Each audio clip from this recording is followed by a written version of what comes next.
Paris in the fall, the last months of the year and the end of the millennium. The city holds many memories for me, of cafes, of music, of love, and of death.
As I picked myself up, all I could hear was the ceaseless drone of traffic. Life went on around me. But the explosion was to change my life forever.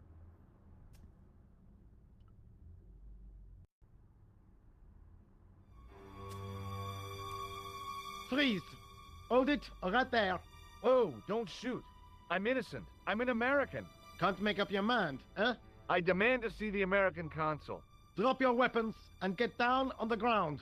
Put that thing away, Sergeant Mou. I apologize, monsieur, but I cannot permit you to leave. Am I under arrest? Ah, no, I would simply like to ask you some questions. En avant, to the café, marche.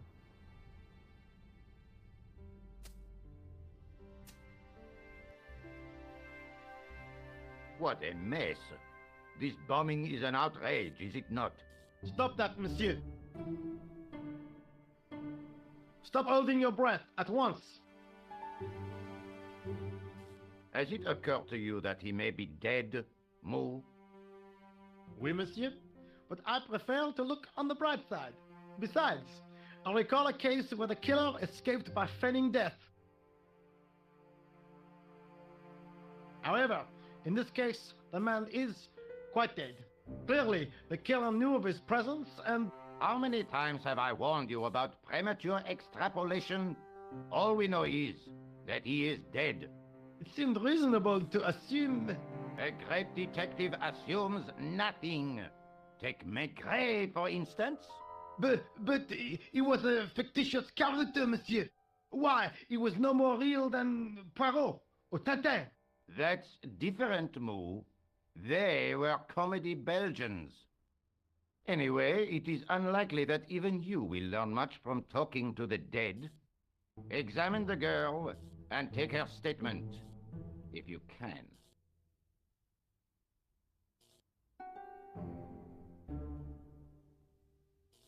Et maintenant, To business.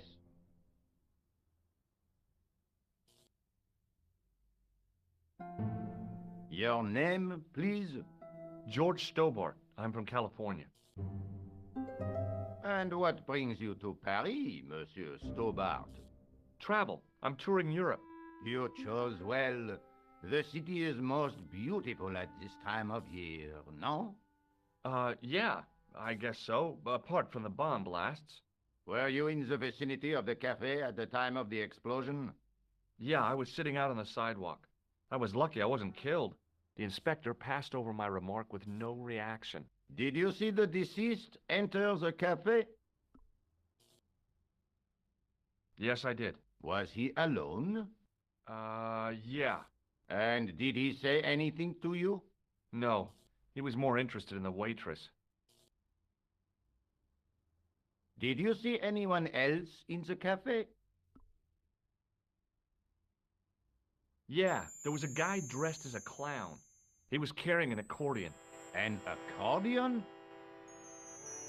Bon, the picture is forming in my mind, and it is not a pretty one. Is the girl all right, Moo? She'll leave. She confirms the American statement. A clown with an accordion, no doubt an elaborate and eccentric disguise. Very well. Eh bien, I have heard enough. What do you mean? I am satisfied that you know nothing. You may leave. I hope this little incident does not spoil the rest of your vacation. What about my personal safety? Can't you at least give me some advice? What can I say? Stay alert and look out for suspicious characters. And don't cross the road until the little man shows green. Great advice. I honestly believe you are in no danger, monsieur. Should you remember anything of importance, please contact me. My card.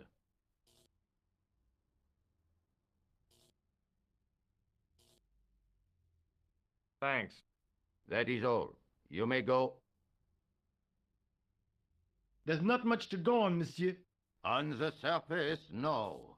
But what lurks inside the subconscious? If the door can only be opened. Are you serious, monsieur?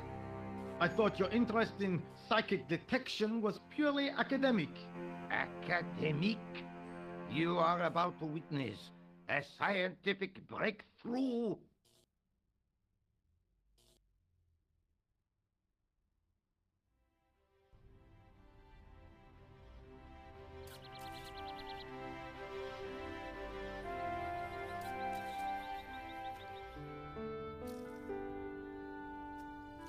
The leading article referred to the visit of a Nobel Prize winner from some unpronounceable Eastern European state. That was the only news story. The rest was rumor, gossip, and sensationalism. Then I noticed the writing at the foot of the page. It read Salah ad-Din, 1345.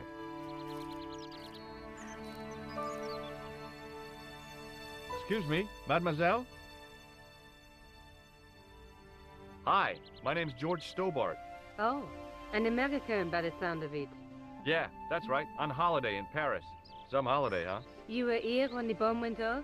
Sure was. Sat right out front of the cafe. Did you notice a middle-aged man, maybe 60, with an hat and overcoat? I couldn't believe it. She hadn't even asked how I was feeling. Yeah, he went inside just before the bomb exploded. You weren't related to him, were you? Oh no, nothing like that. I am Nicole Collard from La Liberté. Well, what's that, some kind of nightclub? No, it is a newspaper. You're a reporter? I'm a freelance photojournalist. Say, you can interview me about the bombing. You know, an eyewitness account. Minutes after the outrage that shook the whole of Paris. You know, real-life drama, human interest, that kind of stuff. I'll just stick to the facts, thank you. Did you see who planted the bomb? I know it sounds crazy, but he was dressed like a clown. Oh, God. It's him again. Have you met the clown before? It's a long story. I have plenty of time. I don't. Who's the guy you were supposed to meet? His name was Planter. I didn't know him, but he called me last night. He said he had a story which would interest me. He asked me to meet him at the cafe. I guess I'll never know what he wanted to tell me. Not unless you have Rosso's gift for psychic interrogation. How did Plantar get your name? Through the newspaper La Liberté, I'd written an article linking two unsolved murders. One in Italy, the other in Japan. The cases were remarkably similar. A wealthy victim, no apparent motive, and a costumed killer. Plantar said he could supply me with more information. You speak very good English for a French girl. Thanks. You speak very good English for an American. Do you know a police officer called Rosso? Rosso? Our paths have a knack of crossing. If I didn't know better, I'd say it was deliberate. Have you seen Rosso? Is he here? He's inside, attempting to question a witness with his psychic powers. What? That guy is weird. Yeah. Rosso didn't blink when I told him about the clown. It's as if he already knew. That is typical of a cold fish like Rosso. I've seen cheeseburgers with more spunk. Why won't you tell me about this clown? Why do you want to get involved? Because he almost killed me. Isn't that reason enough? I guess so. Listen, I'll give you my phone number. You help me with my story, and I'll let you in on what I know. And let's get one thing straight right now. This is strictly business. Okay, it's a deal. I have to go develop these pictures. À bientôt, monsieur. Fine, I'll, see you soon.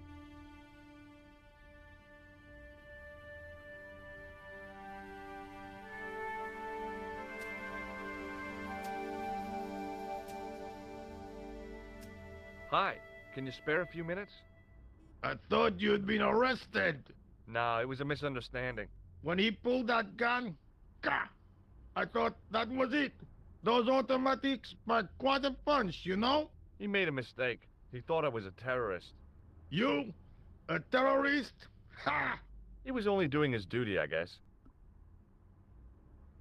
Did you see an old guy with a briefcase? Wait, silly old coot. Do you know what he said to me? Work fascinates me, he says. I could watch it all day.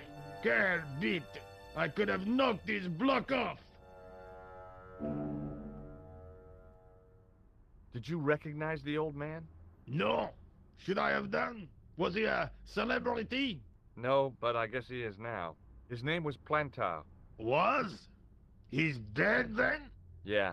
That's too bad. Now I wish I hadn't called him what I did. If only I could turn back the clock. If only I'd been more tolerant. Regret and remorse are strange emotions. They really bring out the hammiest actors in people. Did you see a clown come by this way? A clown? Like in a circus? Yeah, with makeup and a big red nose. Huh! Those guys are funny, aren't they? Not in my experience. I love the circus, especially the horses. You haven't answered my question. Have you seen a clown? You think I've got time to watch everyone who passes by? Some of us have to work for a living. Look, I know you're busy, but surely you'd have noticed a clown. I told you already. I didn't see a thing. He was wearing multicolored baggy trousers and makeup. He'd be a poor sort of clown if he didn't. Listen, I have to find that clown. He's a killer. Say, who are you anyhow? A cop? No, of course not. I mean, do I look like a cop? I guess not. How do you know this guy's a killer? Did you see him in action? Didn't you hear the explosion? The cafe was blown up. The clown killed the old man? That's right. Blew him up with a bomb concealed in his squeeze box. Merde. But why did he go to the bother of dressing up like a clown? Who can unravel the tangled logic of a killer's mind? I guess it's some deep-seated psychological need. Or just plain showmanship. Would you like to read my newspaper? I haven't got time to read that. Can't you see I'm busy? You could read it on your lunch break. 10 minutes is all I get. And if my boss had his way, I wouldn't get that. He'd have me on a drip, so I didn't have to stop to eat. Oh, take the newspaper and quit complaining.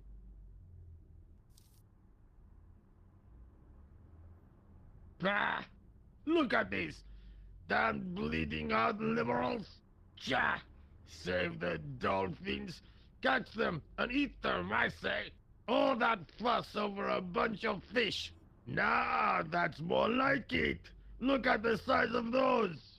Like champagne bottle corks, no? Ah, what's this? Saladin running in the Prix de l'Arc de Triomphe. It's a racehorse? A horse? A legend! Bucephalus reborn, mon ami! Like a streak of lightning she is!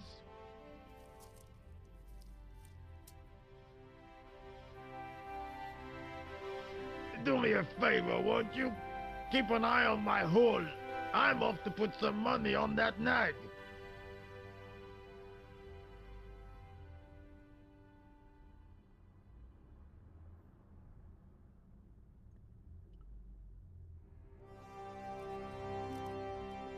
I found a T-shaped tool in the box.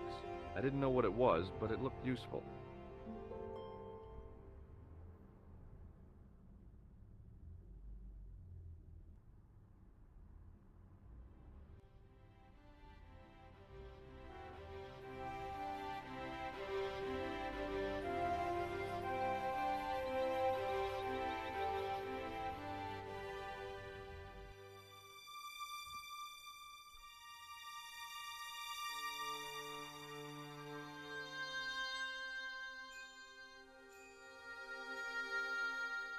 I tried to lift the cover with my fingers, but couldn't gain any leverage.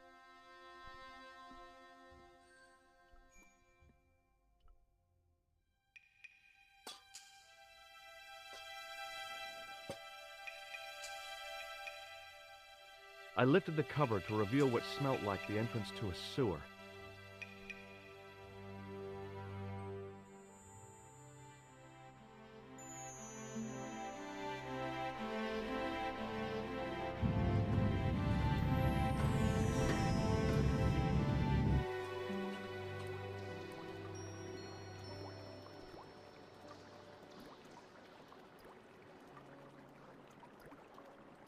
As I picked up the plastic ball, I realized it was intended to be worn.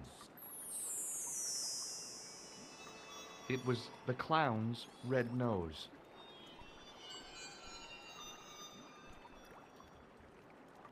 The nose was hollow. Printed on the inside were the words, La risée du monde, Paris.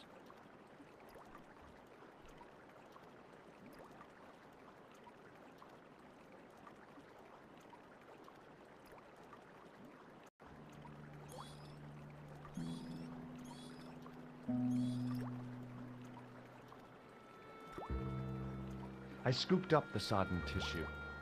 It was cold and greasy, like breakfast leftovers.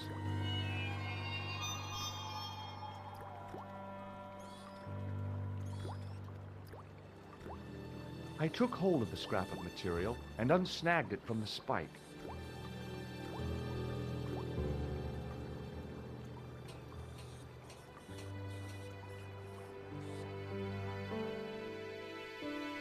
Hi there. Hold it right there, you swore rat. I knew you'd come back. And now I've got you. What are you talking about? You're trespassing. Come out of there, immediately. That's what I'm trying to do. Give me your hand. Ha! You won't catch me with tricks like that. Keep your distance, monsieur. Okay, okay. Now, what were you looking for? I was looking for a clown. Huh, ridiculous. Do you really expect me to believe that? He planted a bomb in the cafe and blew it up. What? The cafe? Blown up? Mon Dieu, that is awful. And you say the person responsible was dressed as a clown? That's right. He blew up the cafe, escaped into the sewer, changed his clothes, and came up here. Ah, mon Dieu. Then, the man I chased, do you think that man and the clown are one and the same?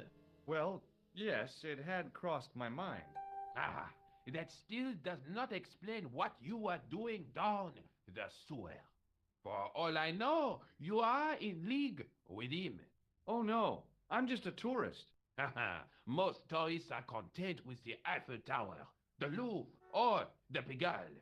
I didn't realize my waste pipes were such an attraction. Perhaps you'd like to take a look at my card?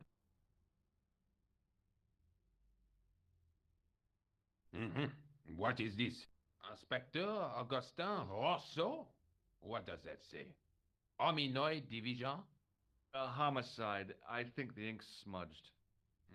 Then you are not a tourist. Okay, I'm not. I lied to you, and I'm sorry. Don't apologize, monsieur. You know, I had a feeling there was something different about you. It is your posture, your poise. Oh, yes. There is no mistaking the bearing of a disciplined man. And I should know. I was in the army, you know. When I was your age, I was fighting for my life in the African desert. How can I help you, Inspector? Let's start over from the beginning and tell it just like it was. Tell me about the man you apprehended. He was a mean one, monsieur.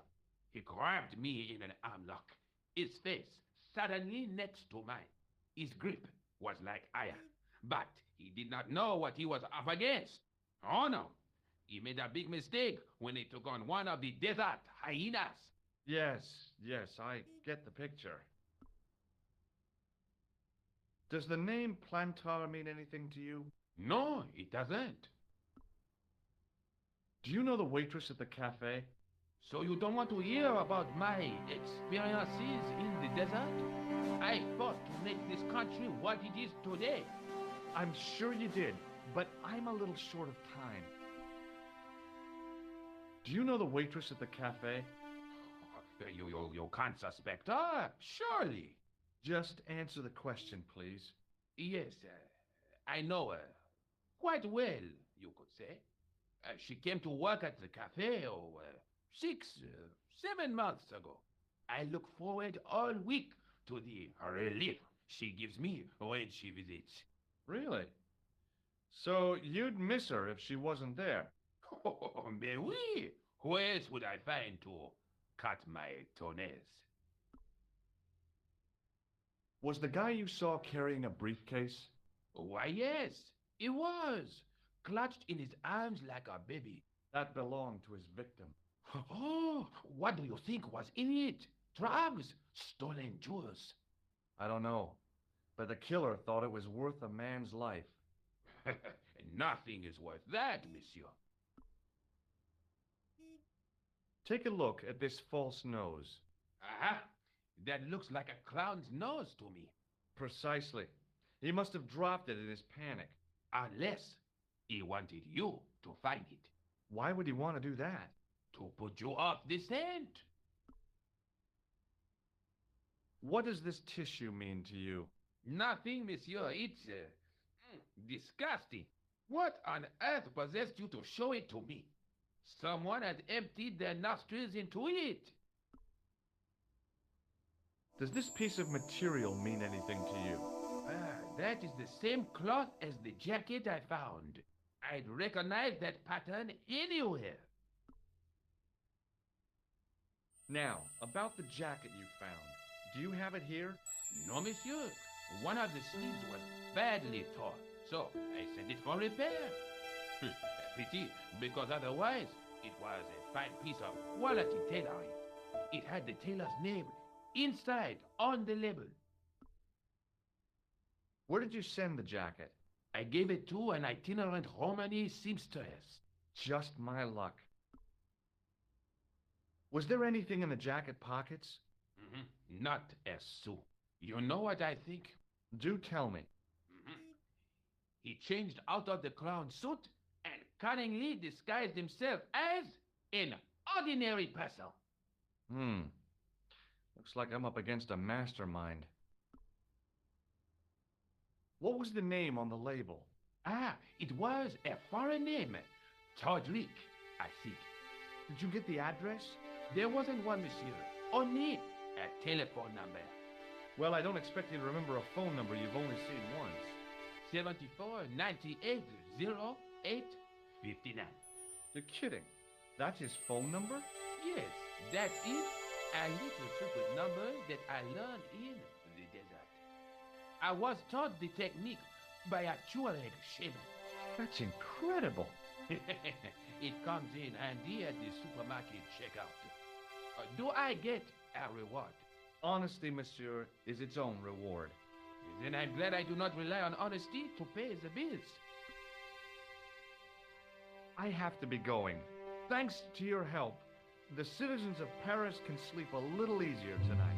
Raymond, I was only doing my duty, monsieur. Good luck, Inspector. I hope you catch that killer soon. I'll let you out.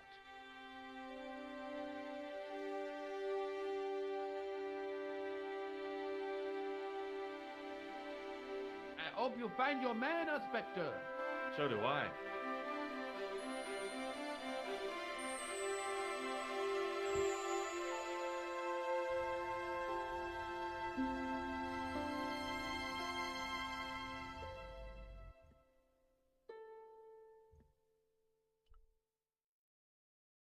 Bonjour, Collard.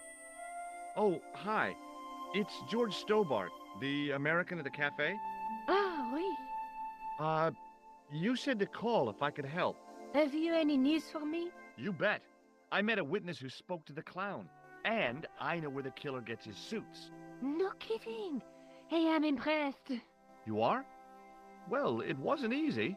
Look, why don't you come here to my apartment? Fine. Where do you live?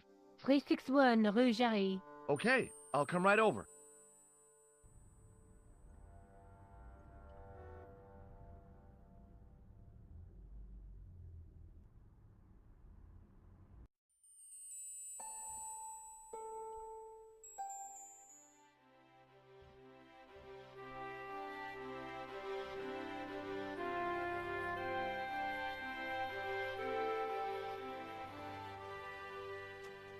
I pushed against the door, but it seemed to be locked.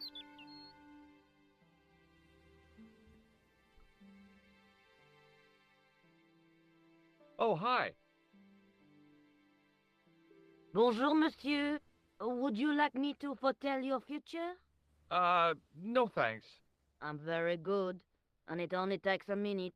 Thanks all the same, but I'm not superstitious.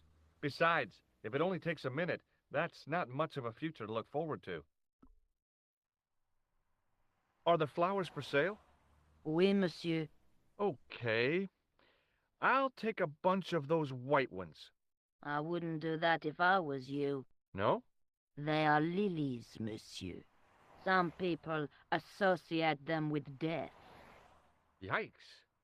Well, thanks for telling me. What other flowers do you have? Dahlias? What do they signify? Insecurity.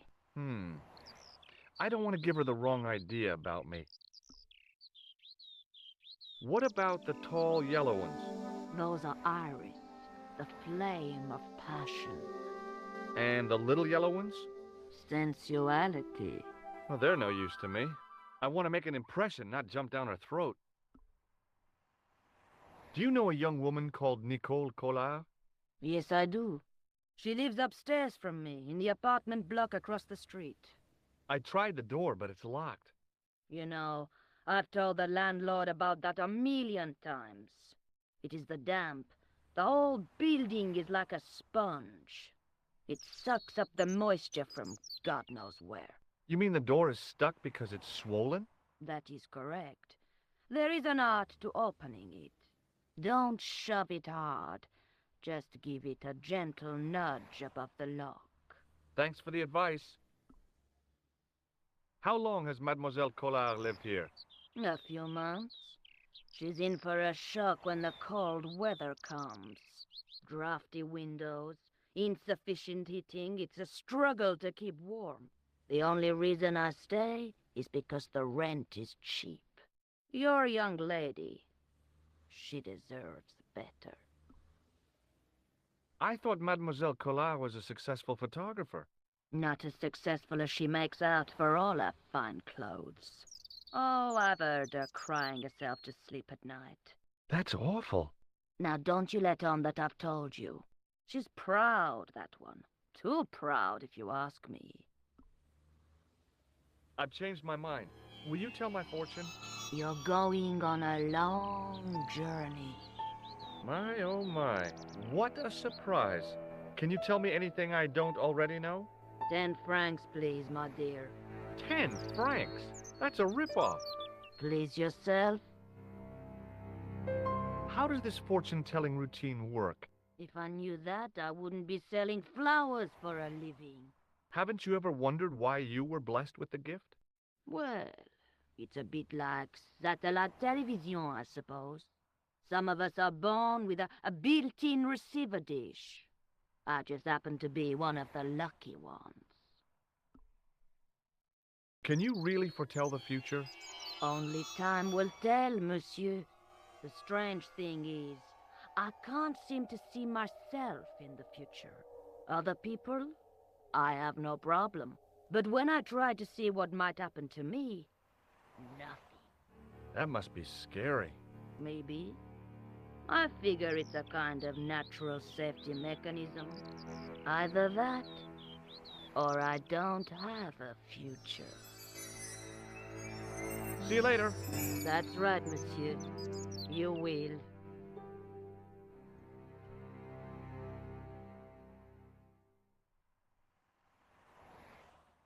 Remembering the flower seller's advice, I pushed the door gently just above the lock.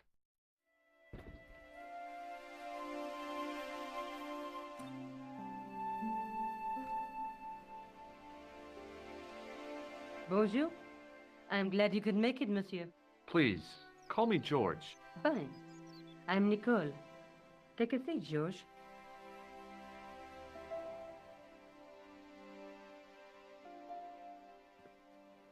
Eh bien? And what have you been up to?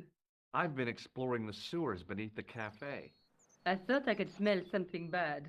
The clown used the sewer to escape and to change out of his costume. I guess he was in a hurry. He left his jacket behind. And? I got his tailor's phone number. What's more, I know where he hired the clown suit, too. He had better luck than I did. Luck, she said. Luck! Hard work, I'd call it. What happened? I took my photographs to the editor, but he wasn't interested. Can you believe it? He told me to drop his story. But you're not about to do that. Oh, no. I am going to find out what's behind these killings. You know what I think? It's a conspiracy. The police in 3 different countries have kept very quiet about the murders. The press don't connect them at all. They blame them on political, religious, or militant minority extremists. That covers just about everyone. May I use your telephone? Sure, go ahead. Thanks.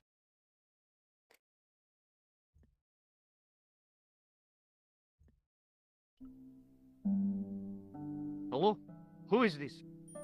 Hi, my name's George Stobbart. You don't know me.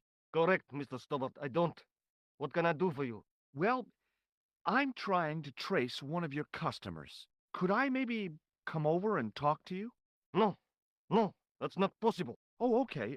Forget it. Listen, all I want is a name. What are you talking about? Who are you working for? I guess you might say I'm acting in the interests of truth and justice. Ah, thank God. I thought you were the police.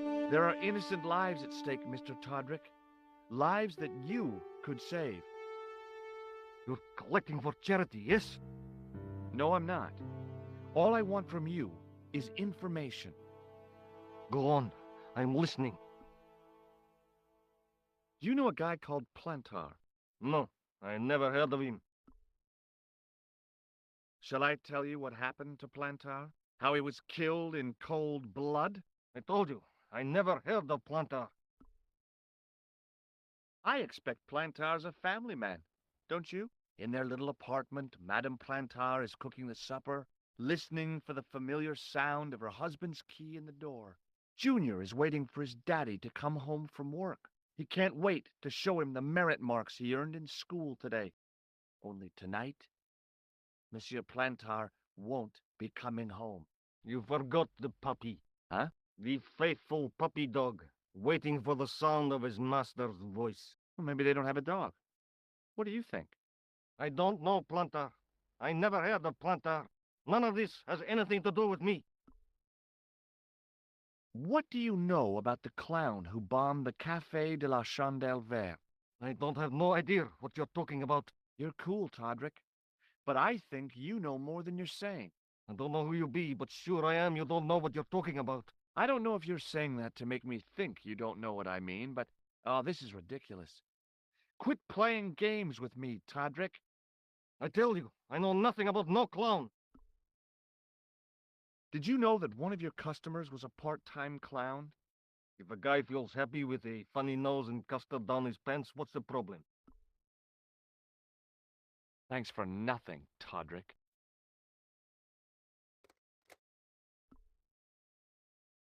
Tell me more about the clown's previous victims.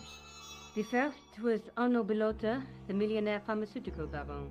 He made his money from amphetamines in the post-war slimming and diet boom. Imagine it. Millions of housewives literally speeding their butts off. Was he killed for his money? No. He had no living relatives, and his fortune went to the orphanage where he grew up. The only witness in the case was his Filipino au pair. She swears he was led to his death by a snowman. What about the clown's second victim? Yamada, the controversial Japanese green politician. He inherited his fortune from his father's electrochemical consortium. He was committed to dismantling Japan's automobile industry. I can't see him gaining much support with a loony policy like that. Yamada was a man of vision. He was years ahead of his time. If you say so. How did he die? At the hands, or should I say, flippers, of a giant emperor penguin. A snowman, a penguin, and now a clown. You know, I hate to admit it, but this is scary. And I'll tell you what, I won't be accepting any invitations to costume parties. I don't blame you for being scared. I am too. But this story could be my only chance of a big break. Or a premature death. I found this false nose in the sewer. It has La Risée du Monde printed inside it. The laughing stock of the world. It's a costume shop near the Gare Saint-Lazare. I'll check it out. Maybe the owner remembers who hired the clown costume. Why don't you put it on, George? No way am I wearing this. I'd look really stupid. Besides, he might have had a cold.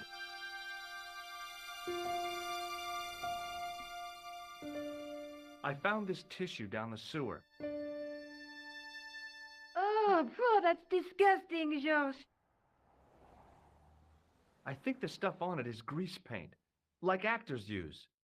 Or clowns. It's still disgusting. Get rid of it. I found a piece of material near the cafe.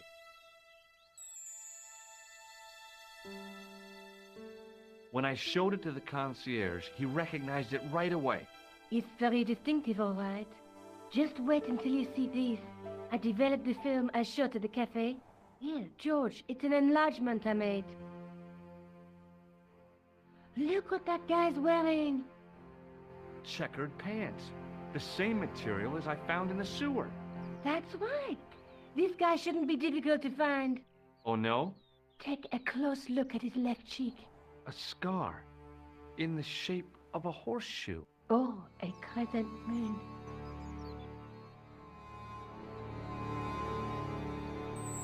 Tell me more about yourself. Oh, there is not much to tell. Well, how did you get into photography? I guess I owe that to my father. He bought my first camera. I was 8 and my parents had just split up. Did you live with your father? Yes, my mother went off with her new boyfriend. I don't mind. Papa was all I needed. 4 years later, he died in a plane crash. Ah, I'm sorry. Well, it's all right. I don't mind talking about him. He was more like an older brother, really. Always joking and laughing. Papa always wanted I should study art. That's why I went to college. Did you learn about photography at college? Oh, God, no. I couldn't afford the materials. We were billed for everything we used. Paint, canvas, paper. Most of my year turned to minimalism. It was cheaper. I used to go poaching in the park for squirrel hair. The only time I wasn't hungry was the term I did printing. I used to eat the potatoes. You're making fun of me, aren't you? Oh, no. Do you have a boyfriend? That's none of your business. How come you enlarged this photograph of me? Because I noticed the guy behind you, of course. I'm going back out to search for that clown. Where? I guess I could visit the costume shop. Good idea.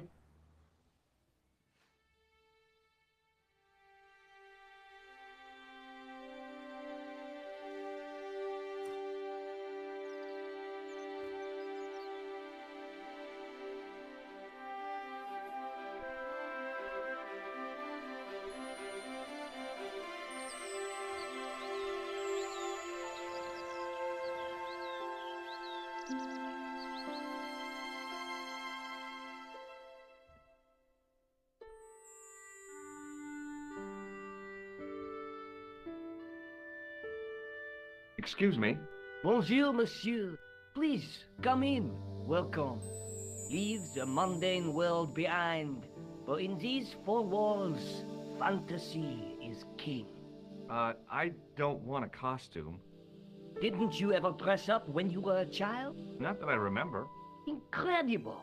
You'll be telling me next that you never shared your elder sister's lingerie. I don't have a sister, and I think I'd look pretty silly in a brassiere. I just need some information. Of course. How can I help you? Have you heard of a man named Plantile? I do not recall anyone of that name. I'm looking for a man who hired a clown costume from you. Oui, monsieur. I do not see how I can help. Don't you keep a record of costumes that you've rented out? Of course, monsieur, but... Well, then, I'd like to check your records. Give me the names of everyone who's rented a clown suit. Impossible. There are too many. The clown I'm looking for is a cold-blooded killer. Give me his name, and I'll see he's brought to justice. I'd help you if I could, but you can't expect me to remember all my customers. You see, the clown costume is our most popular line, monsieur. On average, we hire out more than 30 clown suits a week. You'll have to give me more to go by. A description, perhaps? How come clowns are so popular? I think it has something to do with their unpredictable nature. Personally, I think clowns should be banned, along with mimes. Oh, come now. Who doesn't love clowns? Me, for one. Does this dirty tissue mean anything to you? Let me smell that.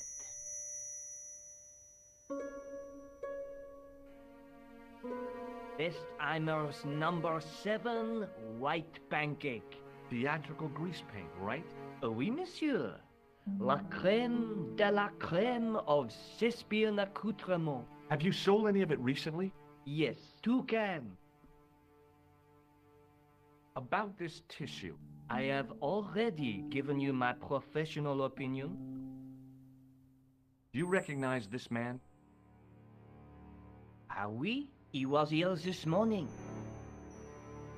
He chose 2 costumes. Bozo the clown and Seamus the pixie. A pixie? Very smart. Green silk with a taffeta lining. He gave me his name as Monsieur Card. Thanks for your help, buddy. My pleasure, monsieur. Allow me to shake you by the hand. Huh? Well, okay.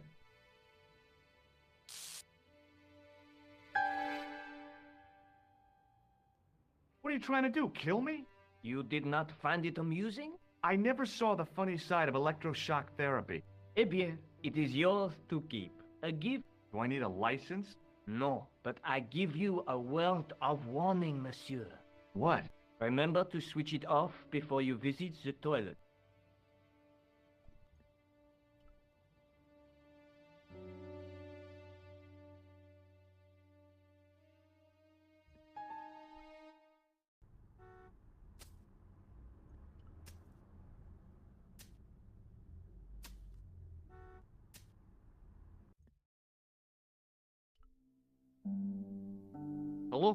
Who is this? Mr. Todrick? Oh, it's you again. What now? The man I'm looking for is called Khan. He bought a suit from you, remember? Mr. Khan. Yes, I remember him. Yes, I delivered the suit to his hotel.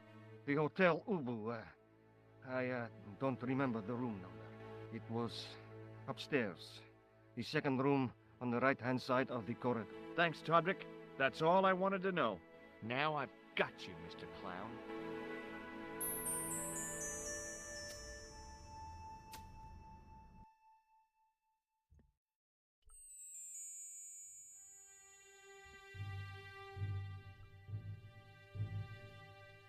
The man looked like an amiable Bigfoot.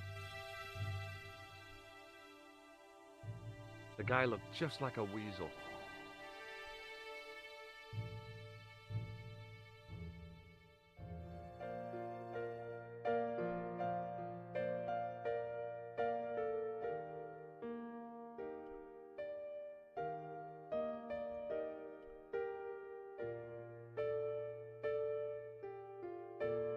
I want some information.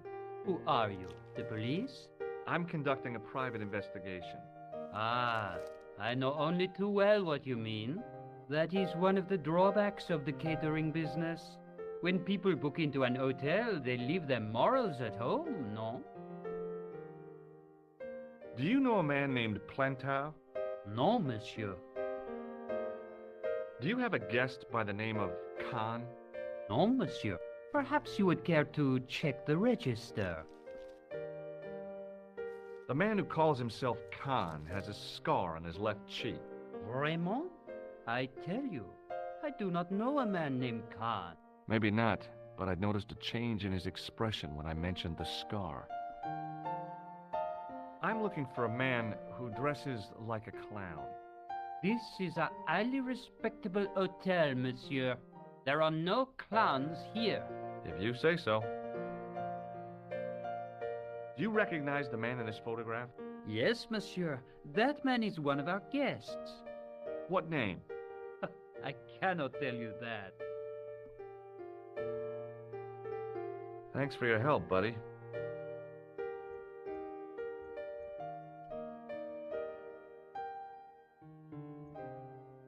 Excuse me, didn't I see your picture in the news?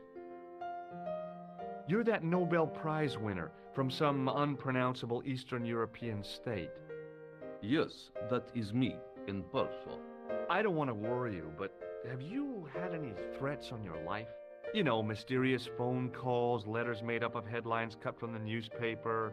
I don't know what you're talking about. Do you recognize this man? He calls himself Khan. Yes, I know this man. Why do you carry his photograph? I'm a private detective. Do you know a guy called Plantar? I don't know anybody in Paris. Oh, well, this guy's dead anyhow. Why do you ask me about dead men? I have seen enough of death to last me a lifetime. I'm, sure you have. Have you seen a clown? I beg your pardon? The clown. A guy in funny pants. Have you seen him? My pants are from England. Marks and Spencer. They are a pleasure and a comfort to wear, with much support. I'm real glad to hear that. You know, it's good to know you Nobel Prize winners are human too. In my country, the people make do with string and egg cartoons. For pants? For everything. Oppression is the mother of ingenuity. Thanks for your help. Goodbye.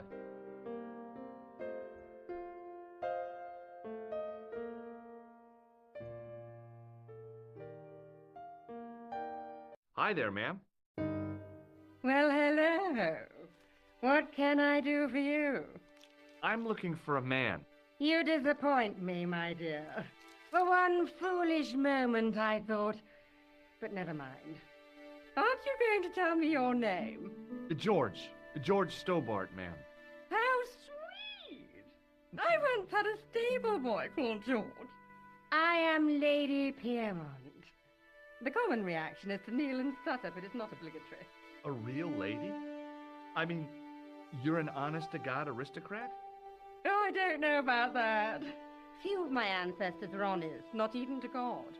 I can trace my family back to the Normans, but don't let that intimidate you, George. Beneath that impressive pedigree, I'm just flesh and blood. The blood may be blue, but the flesh is the plump beef of old England, so to speak. You appear distracted, George. Is there any way I can help you? I'm looking for a murderer. Good heavens! You're a private detective. That's correct, ma'am. What's the term you Americans use? It's on the tip of my tongue. I believe what you're thinking of is Dick. Precisely. Have you come across a man who calls himself Khan? I am familiar with only one person named Khan. Genghis Khan, the legendary Mongol barbarian chieftain? No, darling. Kevin. Kevin Khan? I never heard of him. I'd be most surprised if you had, darling. He's a pharmacist in Hemel Hempstead. Organizes fundraising for the Rotarians. Lovely man. Does he have a scar on his cheek? I really wouldn't know, sweetie. Are you here in Paris on vacation? No, darling, I'm on holiday. I needed to get away after Algy's funeral. I didn't realize you were mourning the loss of a loved one. I'm not. He was my husband. I'm sorry to hear about your husband's death. You wouldn't be if you knew him, my dear. It gave me the opportunity to take a well-deserved holiday. Daphne suggested a change of scenery. Paris, she said. A wild romance is just what you need to take your mind off the inquest. Well, the closest I came to romance was being wooed by a drunken Breton chef. I must say I was disappointed with his coq au vin. Not at all what I was expecting. I was thinking of cutting my holiday short, packing my bags and heading back to Hemel Hempstead. That was until last night. What happened to you last night? I was stricken, Mr. Stobbart. Cupid's arrow has cleft my bosom. They couldn't really miss. It was just as I'd always imagined it should be. The intimacy of candlelight. Romantic music tinkling across the room. And then, a stranger's glance. Those brooding eyes, that suave manner, those tight trousers. He was the man I'd been waiting for all my life. I'm glad he finally turned up after all these years. Ah, but it wasn't to be. He was merely toying with my affections. And if I ever catch up with him, he's dead. Who was the guy who led you on? His name is Merlin. Do you recognize the man in this photograph? My God, it's him! That's Merlin! She represented everything I loved about the English. The lady was totally deranged. Merlin? You mean King Arthur's wizard? Good heavens, no! Monsieur Merlin is a fellow guest. He's the man I've been telling you about. That's the man who spurned me. The man you know as Merlin is a fake. What do you mean, sweetie? He's a murderer. He also uses the name Khan. I am shocked, Mr. Stobbart. Shaken. I took him to be a gentleman, a man of honor. You know, I'd rather like to assist you in stitching him up. When did you last see Merlin? It was no more than an hour ago. He came downstairs and spoke to that clerk chappie. Something passed hands. I couldn't see what exactly. A briefcase? No, smaller than that. A bundle of papers, perhaps. The clerk put it in the hotel safe and Merlin went out. Are you sure you saw Merlin putting documents in the safe? Yes, darling. Positive. I wonder what they were. Obviously something of great importance. Yeah. I'd sure like to get my hands on whatever it is. I'll bet they had something to do with Plantar's briefcase. Has Merlin returned to the hotel? No, he hasn't. Are you going to search his room? If I could get in there, I would. I have to go, ma'am.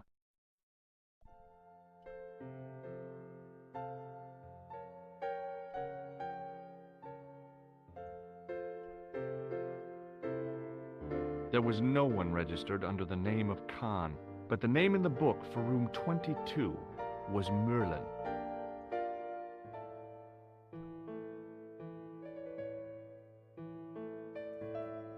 Excusez-moi, monsieur. What? You were trying to steal that key, no? No way. What now, monsieur? I'd like to retrieve something from your safe. Ah, oui, monsieur. May I see some form of identification? Like what? A driving license, perhaps? I don't drive. Your passport? I don't have it with me. I could show you my operation scar. I'm sorry, monsieur. I must have some form of unique ID. You won't find a more unique ID than my scar. I'm sorry. I must insist on a more traditional identification. Rats. About the key hanging on the hook over there. Oui, monsieur. Which room is it for? Number 21. Is that room taken? No. The guests checked out this morning. I'd like to check into room 21. That is not possible. How come? You said it was vacant. It is reserved for another guest. Rats. No, monsieur. Dutch. Thanks for your help, buddy.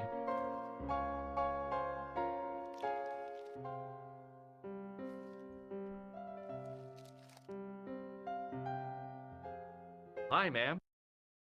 Hello, George. What can I do for you now? Would you distract the clerk while I borrow a key? Are you asking me to aid you in a criminal act, darling? Oh, no. It's the key to an empty room. And why, may I ask, do you wish to gain access to an empty room? Do you plan to squat? No, ma'am. Scouts on up? I was never in the Boy Scouts, ma'am. Oh, you should have been. What were your parents thinking of? It's a fine way for a boy to get licked into shape. Now tell me, why do you want to get into that room? It's next to the room the killer is using. Ah, so you plan to eavesdrop on Merlin? I was hoping there might be a connecting door. I shouldn't think my feminine charms would be much use in this case, but a good dose of English arrogance might do the trick.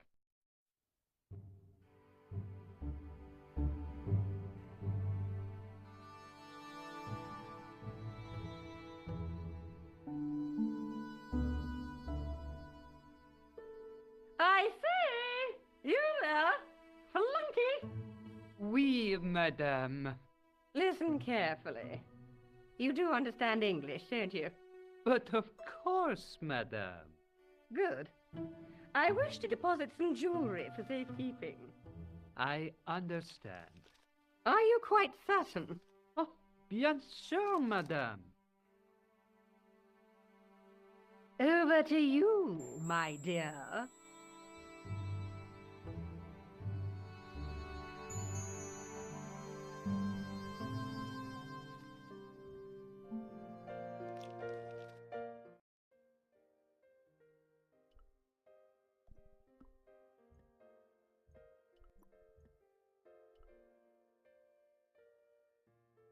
Maybe it wasn't the right room, but this was the right key.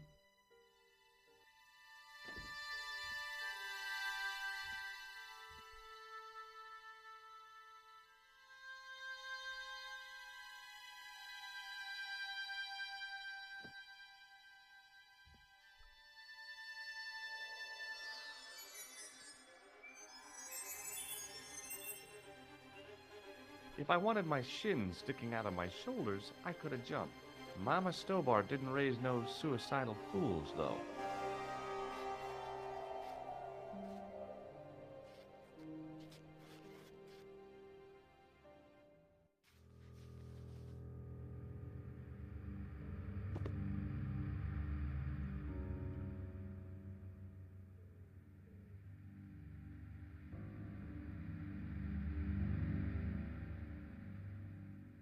bed was freshly made, and the crisp white sheets told me nothing about the killer's habits.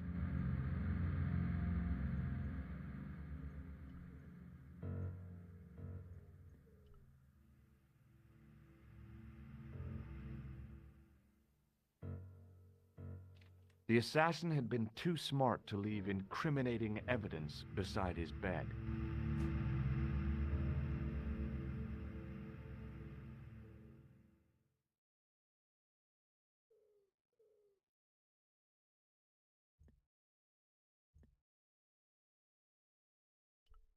The pants were newly laundered and pressed with immaculate creases.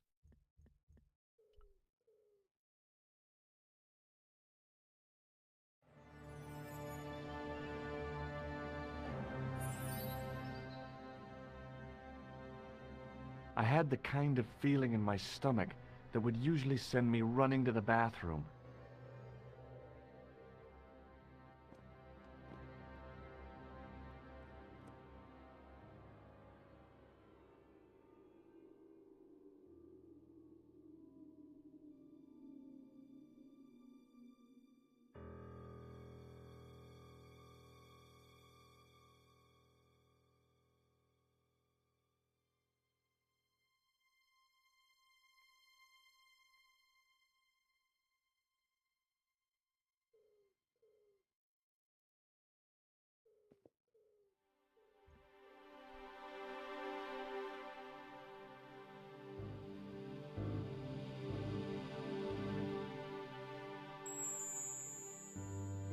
I couldn't believe my luck when I found 2 items in the pockets of the pants. The first was an ordinary matchbook. No matches, no clues.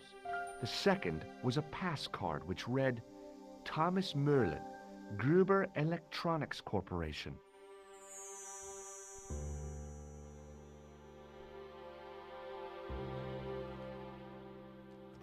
I searched the interior of the briefcase, but as I'd half expected, it was empty.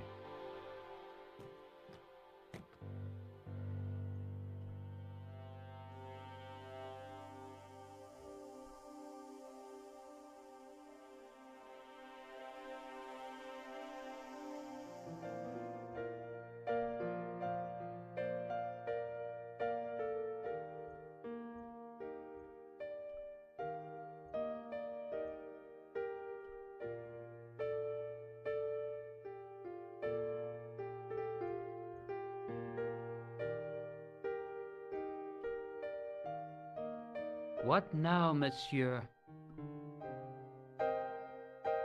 Does this pass mean anything to you? That is Monsieur Merlin's property. That's right. Merlin the murderer. I want to see what he's left in your safe. Impossible. I cannot betray his confidence, no matter what you say he's done. You're making a big mistake. Maybe. I can live with that. Thanks for your help, buddy.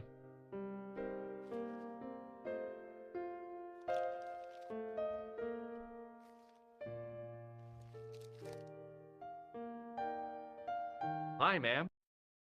Hello, George. What can I do for you now? I found this pass in Merlin's room. So, that deceitful little man is passing himself off as an electrician, is he? Uh-huh. This guy probably has a million faces. I showed the pass to the clerk, hoping he'd give me Merlin's papers, but he wouldn't buy it. He's too scared. I'll give him something to be scared of. Follow me, George!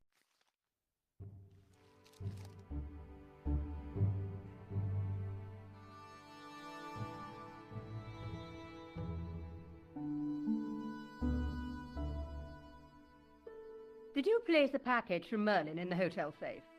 I did, madame. And did my friend here show you Merlin's identification? Indeed he did, but What's the problem? he isn't Merlin. A mere academic detail. Give him the package. But that is against the law. I happen to be a justice of the peace, you silly man. I am the law.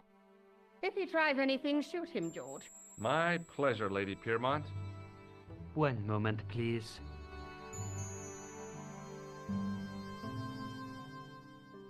no, I haven't enjoyed myself this much since Greenham Common. I don't know what I would have done without you, Lady Piermont. Voilà, monsieur. Le manuscrit de Monsieur Merlin.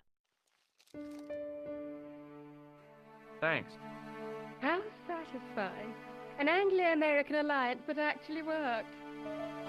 The clerk had given me a tightly rolled sheet of parchment. I decided not to unroll it until I was safely back in Nico's apartment.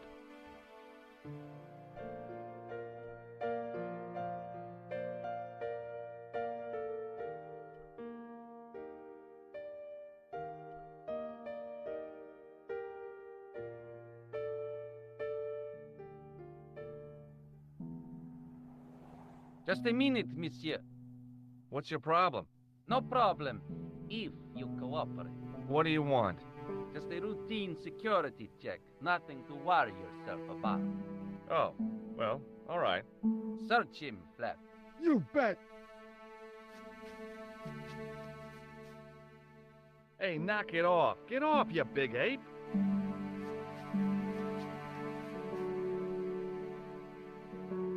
Is this what you're after, Guido? See, that's it. I can explain everything. Well, almost everything. Too late. You're on your way to feed the fishes. I'm allergic to fish. I break out in blotches when I eat tuna. Let's go.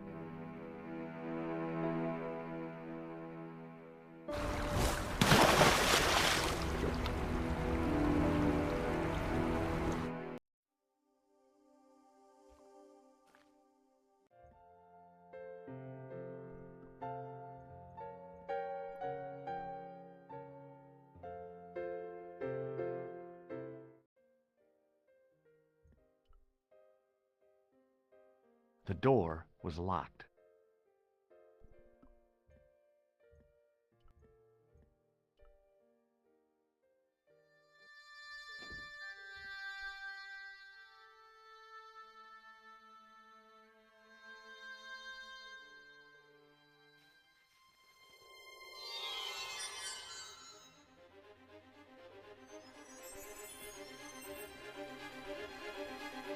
I knew this was no way to treat an ancient manuscript, but I couldn't let it fall into the hands of the goons waiting outside.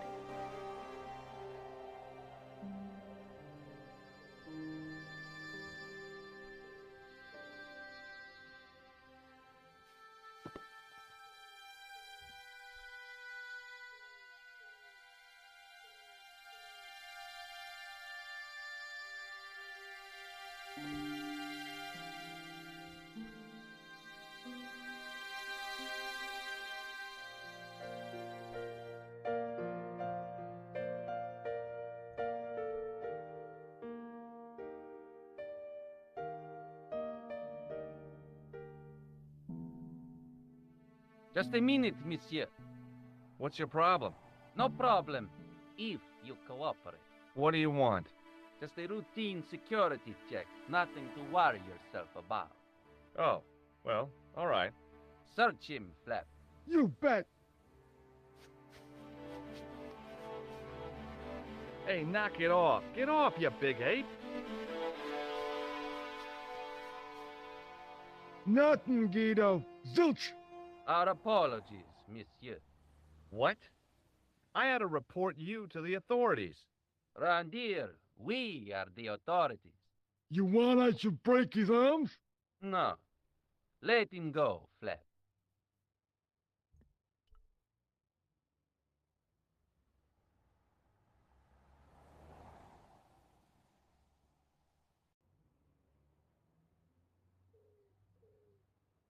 If the manuscript was what Flap and Guido were after, they were going to be disappointed.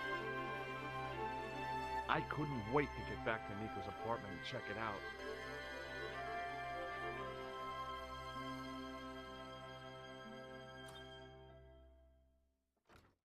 You're just not going to believe what I found. It's not another part of the clown's costume, is it?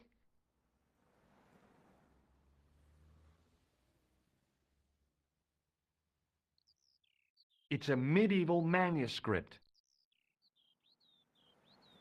Khan left it in the safe at the Ubu. It's incredible. Is this what he took from Plantark? It could be, which means it's worth enough to kill for. Look there, two guys on the same horse. Oh, yeah. Maybe they couldn't afford one each. What of it? Have you ever heard of the Knights Templar? Their official seal was an image of two knights sharing a horse.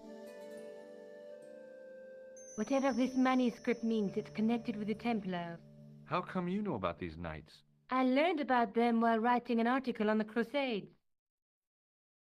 This guy, named Hughes de Payen, arrived one day at the court of King of Jerusalem. He offered to protect the Christian pilgrims from the displaced Muslim army. The king would be able to guarantee safe transit to Christians in the Holy Land. Safer journeys meant more pilgrims, and pilgrims meant trade and wealth. The Templars proved invaluable to the king as a mercenary army. It was said that they never asked how many the enemy numbered, just where they were. And as the years went by, the Templars grew in wealth and numbers. They were so rich, even kings came to them for loans. But at the height of their power, they fell foul of the King of France. He rounded them up and turned them over to the Inquisition. Thousands of Templars were subject to torture and confessed to heresy. Of course, at the hands of the Inquisition, there wasn't much they wouldn't confess to. The last Grand Master Jacques de Molay was burned alive. But the treasure of the Knights Templar was never found.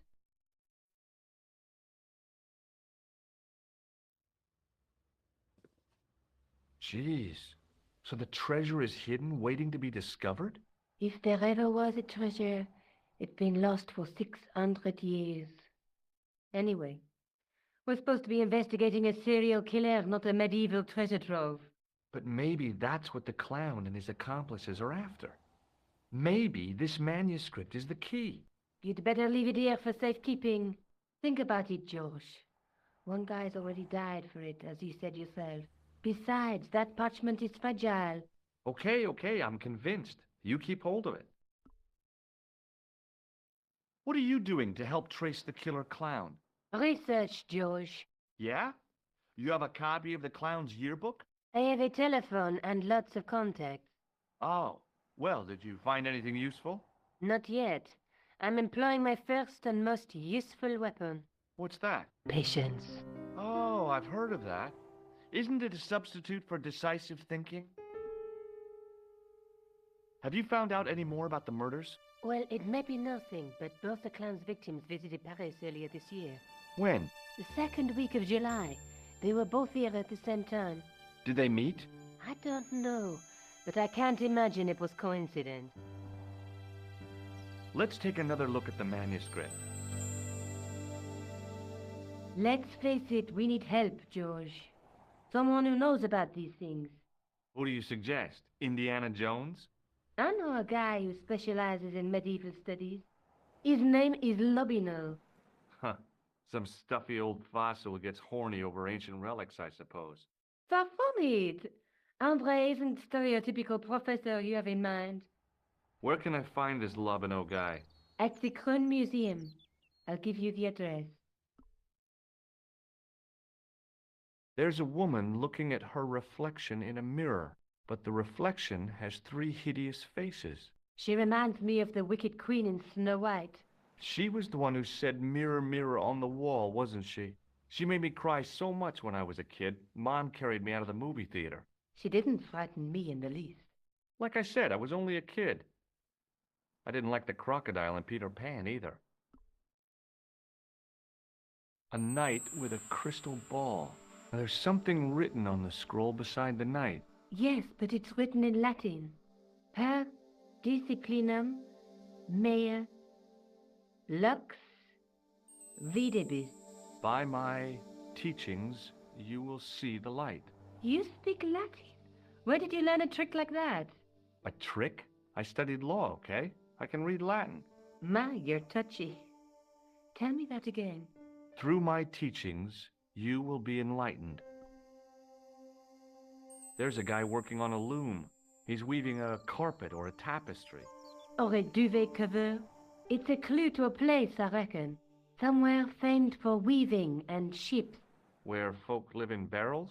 It beats copper boxes. There's a guy with a sword and a bull. The only mythological bull I know of is the Minotaur, but he was only half bull. I don't think I'd like to be half a bull, even if it was the bottom half. What's that object between them? It looks like a gem on top of a tripod.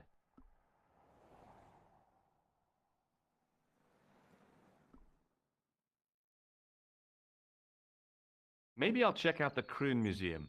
I'm sure you'll find it useful, George.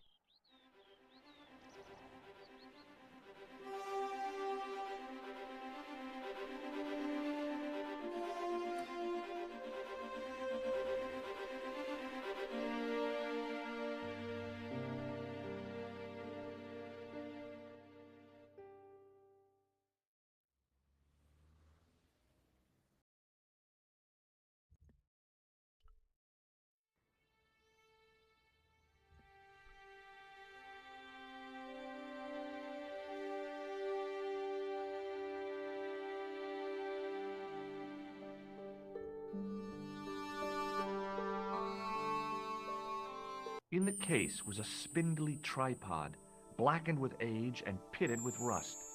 It was identical to the tripod pictured on the manuscript. A notice identified it as 15th century from Western Ireland. It had been found in Loch Marne at the site of a Knights Templar preceptory. Ireland! What's that? This tripod was found in Ireland. I will have to ask you to keep your voice down. I'm sorry, I was excited. Pardon me. Oui, monsieur? Are you Lobineau? Oh, no. Fancy you mistaking me for him. No, I am the deputy custodian. But Lobineau does work here. Work? I wouldn't go so far as to call it that. He studies here most days, but as you can see for yourself, not today. Can you give me any further information about the tripod? Certainly, monsieur. It's infamous. That tripod, that belonged to John Dee. What's the importance of John Dee's tripod? Dee was the most famous escapologist of the 16th century, the Houdini of his time. Don't you mean alchemist? Escapologists use ropes, chains, and handcuffs, not tripods. Well, whatever he was, that is the tripod he used in his experiments. What kind of experiments did John Dee perform with his tripod? Oh, the usual. Didn't you study chemistry at school? Yeah, but we skipped over thaumatology. Can I take a closer look at the tripod? What? Get it out of the case? No! That tripod is protected by a sophisticated surveillance system. How sophisticated? A painfully loud alarm bell. How is the alarm bell triggered? By the slightest pressure on or movement of any part of the case wherein that tripod is situated.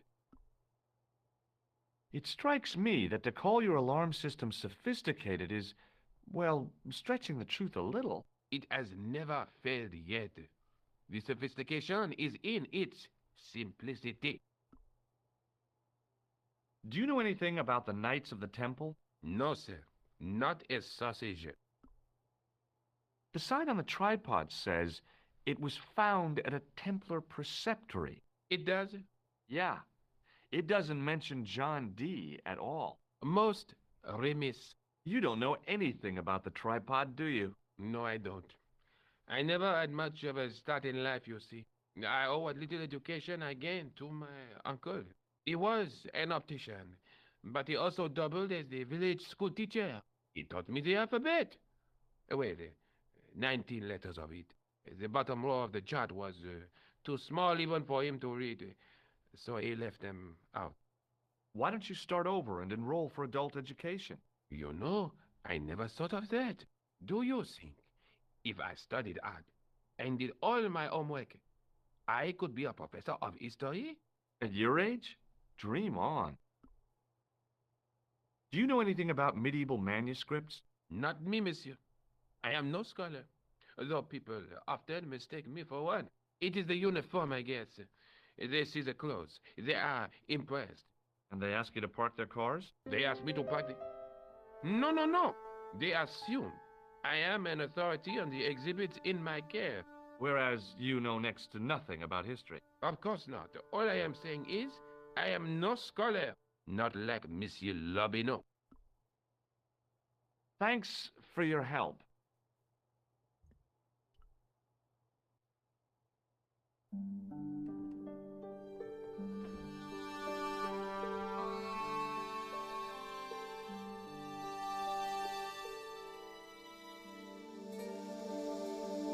Leave it alone. That closet is over 3,000 years old. Closet? It's a sarcophagus.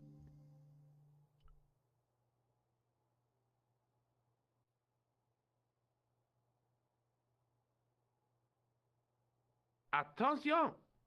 Please do not open the window, monsieur.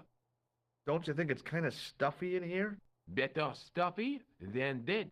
What's the problem? Fumes from car exhausts? Not just that, monsieur.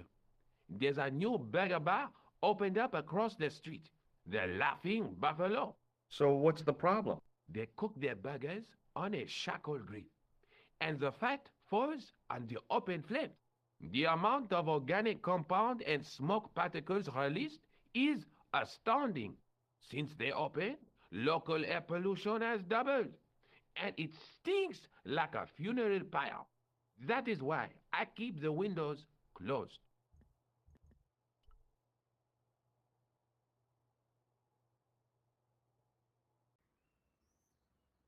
The tripod was definitely the one on the manuscript.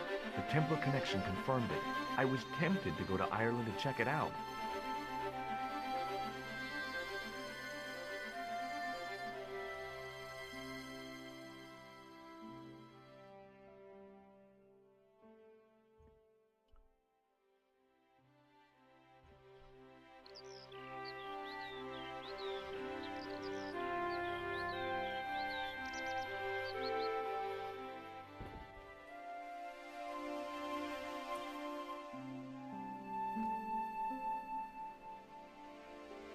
Hi, George.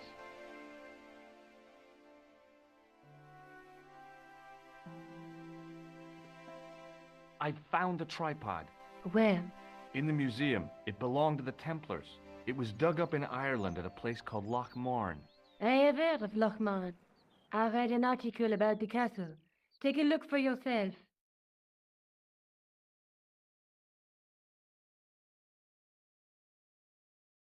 A popular gossip magazine?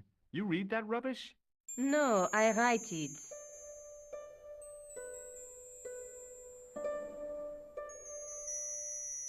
Professor Nigel Pegram, excavating the medieval castle at Loch Marne. That's strange. What? He resigned his chair at Durham University in order to devote his time to the excavation. Not only that, but he canceled the filming of a fourth series of his popular television program.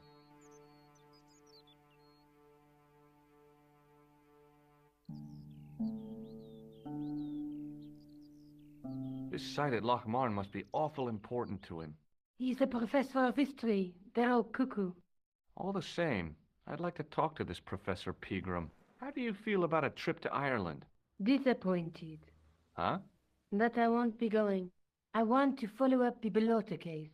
If you really think Pegram's dam is important, why don't you visit Loch Marne? On my own? I'm not so sure about that. Where is Ireland exactly? What do you know about Professor Pegram? I've seen a television program, Pegram's Past. He's written a book, The Crusader Families of Ireland. I'll bet he'd be interested in the manuscript. I'll see you later. Okay. Keep me informed if you find anything new.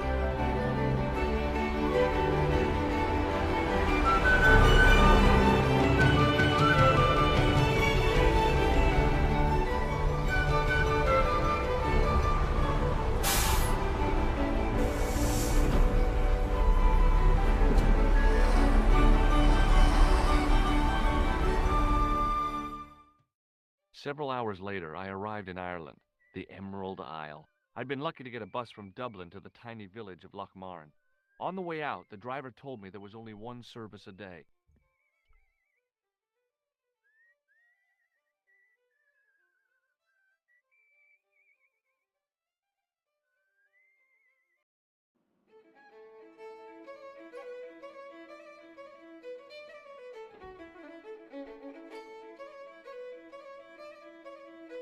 Top of the morning to you. I beg your pardon. Well, that's what you Irish say, isn't it? Do you want something? Or are you just flaunting your xenophobia? Well, I was trying to be sociable. Is it a room you're after? That's not a bad idea. Do you have a vacancy?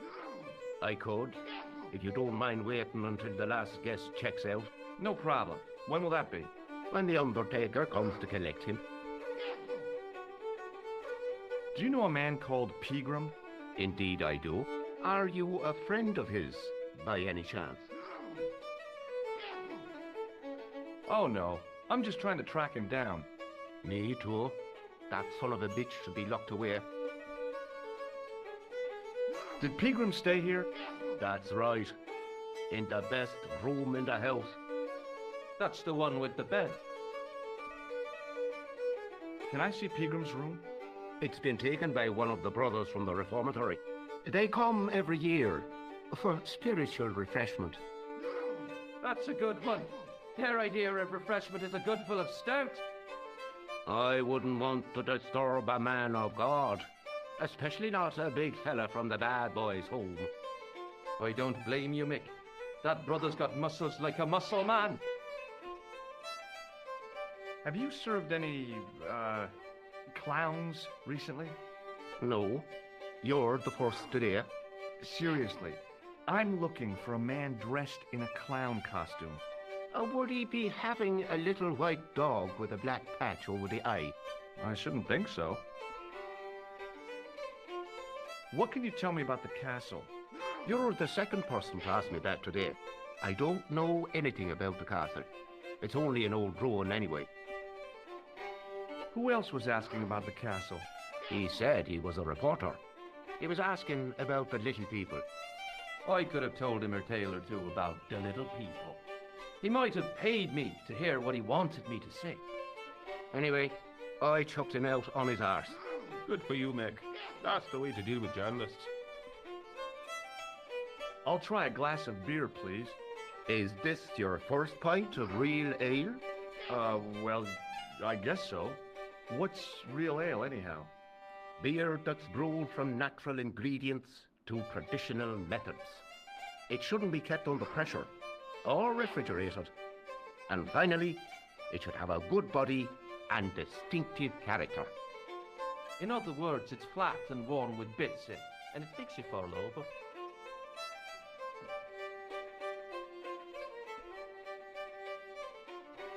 Do you recognize this man? No, I don't. What do you want with him? I've got a score to settle. I don't want any trouble in the bar, mister. If it's a fight you're looking for, see Father Mahoney. A priest? A man of the cloth? Sure. And he teaches the boys how to box at the youth club. According to Mahoney, it develops character. Isn't that right, Pat? Didn't he teach you the art of pugilism?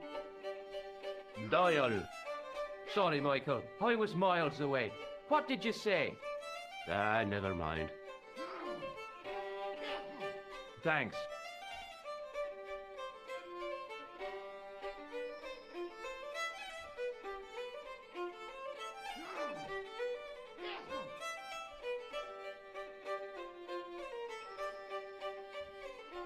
Somehow, I'd managed to drink the thick, sweet brew. I felt strangely compelled to order another, even though my every instinct warned me against it.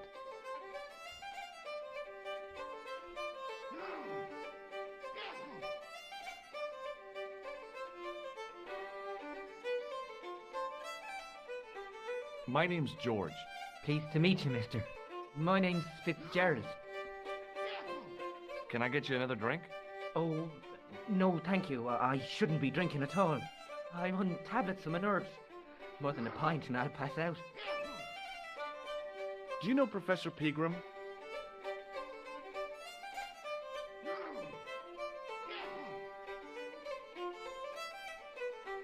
He's the archaeologist, isn't he? That's right. Did you work at Professor Pegram's dig? What gave you that idea? Have you heard about the gem which Pegram found? I've heard a rumor, but you can't believe everything you hear or see, can you? Where can I find Professor Pegram? I heard he's gone fishing. I don't know where. What can you tell me about the castle? There's nothing there. Just an old ruin. How old? I really couldn't tell you. Have you ever explored the castle yourself? I used to play there sometimes, when I was a kid. Then one of the little ones fell off the wall, broke his head and died. We didn't go there anymore. You haven't been up there recently? No. See you later.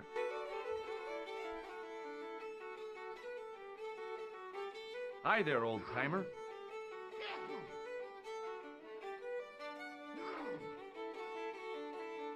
What? Nasty cold you've got there. As soon as the words left my lips, I regretted them. Is there such a thing as a cold which isn't nasty? I put the question to Father Mahoney. Father, says I, why were we born to suffer snot? What did he say?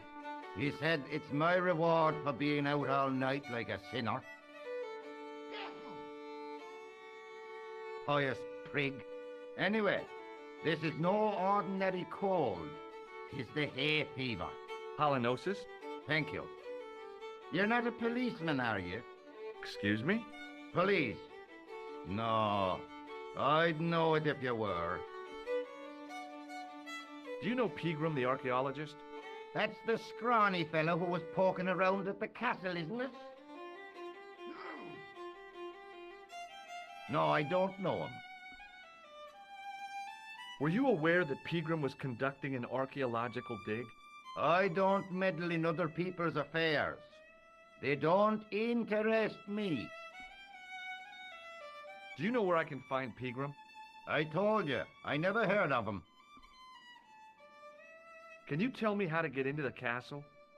Don't even think about it, me bucko.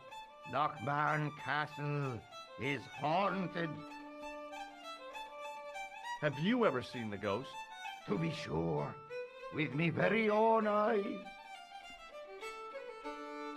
Can you describe the ghost? It was horrible. A wee stunted beast, long beak, straggly, flappy wings. Are you sure it wasn't a wild animal? A rabbit or a skunk or something? Skunk? In Lochmarn? That'll be the day. No, that was a ghost, to be sure. Ghosts don't bother me. I still want to visit that castle. You can't. It's not open to the public. There's no one around to stop me, is there? That's right. Nothing human, anyhow. Can I buy you a beer? Very kind, I'm sure. But I don't drink the stuff Leary sells. What's wrong with it? I've seen what it can do. I'll see you later.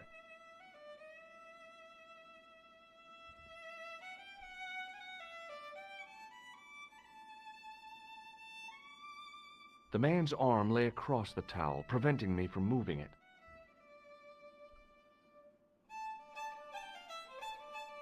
As the man raised his arm to drink, I snatched the towel away.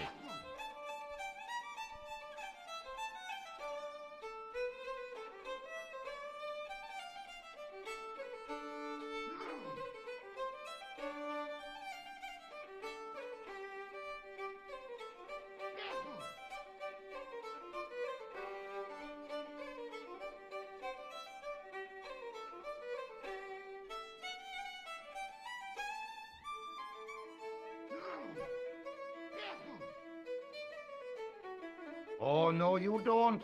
Okay, I'm sorry.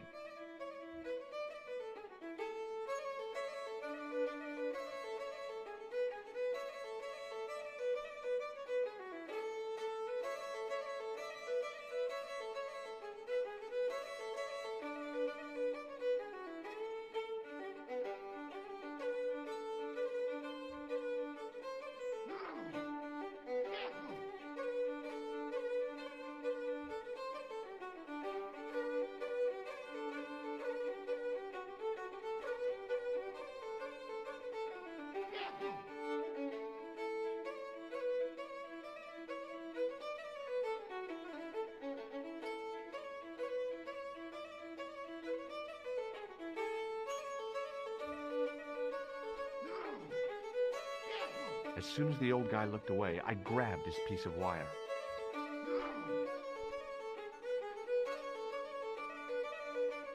Hi, my name's Stobbart, George Stobbart. Hello there, mister. What can I do for you? Do you know Professor Pegram? Do I know him? Do I know the good professor himself? No, I don't. I mean, I know who he is, but I don't know him to talk to. Do you know anything about Pegram's excavation? Only that he didn't have the right tools for the job. What he needed was shovels and a JCB. Pegram was digging for historical remains, not coal. Is that a fact? What the hell for? It's the science of archaeology, Pat. Understanding how people used to live by what they left behind. One day archaeologists might be digging up our remains. Imagine that, Mr. O'Brien. I wonder what they'll find. Well, it won't be arrowheads and beakers. Fast food cartons and favored condoms, more likely. Is it true that Pegram found a valuable gem? What? First I heard of it. Where have you been, Pat? That gem is the talk of every town from Lochmar to Ballydoon. Nobody told me. The lucky sod. So that's why he scampered. Did anyone from the village work at Pegram's dig? I tried it myself, but that high and mighty history man called me incontinent. What a nerve. Hadn't I dug more holes than the rest of them put together? Do you remember seeing Sean Fitzgerald at the dig? Let me see now. I think me brain box needs a spot of lubrication. Can you tell me anything about the castle on the hill? Oh, I don't know much about anything. You should ask Mr. O'Brien here. He does joined up writing. Would you be one of them history fellows yourself? That's right. Professor Stobbart, Miskatonic University. You're an archaeologist, and you're asking us about the castle. Excuse me, Mr. O'Brien. The gentleman was talking to me. How come you didn't leave with the others? I didn't know they'd gone until the landlord told me.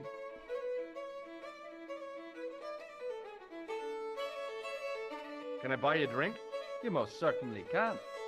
Give me a drink for my friend here. Who, Doyle? Has he conned you into buying for him? Shame on you, Patrick. Say again? Just a point this time, Michael. 1 point of brown coming up.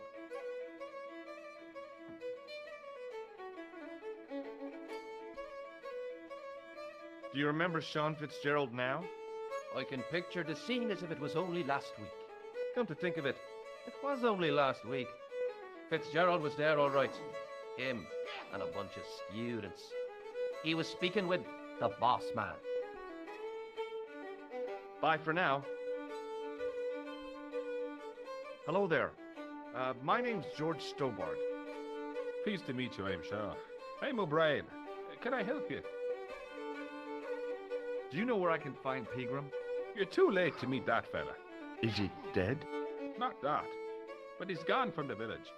A sore point with our esteemed host, I might add. Why has Pegram's departure upset the landlord? He's lost a paying guest, that's why. More than that, there's the question of an unsettled bill. Poor Michael's seen red over the business, and I don't blame him. Can you tell me more about the landlord? Mick Leary. He's what you call a would-be sophisticated. The trouble is, his idea of sophistication extends as far as putting paper in the lavatory. I never worked out why he did that. It's much too dark in there to read. That's true. Have you ever run your hand over the back of the door? The graffiti is written in Braille. Do you know where Pegram has gone? I'm sorry, but I don't. He upped anchor in the dark and shipped out before the dawn. Why did he do that? Who knows? A guilty conscience or a secret assignation. Whatever the reason, he'll not be missed in Lochmar. Maybe now the fuss about the gem has died down, we can get back to normal. What can you tell me about the gem which Pegram found? Now there's a gem which should never have been taken. A man would have to be full of greed to covet that stone. What's your interest in the jewel? You're not a reporter, are you? Oh, no. Thank the Lord for that. What can you tell me about the castle, Mr. O'Brien? It's a fine site now, isn't it? Dates back to the 10th century, you know. Most of the existing building was added much later, of course. Are the ruins open to the public? Oh no, it's much too dangerous. Anyway, there's nothing of interest remaining. Pegram thought otherwise, didn't he? Ah, but it's not difficult to get them history boys excited, is it? Give them a bone to play with, and they're happy as puppies. Was it Pegram who dug up the tripod at the castle? The same man, if he wasn't his twin brother. And can you guess what he did with the tripod?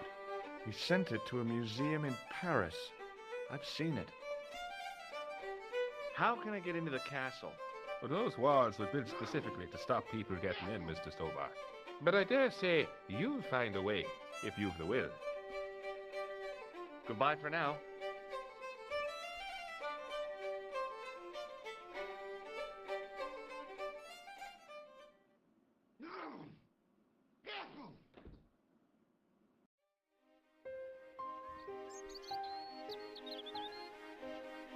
Hi there. What? What's your name, kid? Who are you calling kid? Who the hell are you? I'm George Stobbart, and I'm with the good guys. You're a head case, mister. A few sandwiches short of a picnic. Cut the crap and tell me your name. Liam McGuire. What are you doing hanging around the bar, McGuire? I'm on the run from me dad. Why? Did you do something bad? I ain't done nothing, boss. You can tell me, kid. Is it your dad? Oh, sir. He drinks every last penny down his evil throat. And there's me poor old mother, bedridden and dying of presumption. I tried to buy her medicine. Chopped firewood for Father Mahoney till me fingers bled. The old skinflint cheated me too. But I took the pennies he gave me back home. Look, Ma, says I, see what your darling son has earned with his own sweat and blood. When suddenly, me dad appears and grabs the loot. I'm off to Dublin heavy drinking, says he. Watch out till I get back. That's why I runned away. Something in the grin on his face told me he wasn't being strictly truthful. Compared to him, Huckleberry Finn was a candidate for Altar Boy of the Year. Do you know a man called Pegram? Can you describe him like on the telly in the cop shows? He's an English archaeologist. I know the man you mean if he's the one. Can you tell me where I'd find Pegram? No, I can't, 'cause he's not here now, but if I sees him, I'll ask him. Do you know what Pegram was doing in the castle? Digging for buried treasure. Jewels and gold and skeletons, like in the films. Do you know anything about Pegram's dig? He wouldn't let me anywhere near it. I offered to help, but he chased me off. I didn't want to see his smelly old hole anyhow. Did anyone from the village work at the dig? Pegram brought some students and bums with him. He reckoned no one in Lochmarn would know what to look for. The only local guy who worked for him was Sean Fitzgerald. Fitzgerald says he's never been anywhere near the dig. He's having you on, mister. Are you sure Fitzgerald worked at the dig? Oh, yes. It was him, all right. Would I tell a lie? Well, he denies it. I saw them together only last night. I wish you'd told me that sooner. What were they doing? Pegram gave Fitzy a box. He didn't look too happy about it. I knew it. But how am I going to persuade him to part with it? Break his fingers. Nah, I couldn't do that. I could. Thanks for the offer, kid, but I'll try a more subtle approach. Chinese burns? What's Fitzgerald scared of? Everything and everyone. So I shouldn't have any trouble getting him to talk. He's a pushover, but don't scare him too much. Try the soft touch. Butter him up a bit. I heard that Pegram had found a legendary gem. That's right. It's been the talk of Lochmarn all week. You haven't seen the gem, have you? Hell no. I reckon Pegram made off with it. If I was him, I'd go to Amsterdam, chop it up and sell it. He could be living the life of Riley instead of digging holes. What can you tell me about the castle, McGuire? What do you want to know? Well, can I get inside? No, it's locked up. Does anyone live there? No, only... What? Oh, nothing. You know something about the castle you're not telling me, don't you? No. What is it you're covering up? Is it something you're scared of? I ain't scared of nothing. I'll give you one last chance to tell me about the castle. Oh, yeah? And what if I don't? Then I'm taking you back to school. Oh. There's a ghost. It's called the Phantom of Loch Man. Have you seen a guy dressed as a clown? Here in Lochmarn, they all dress like clowns. The man I'm looking for is a dangerous psychotic. Jesus.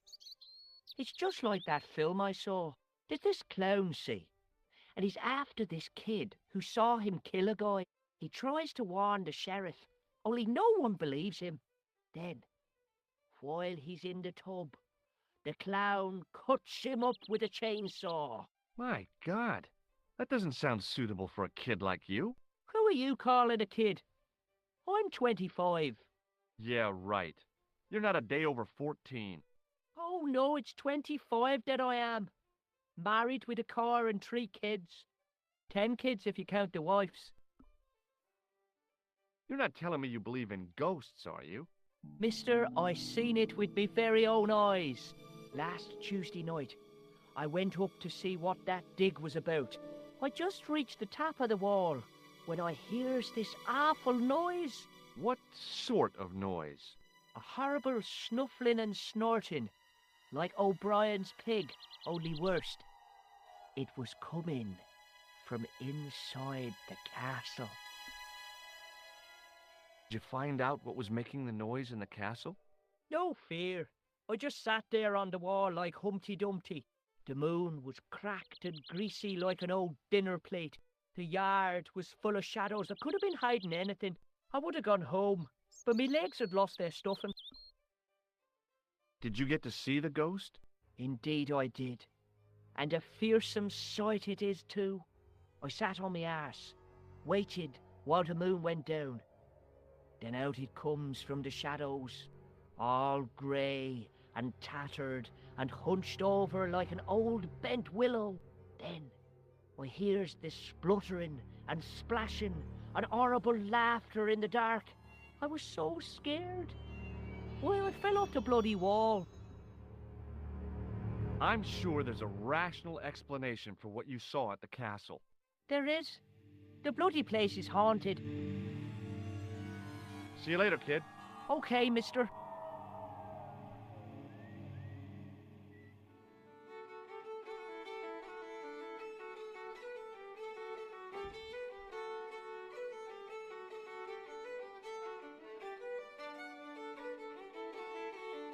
Hello.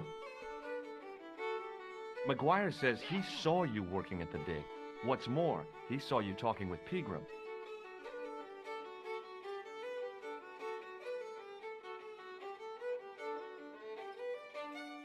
I knew this would happen. I knew I'd get caught. Doyle told me you definitely worked at the dig. He's seen you there. You might as well admit it. Just my luck. Grasped up by a delinquent and a dimwit. I need to talk to Professor Pegram, if he's still alive. What do you mean? Is he in danger? Yeah, you too, if I'm right. You're not from the Social Security. Hell no. What makes you think that? Well, I was claiming benefit at the same time I was working for Pegram. I'm not in a position to make judgments, Sean. That's between you and your conscience. All I want is to talk to Pegram about the gem. But he's not here. I know that.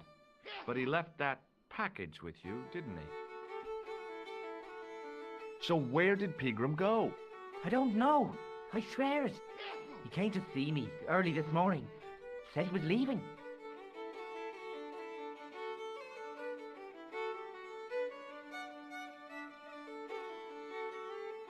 He asked me to give this package to a guy called Marquet.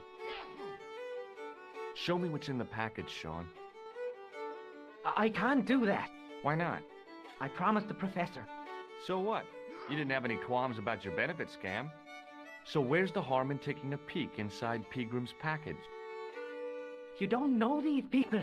I can't. I don't dare.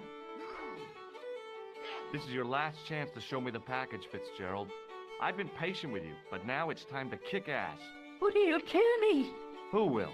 Man from Paris. Jack Marquet. Pegram told me if I gave him the package unopened, I'd hear no more about it. But if I double-crossed Marquet, I'd be dead. I'll deal with Jacques Marquet. Give the package to me. No. Why should I trust you? I don't know who to trust anymore. I wish I'd never even heard of the Lochmarn gem.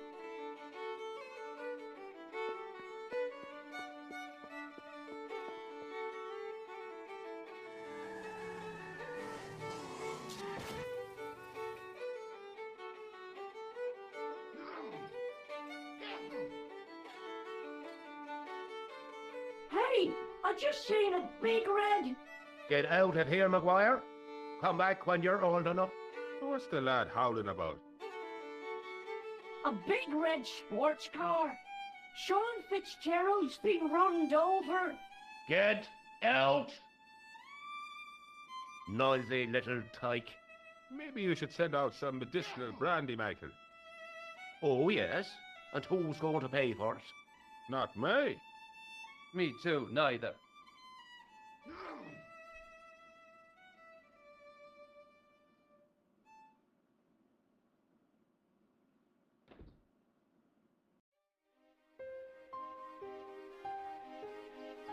I was telling the truth about Fitzy, mister.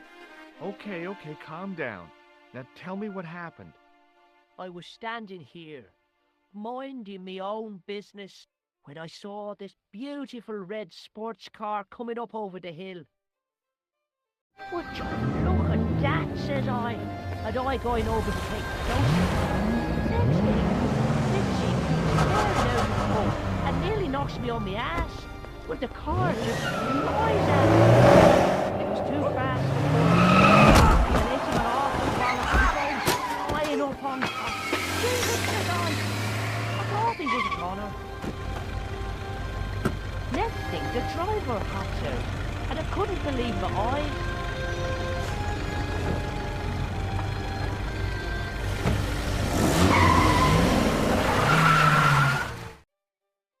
He was dressed like a bloody pixie. Did this pixie have a scar on his cheek?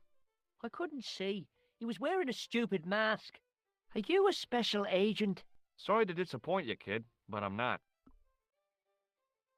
Did Fitzgerald drop anything when he was hit?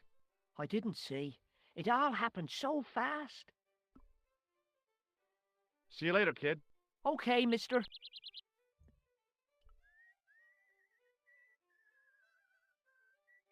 I pushed the switch down, but in doing so it snapped off in my hand.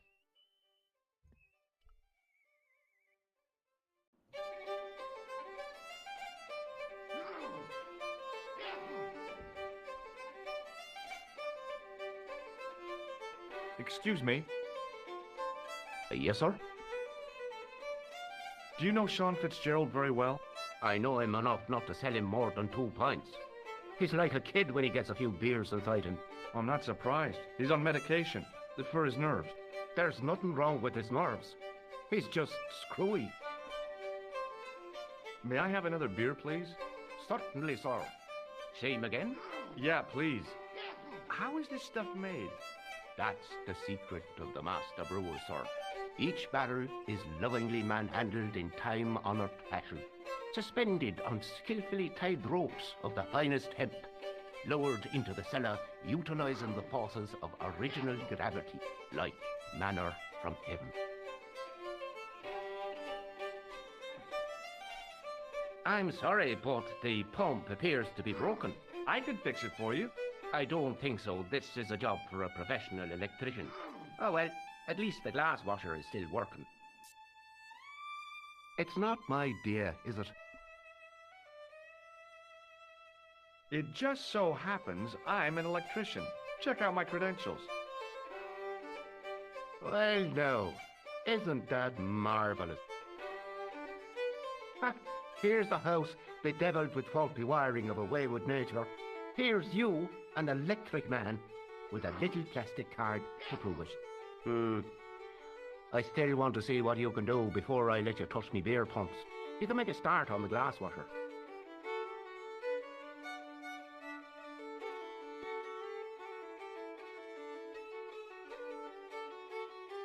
And when you finish that, will you take a look at the pumps?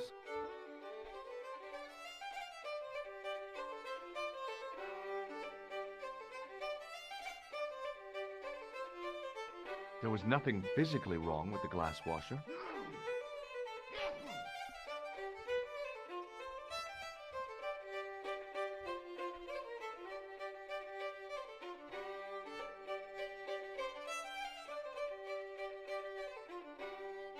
I replaced the fuse with a piece of wire. I knew it was dangerous, but I was desperate enough to disregard everything I knew about standard safety precautions. Excuse me, Mr. Leary. I fixed your glass washer, no problem. Bingo! And a blessing to all the saints. A free half-pint to that man, on the house. Now, could you take a look at the beer pumps? Well, I guess so, but I'm not making any promises. If you can't fix them, I'll have a riot on me hands. The pumps are in the cellar, right? That's right. You'll find a flashlight down there somewhere.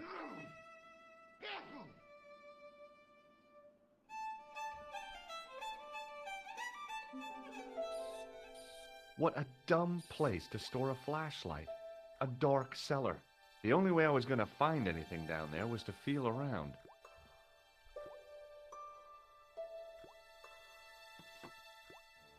I pushed the lever and heard the grating of metal, but nothing appeared to happen.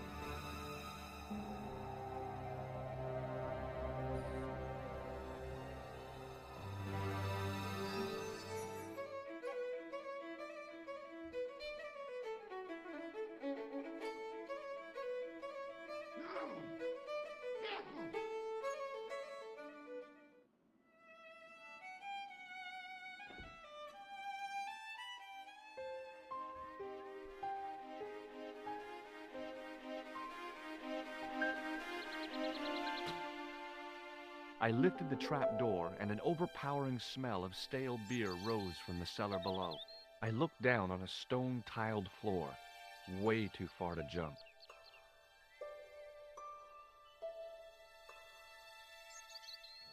Excuse me. There was a nasty feeling in my guts I usually associated with light opera. It was Khan. What's the problem? Did you see what happened here a few minutes ago? What was that? A man was involved in an unfortunate accident. I didn't see anything.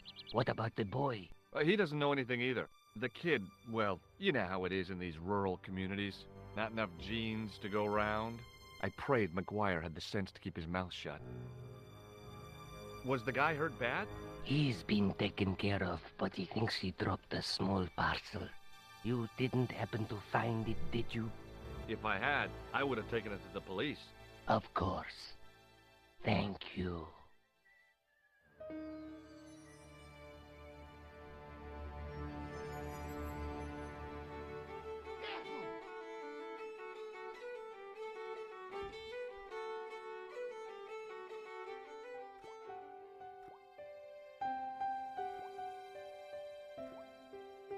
Then I noticed a flash of light, something sparkling beneath the open trap door.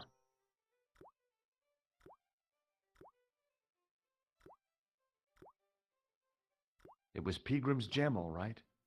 A large, uncut blue stone. As I held it aloft, I realized the fascination it could command. I guess I was already under its spell. Did you find it? What? Whatever you was looking for. Yeah.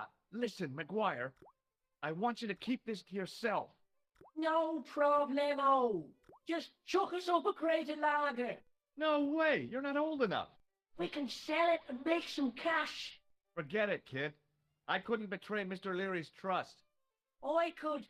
For sure. That old misery goods deserves it. If you want to do me a favor, keep a lookout for that guy in the suit. Okay. But it'll cost you a packet of chips. Oh, and shout if you see that Ferrari.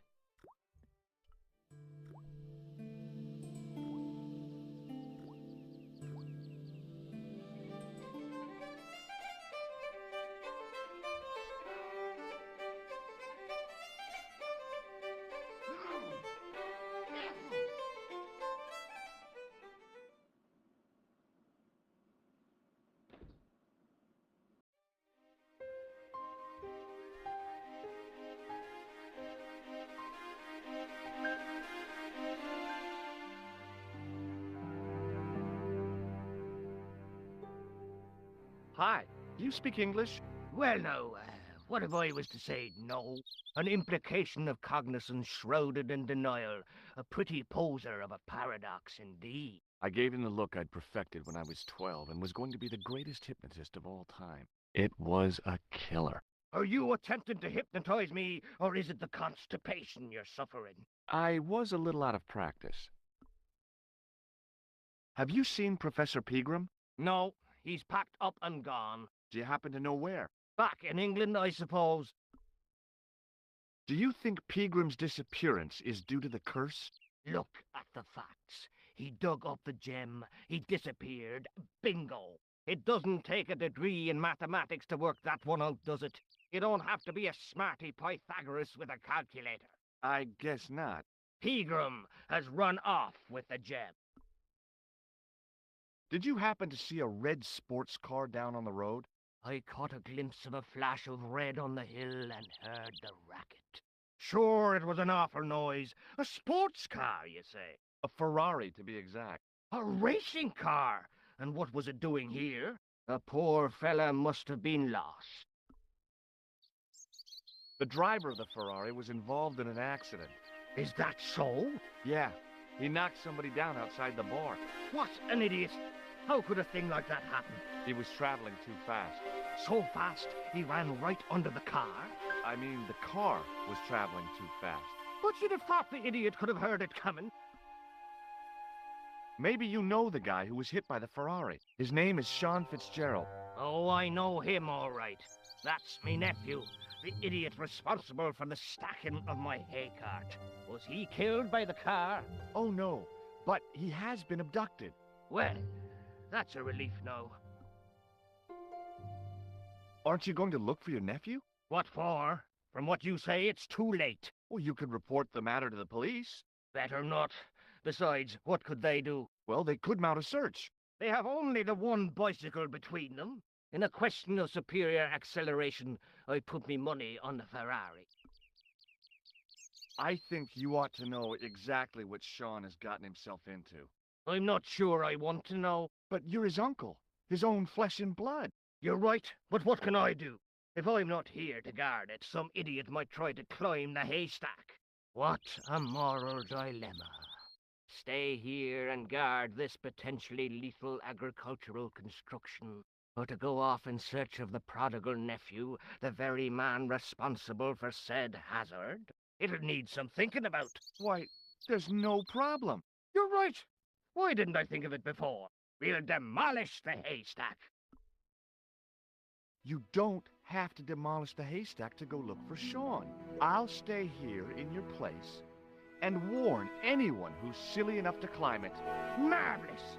I think I should start me inquiries in the bar.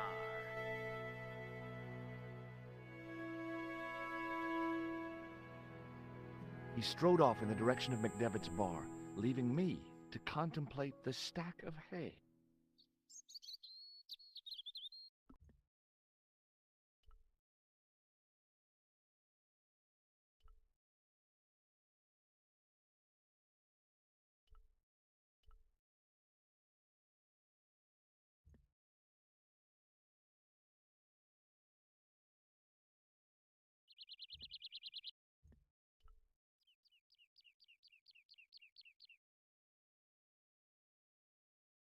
Pushing with all my strength got me nowhere. They didn't budge. I really need to start working out.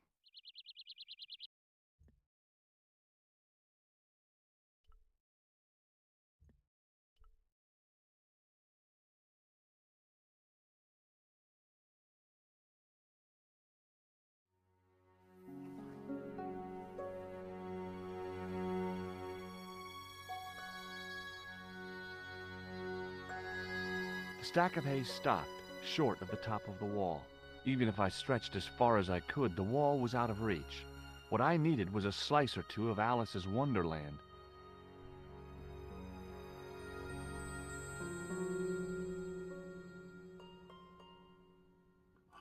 I inserted the end of the lifting key in the mortarless crack and gave it a firm shove. It remained lodged in the wall, jutting out to form a step.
The rope by which the goat was tethered had become tangled on the old plowshare.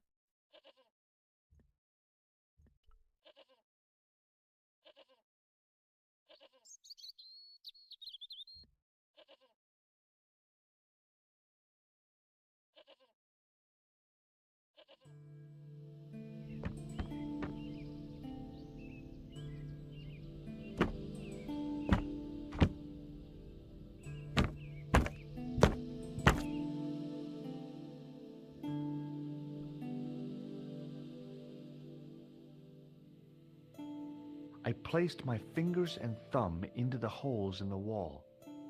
Nothing happened.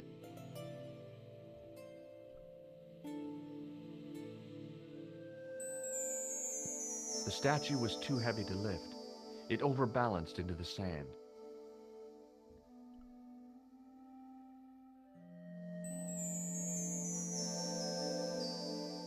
As I swung the stone upright, I noticed it had left a pattern of holes in the sand.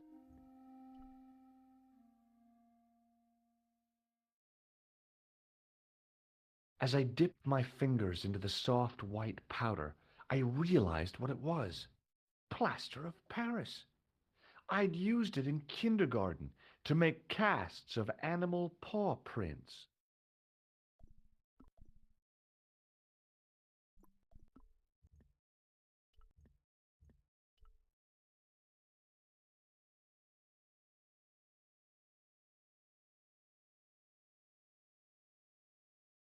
I sprinkled the plaster on the sand until the holes were filled.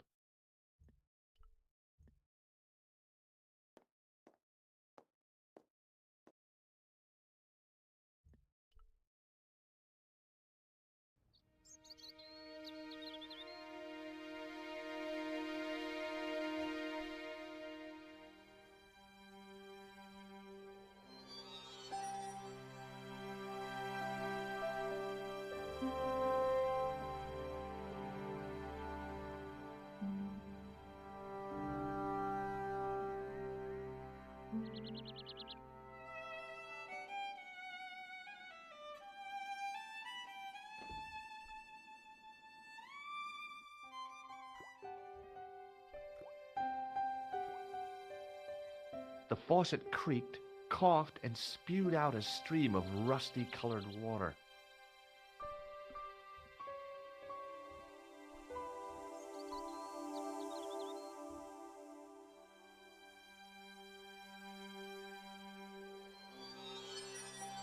I held the towel under the faucet and soaked it with water.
The trickle of water was quickly absorbed by the plaster.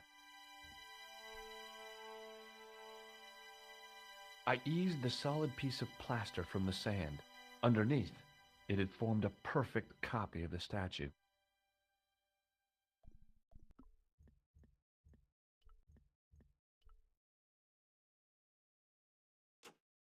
The hardened plaster cast fitted snugly into the 5 matching sockets. There was a soft thud, then silence.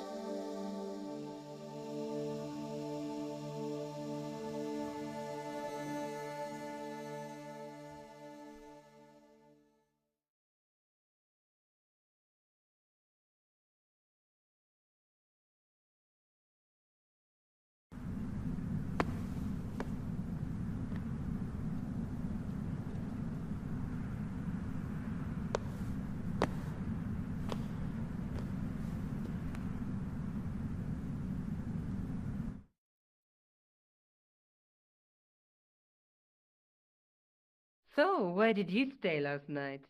At McDevitt's. I got to drinking with Doyle and a couple of the guys. That explains why you look so ill today. Did you get any sleep at all? Not much. I had to share the room with another guy.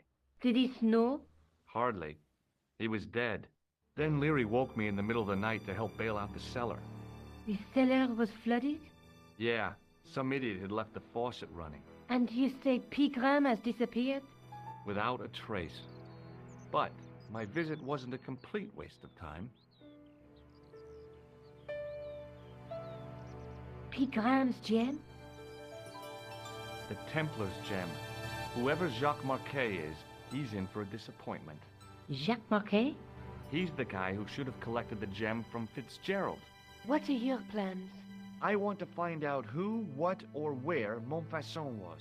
All I've got to go by is the name and a picture of a hanged man. I can't sit here all day, much as I'd like to. Okay. Don't forget to look for Lobineau at the Crune Museum. And why don't you see if Rousseau has heard anything? Okay. Anything else I can do for you while I'm out? Shopping, a trip to the laundromat? Just take care of yourself.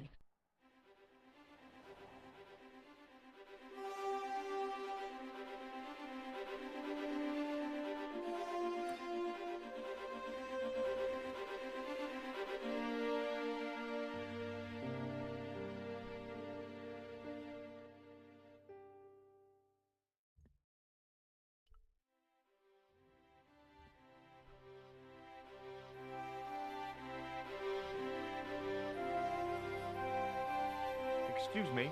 Ah, Monsieur Stobbart, n'est-ce pas? That's correct. You remember me. The retention of such data is part of my duty as a gendarme. That is how crime is fought, through attention to detail, not intuition. Yes, sure. Have you heard of a man called Marquet? Yes. He used to be known as the Mole of Montmartre. I heard he's been hospitalized, probably by one of his rivals. Which hospital was Marquet taken to? The Hagenmeyer Clinic, in the Avenue des Hérissons. Why was Marquet known as the Mole of Montmartre? Because he lived in Montmartre. I suppose.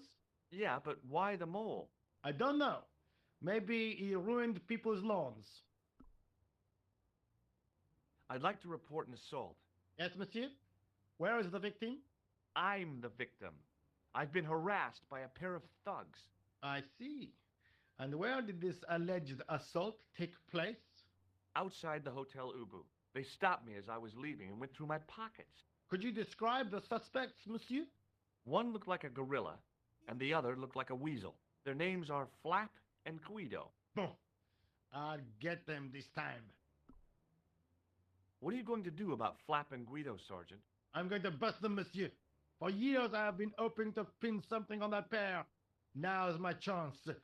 I'll show them, and the inspector. Thanks, Sergeant. Thanks for taking me seriously. I'm only doing my duty, monsieur.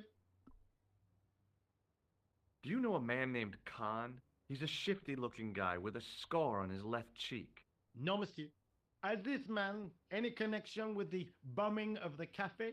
Yes. I believe Khan was the name he used when he hired the clown costume. Is Rosso here? Yes, he is. You wish to speak to him? Not really. See you later, Sergeant.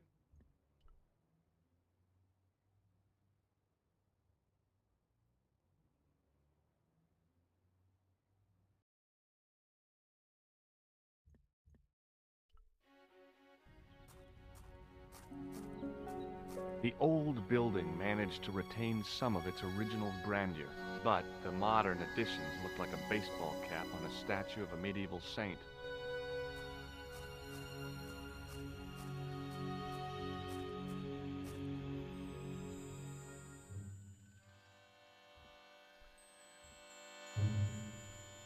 Hi, my name's George Stobbart.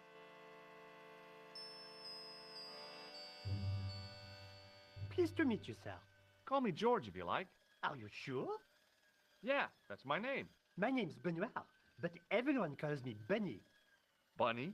That's right. I used to have this cute habit when I was a kid. Keep it to yourself, Benoit. Do you know anything about a patient named Marquet? No, sir, I don't know much about any of the patients. I've never met a doctor who admits that he's only human. I'm only a trainee, sir. I'm sure I'll get the hang of things. See you later. Right.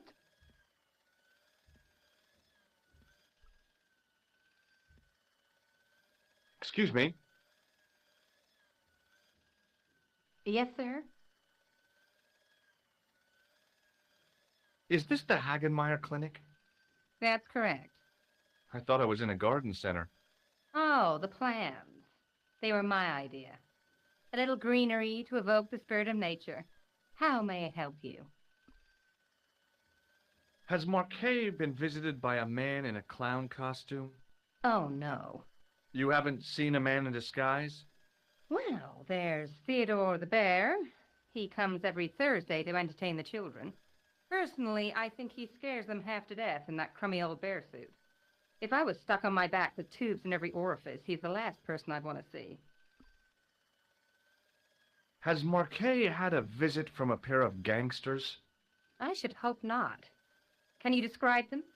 A thin guy who looks like a weasel and his friend, a gorilla. Sounds as if they escaped from a zoo. I'm here to see Jacques Marquet. Oh, yes. Are you related to our client, sir? Yeah, I'm his, long-lost brother. A brother half his age with a different name and an American accent. Yeah, people always say that. I blame Mom. We were separated at an early age, after a mix-up in the nursery at the Oakland shopping mall. I've never heard anything so ridiculous in all my life. I guess not. So, do I get to see Marquet before the funeral? That attitude will get you nowhere. My instructions were quite clear. No one gets to see Marquet. So unless you can prove you're a relative or a close acquaintance, you're wasting your time here. Thanks for your help, ma'am. You're welcome.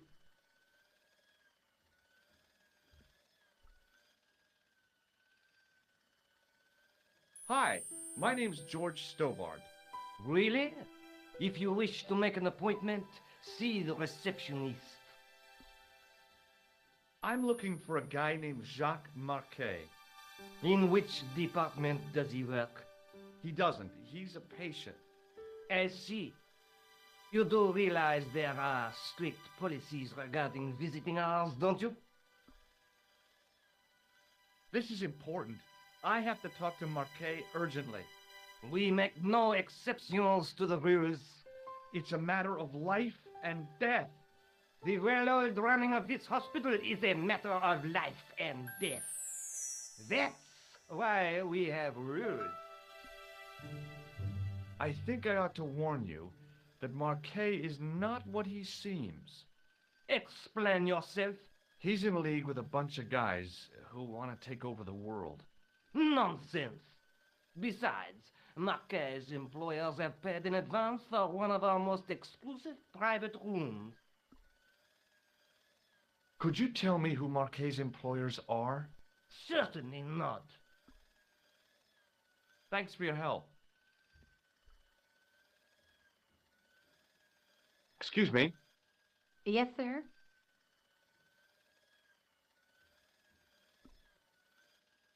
Look at this ID pass. So you're Merlin. Marquet's been asking for you. For me? Yes.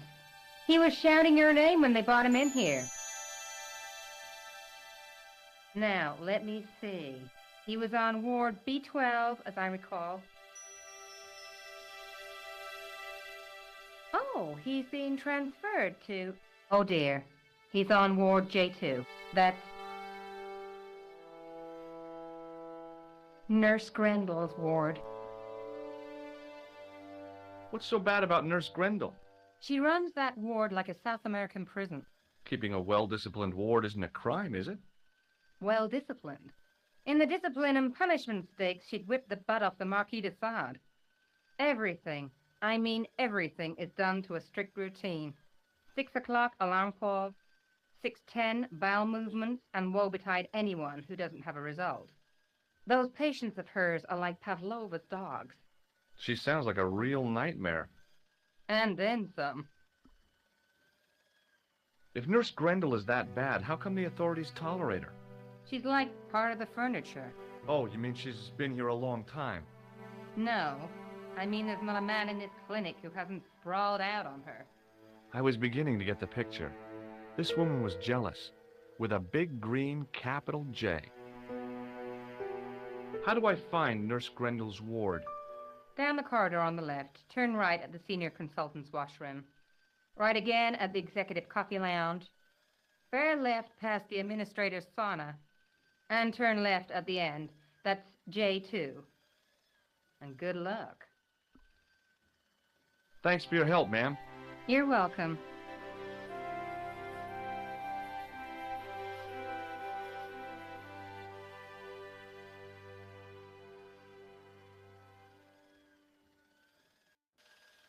As I turned the corner, I saw the source of the hellish noise which echoed through the corridors.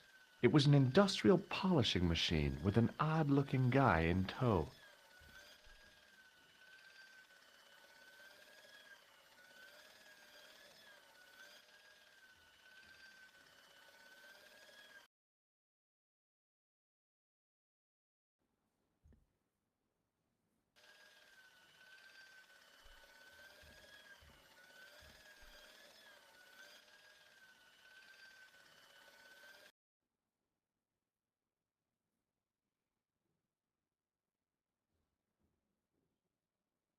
Oui, monsieur. Is this Ward J2? It is, but you're not supposed to be here. We have strict rules about visiting hours. Can't you make an exception? I've come all the way from California. You must speak to the doctor. I can't wait that long. What if he snuffs it? You can't talk like that here. This is a hospital. You will have to leave. Do you have any clowns on the ward? Why, yes, we do. A professional clown. I'll bet he lightens the place up. Hardly. Monsieur Boissy has been in a coma for the last 3 months. What's wrong with Boissy? He was involved in a very nasty accident. A silly stunt involving a unicycle. His current condition is due to post-traumatic shock. It's unlikely he'll ever perform as a clown again. It's an ill wind that blows nobody any good. Do you have a patient named Marquet on this ward? Oui, monsieur. He is in the private room at the end of the ward. He has been placed in strict isolation. You can tell me how my brother is, can't you? Of course, monsieur. What is his name? Jacques Marquet. Let me see. He's satisfactory. I was told he was dying. Well, he is, but the doctor described his condition as satisfactory. That's quite an improvement on yesterday. Do you know who paid for Marquet's room? No, of course I don't. Preferential treatment like that must cost an arm and a leg. That's not my concern, monsieur. Thank you, nurse. You may come back at visiting time, monsieur. Thanks. When is that? The second Tuesday of each month.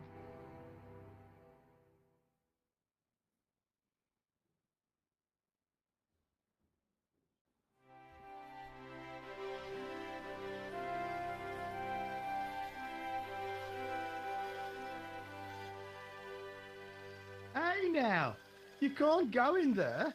How come? I'm responsible for the contents of that cupboard.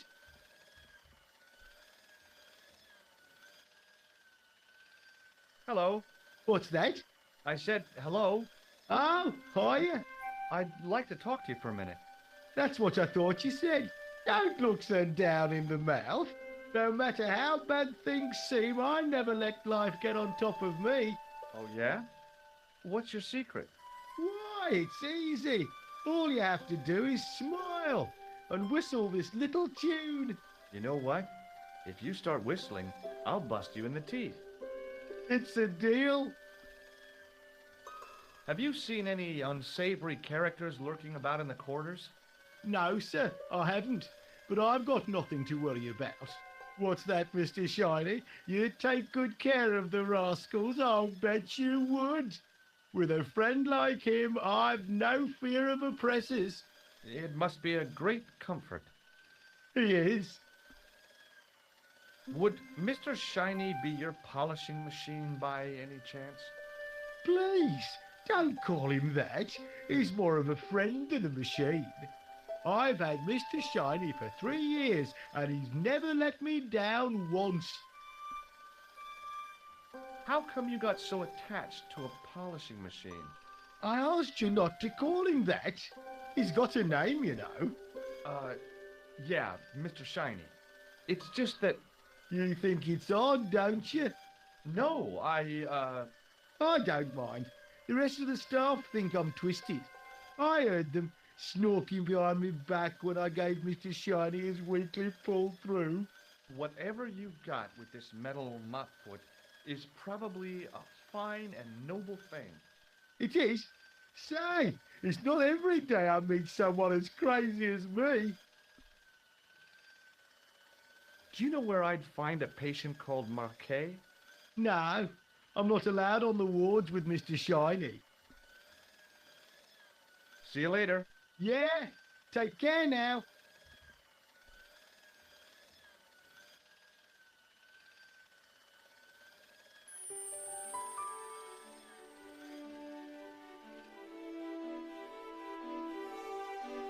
As I tugged the plug out of the socket, the polishing machine coughed, spluttered, and died.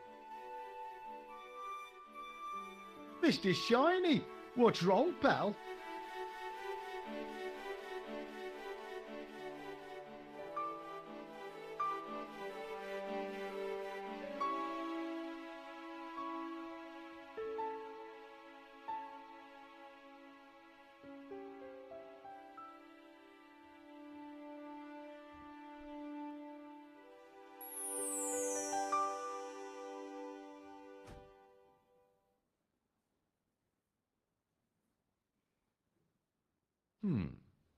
Dr. Stobbart at your service.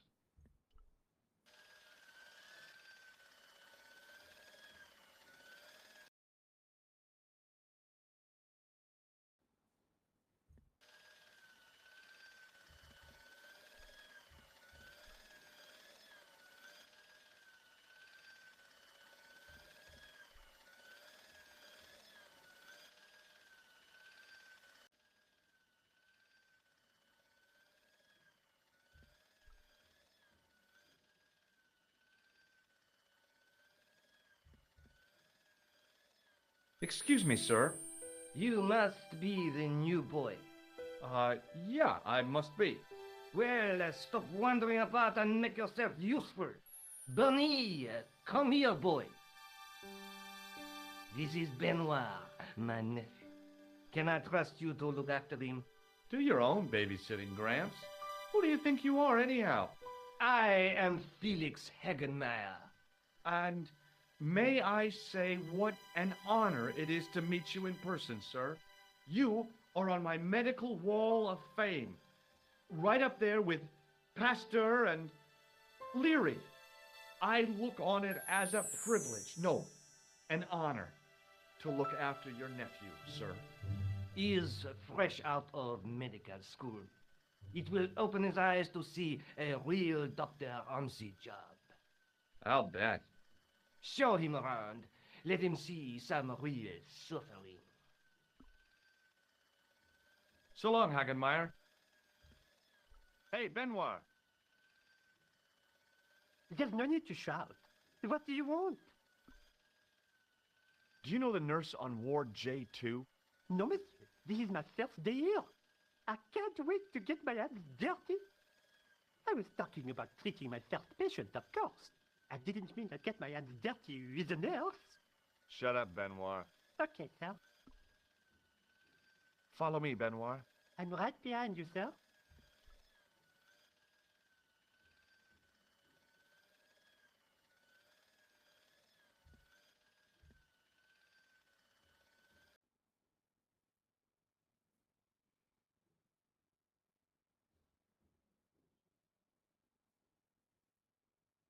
Good afternoon, doctor.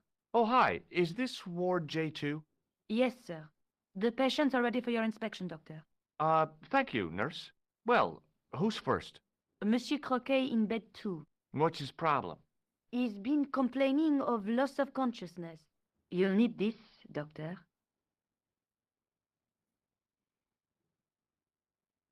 She gave me a long, narrow metal box and a stunning smile. Thanks.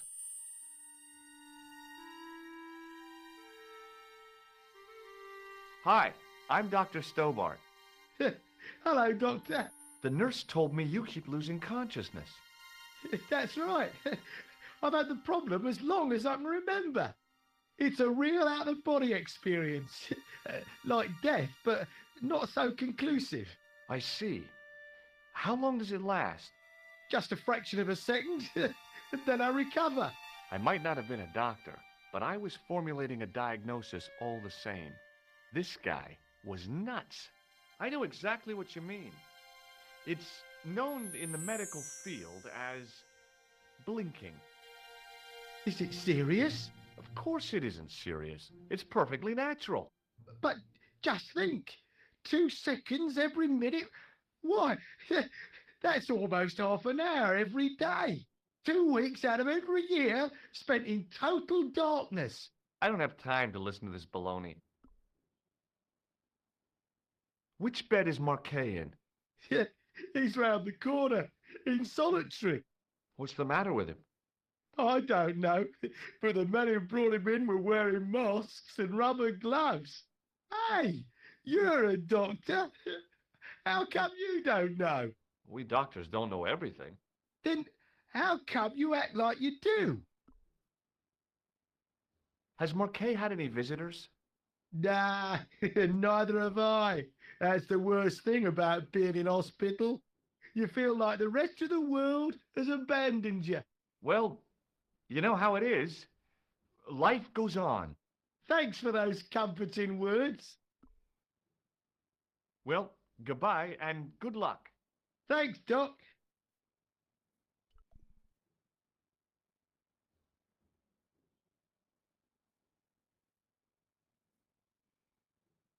Doctor! What is it? You haven't taken my blood pressure.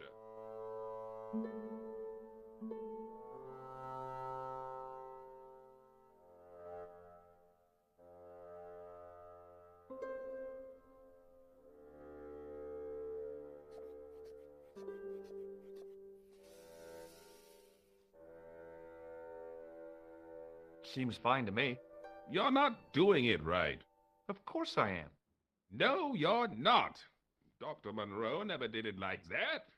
I can't take a satisfactory reading while you're excited like this. I'll come back later.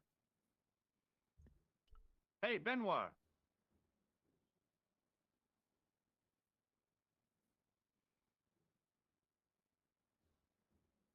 Yes, sir? Here, take this pressure gauge.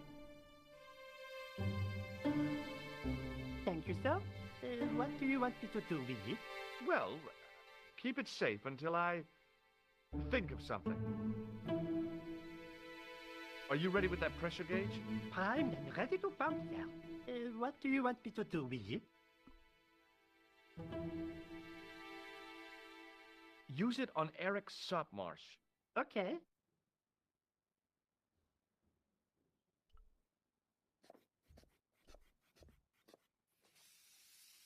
I'm Dr. Stobbart. Bonjour, docteur. Have you heard of a guy called Marquet? He's in quarantine, doc, right behind this here door. Marquet is just the man I wanted to see. I wouldn't go in there if I was you. He has anthrax. I have to visit my patient. What for? Routine. I have to check he's still breathing. What if he's not? I'll sign the certificate and register his bed as vacant. That's a cold and distant attitude to death. Well, I've been institutionalized to the point of godlike aloofness. The white coat suits you. Thanks. Have you seen any suspicious characters on the ward? Yeah, I have. A gorilla and a weasel? No, this was a tatty old bear. How was the bear acting suspiciously? Well, he was wearing a homburg. Is that against the law? No, but it's pretty weird for a bear. Don't you think it's possible that the bear was a man in disguise? Well, obviously, I'm not completely stupid. But who would go to the bother of disguising himself as a bear? It's not as if he'd blend in with the surroundings. I checked with base to see if any bears had been reported missing from the zoo or a traveling circus. They told me to sit tight until reinforcements arrive. I guess they're right. I'd be stupid to tackle a bear single-handed. Catch you later, officer. Au revoir, Doc. If you see that bear, kick him in the nuts. Rather you than me, pal.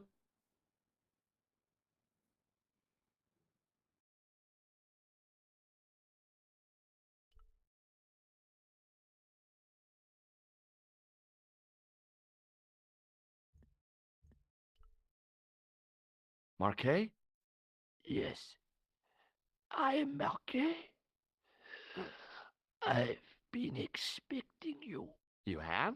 Well, what are you waiting for? Get it over with. I just want to know what I should do with the gem. The Lamar gem. Yeah, right here in my pocket. I thought you were one of the assassins. Not me. I never inhaled. So, you were sent in my place? Yeah. You could hardly make the trip to Ireland in your condition. What should I do with the gem? Deliver it to the Grand Master quickly. Tell him that I have found the tripod right here in Paris. You have it? Not yet, but it's being taken care of. I hired a couple of stooges with a flair for petty crime. Would that be Flap and Guido by any chance? You know them? We've met. What about the Hashashin? He's more likely to have followed Klausner.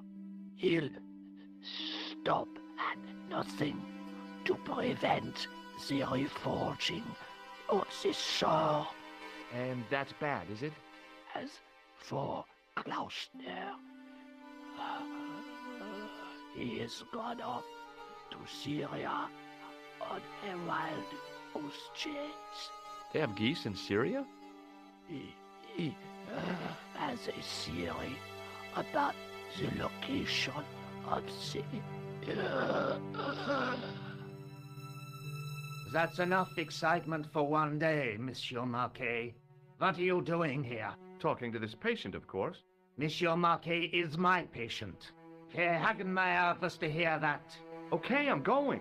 I'd learned all I could from Marquet anyhow.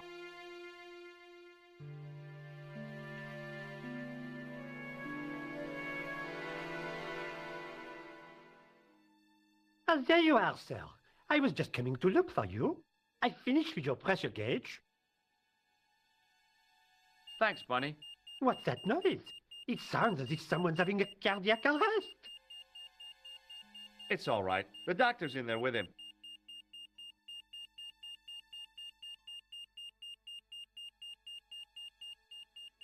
Are you sure he was a doctor? Oui, monsieur. He showed me his ID. It was Dr. Braille. There's no Dr. Braille working here. He's an imposter. The door's locked. Help me, officer.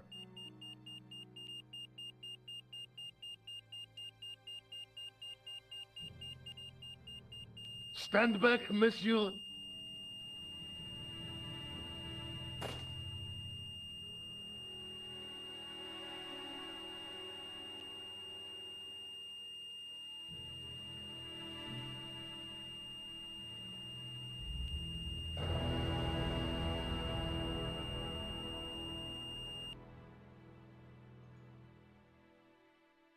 I found Jacques Marquet.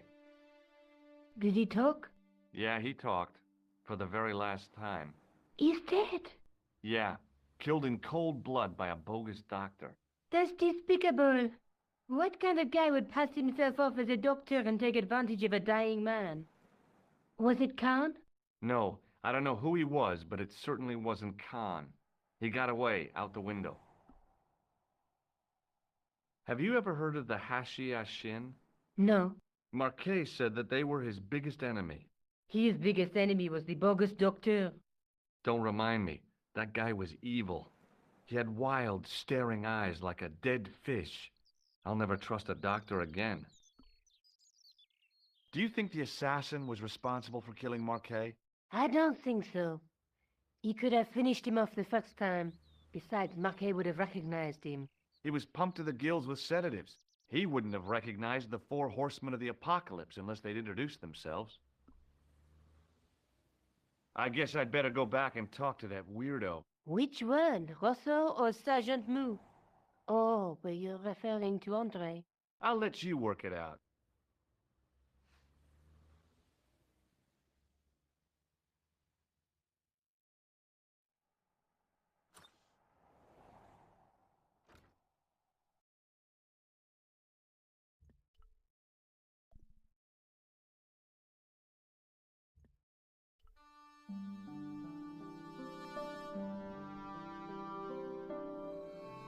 You have left it very late, monsieur. Late for what? Anything? I am closing the museum soon. You wouldn't like to get locked in. I can tell you, not in this gallery. Why not? It is haunted, monsieur. You don't believe in ghosts, surely. Oh, yes, I do. 7 years ago, a lad managed to hide in here. It made a bet with his friends, I suppose. When I found him in the morning, he was cold as ice and stiff as a board. Well, what was the cause of death? They said it was a brain tumor. But on his face was a look of stark, desperate terror such as I have never seen before. Scary. Forget it.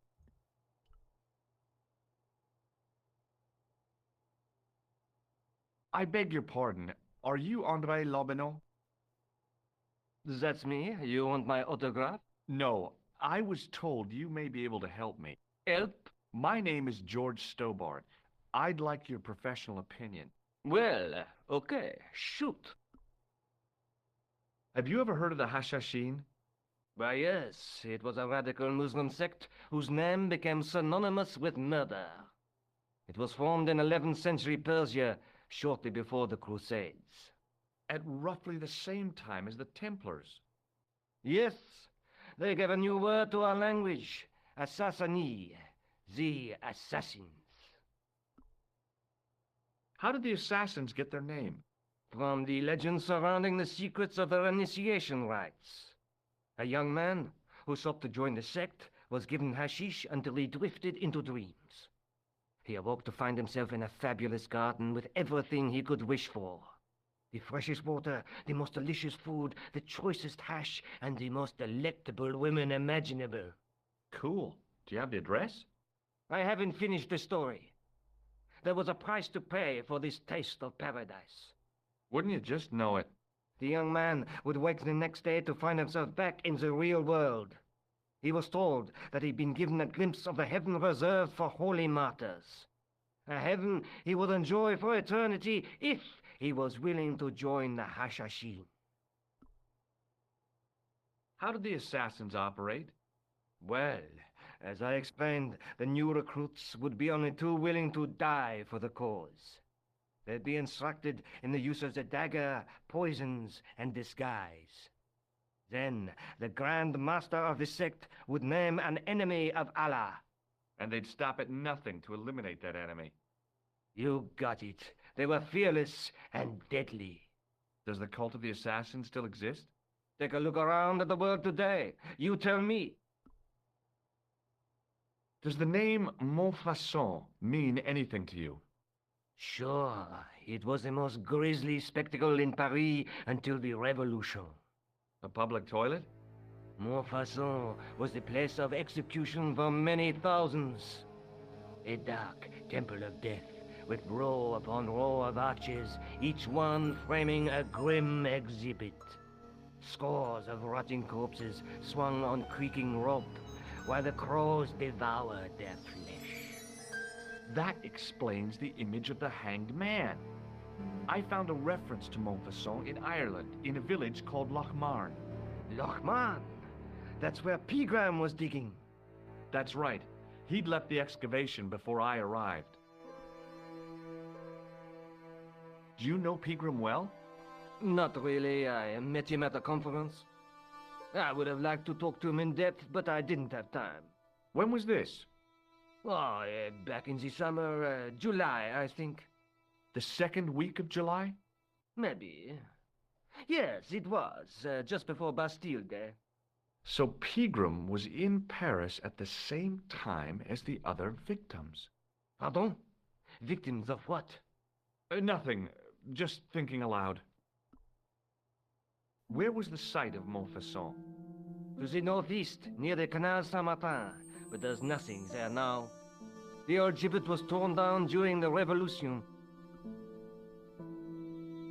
I'd like your opinion on a medieval manuscript. Vraiment? Do you have it with you? No, it's too fragile. And besides, there are certain people who'd stop at nothing to get their hands on it. Intriguing. Do you have a copy of the text? There isn't much. Only a few Latin phrases. I was kind of hoping you'd help decipher the pictures. Without seeing the manuscript, that's a tall order. Just tell me one thing. What does the image of two men riding on the same horse suggest to you? The Knights Templar. Does the Templar seal appear on this manuscript? I'd love to see that for myself. Can you tell me anything about the Knights Templar? I sure can, Georgie.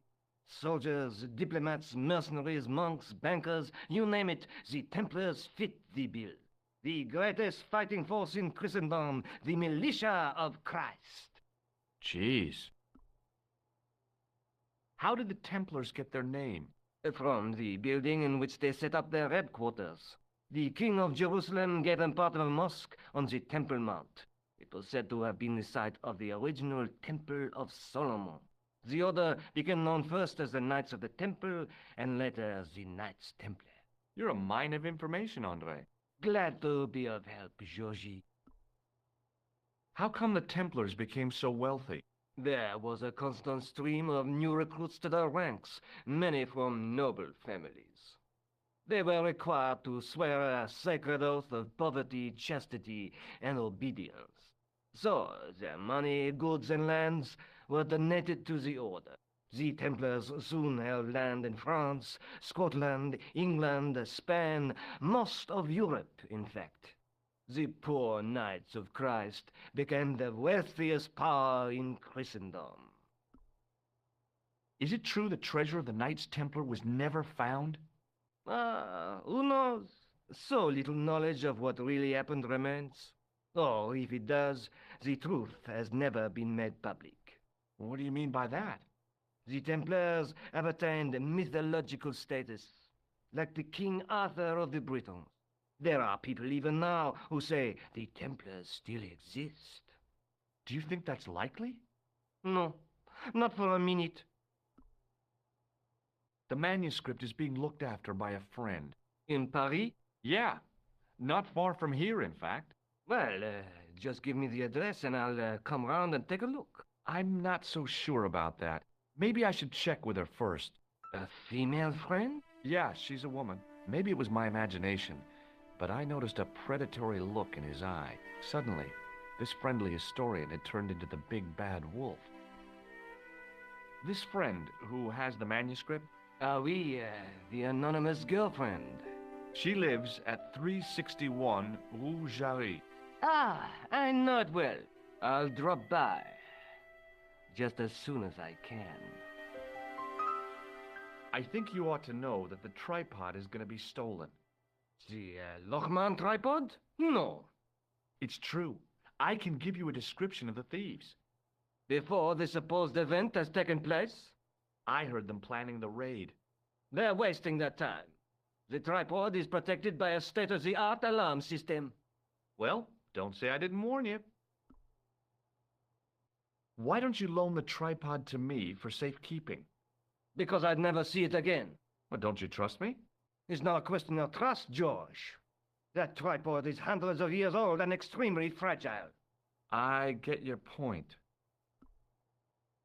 Thanks for your help, Andre. You're welcome.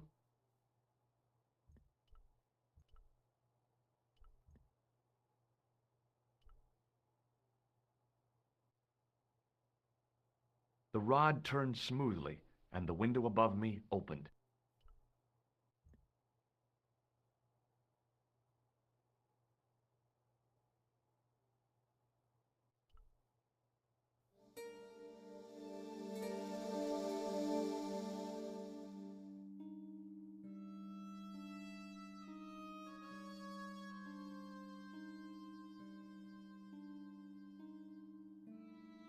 It is closing time, Monsieur Lobineau. Already, there just aren't enough hours in the day. More than enough for me. I can't wait to get home and put my feet up. Eh bien, see you tomorrow. Good night, Monsieur.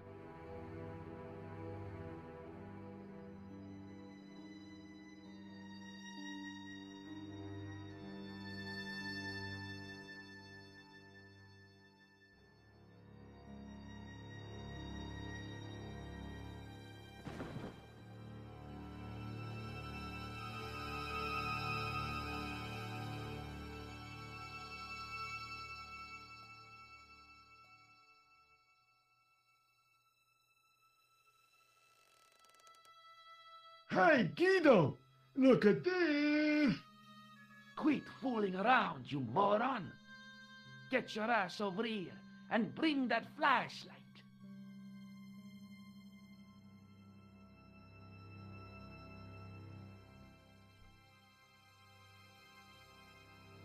What the... Who's there? Let's get out of here!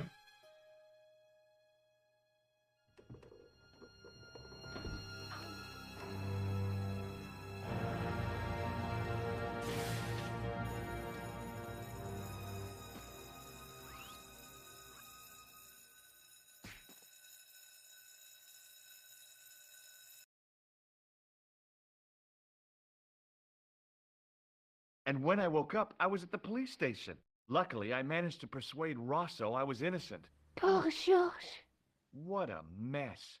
I bungled the whole thing. I don't think so. You made a pretty good job of distracting those two crooks. Yeah, but the killer got away with the tripod. No, he didn't. He's not the only one who can dress up in costume. You mean... it was you who stole the tripod? Oh, hell, Nico. I could have been shot. Those dogs are more likely to shoot their own feet. I just wish you'd told me your plans. We're supposed to be in this together. But how come you dressed up like a pantomime cat? Don't sulk, Georgie, please. Oh, rats. And don't call me Georgie. Oh, I really thought you'd be pleased. After all, we've got the tripod. Aren't you going to try putting the gem on the tripod? I guess so.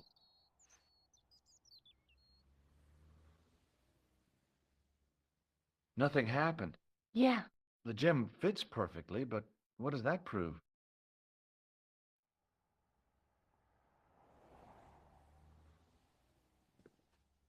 Maybe the tripod has to be in a certain location. There's nothing on the manuscript to indicate where, though, is there? Oh, by the way, I had a visit from André Lobineau.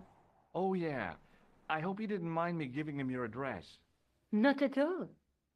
It was lovely to see him again. He was over the moon when I showed him the manuscript. It's not often he gets that excited. He made a sketch of the knight's crest to take back to the museum. I believe he's identified the family who bear that crest. I sure hope so. Lobineau explained who the Hashashin were. Yeah? The cult of the assassins. Oh, boy! Have you found out any more about the Knights Templar? Yes, I have. The guy responsible for their downfall was Philippe IV, the King of France, otherwise known as Philippe le Bel. Well, he is known to history as Philippe the Fair, but I doubt if the Templars called him that. I'm sure André will tell you all about him. I have to go. Already? You only just arrived. Time and tide wait for no man. Okay, I'll see you later.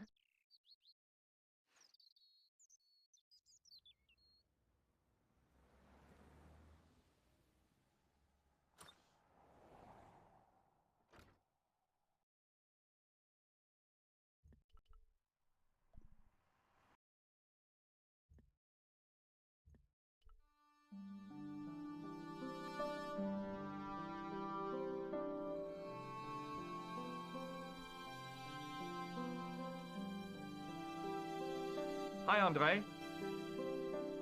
Hello, Georgie. What's with the long face? Haven't you heard?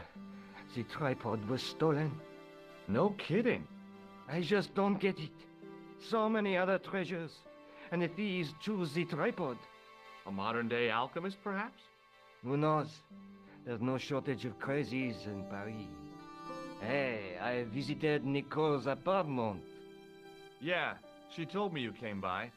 Ooh, quite a fine Georgie boy. I didn't expect anything quite so sexy. I hope you're referring to the manuscript.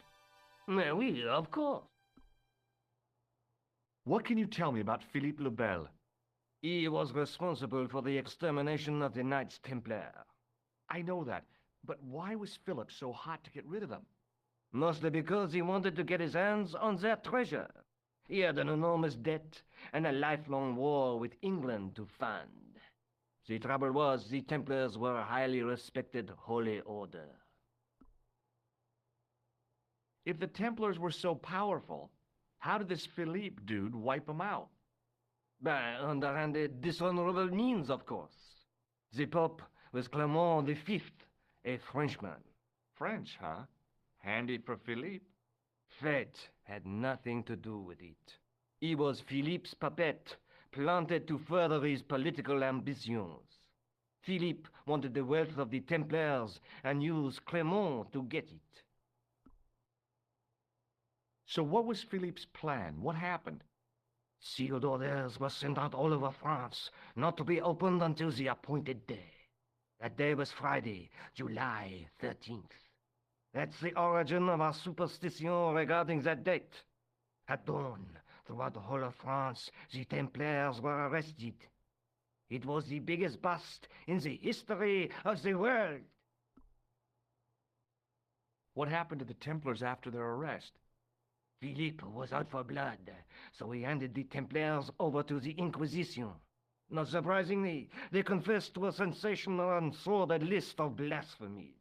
Like what? Oh, the sort of things you read about in the gutter press. Devil worship, lewd sexual practices, spitting on the Holy Cross, that kind of thing. Well, that must have given their lawyers some headaches. Whether or not the accusations were true, this was not good publicity. Most of the charges were probably cooked up, but so were the Templars, literally.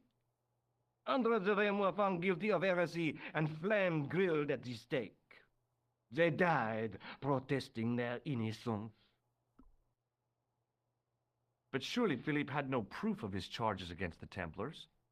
A man will admit anything under torture.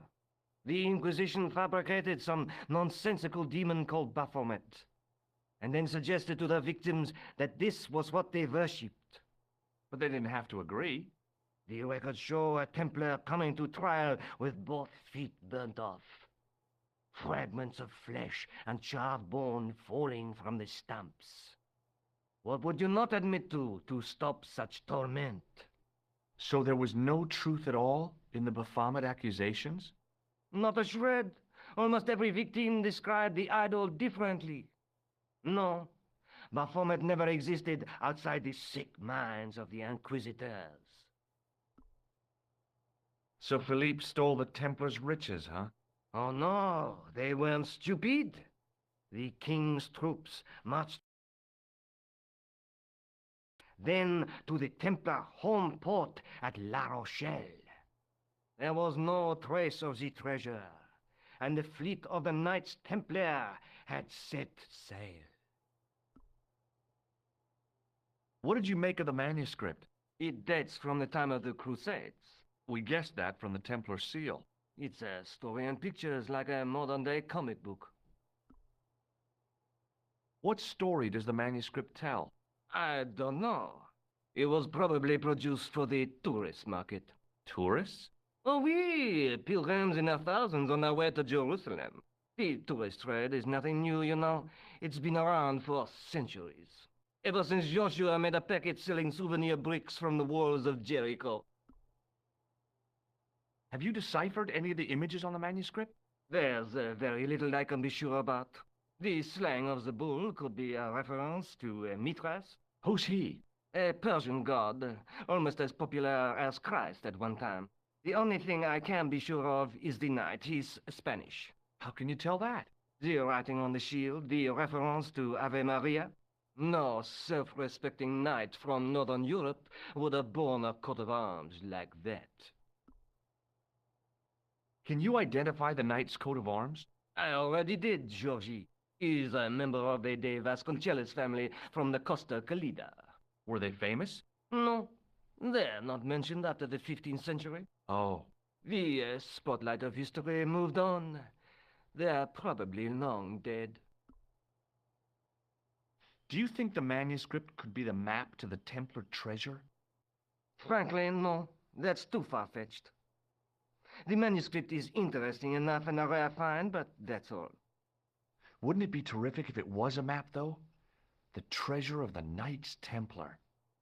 A romantic notion, Georgie, but extremely improbable. Thanks for your help, Andre. You're welcome.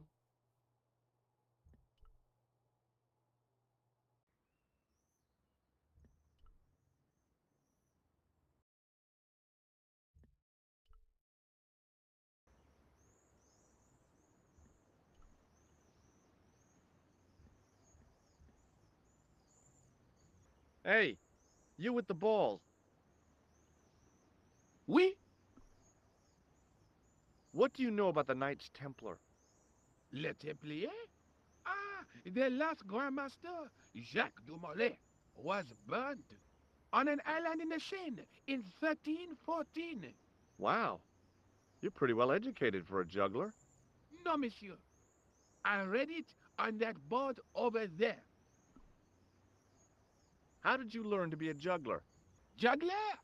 What is this juggler? It's you. You juggle, that makes you a juggler. No, I am a jongleur. A jongler? What's that? Mon Dieu! A jongleur is an artist, a master of the contragravitic aeroballetic mysteries. In centuries past, the courts of the crowned heads of Europe had the jongleurs, witty, erudite men to whom the monarchs turned in their hours of need. Wait a minute, wait. Let me get this straight. Our enemies are at the borders, plague ravages the land, and the peasants are revolting. Thank God we've got Chuckles the Jongler to throw his balls around. I don't think so. That juggling doesn't look so difficult. Oh, it does not, does it not? Perhaps you feel you could do better, no? I'll give it a try. Be my guest. I had no idea what I was doing. But this guy was obviously an idiot, so how difficult could it be? A lot more difficult than I thought. That's how difficult. Still, it was my big chance to be derided by complete strangers.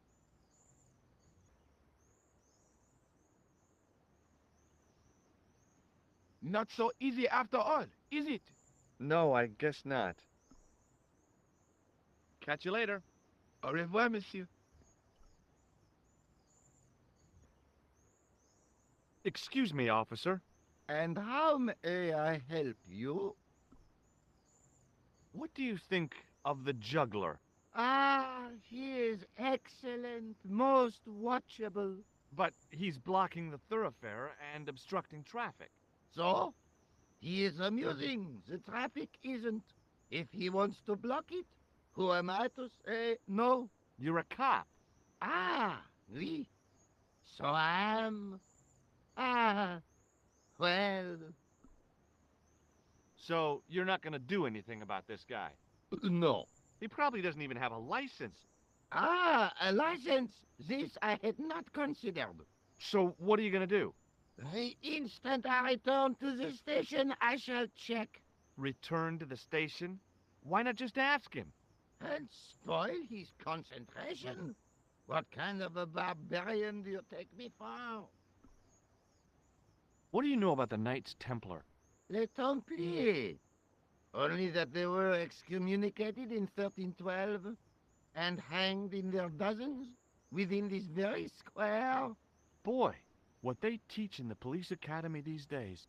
No, monsieur. I read it on that board over there. Shouldn't you be off directing traffic or something? You have seen the Parisian traffic, no? Yeah, so? I could direct the traffic. The most dangerous, the east side of Rome. Or I can sit here and enjoy the sun, the architecture, and the Sauvignon. Which would you choose? Yeah, but I'm not a policeman. What happened to duty? An excellent question, monsieur. Does this red nose mean anything to you? Ah, you are a clown. Do I look like a clown? No, although you juggle like one. Now, if I'd known you were a clown, it would have been amusing. And not a humiliation for you. What do you mean? Who ever heard of a plainclothes clown? He had a point. So you're saying that if I juggle badly with a red nose, I'd be the king of comedy. But if I juggle badly without it... You look like a pathetic loon. Oui, monsieur. You have it. I'll see you around. Oui, monsieur. I'll be there. Hi again. Oui? What is it this time? Look, a red nose. Oh, you say, whoop-de-doo.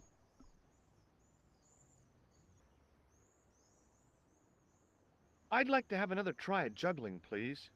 You have gone on a crash course, perhaps? No, I just had an insight into presentation. Huh? Allow me to demonstrate. The balls, please. If you insist on completing your humiliation, monsieur. Okay, now for my secret weapon.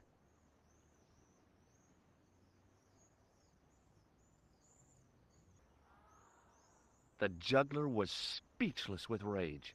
You could have mistaken him for a mime. And without a word, he collected his balls and left in a fury. Hey, you forgot one of your balls. Hey! But he didn't hear. Better still, deprived of his entertainment, the gendarme decided maybe he ought to do some policing for a change.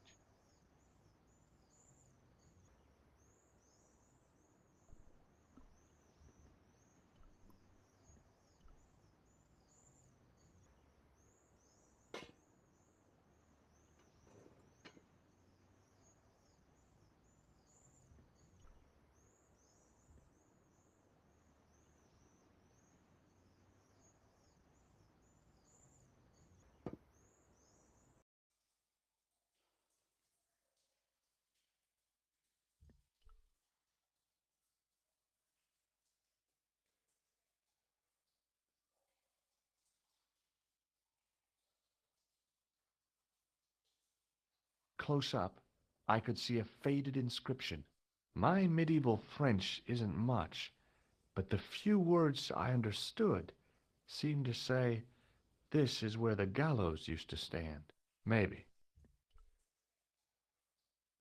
The inscription was hard to read, but I made out Templier and something about innocence. The inscription was undecipherable. The plaster had cracked and was falling away. I wondered why.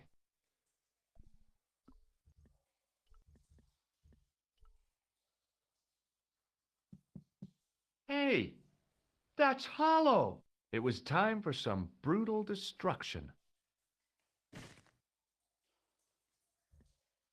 Close up, I could see the plaster was thinner where I'd broken through, and behind it were some cogs and a lever.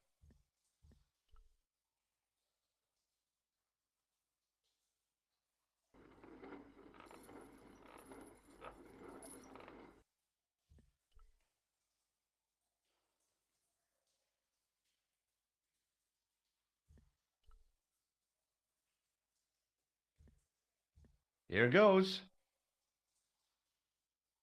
Hey, cool.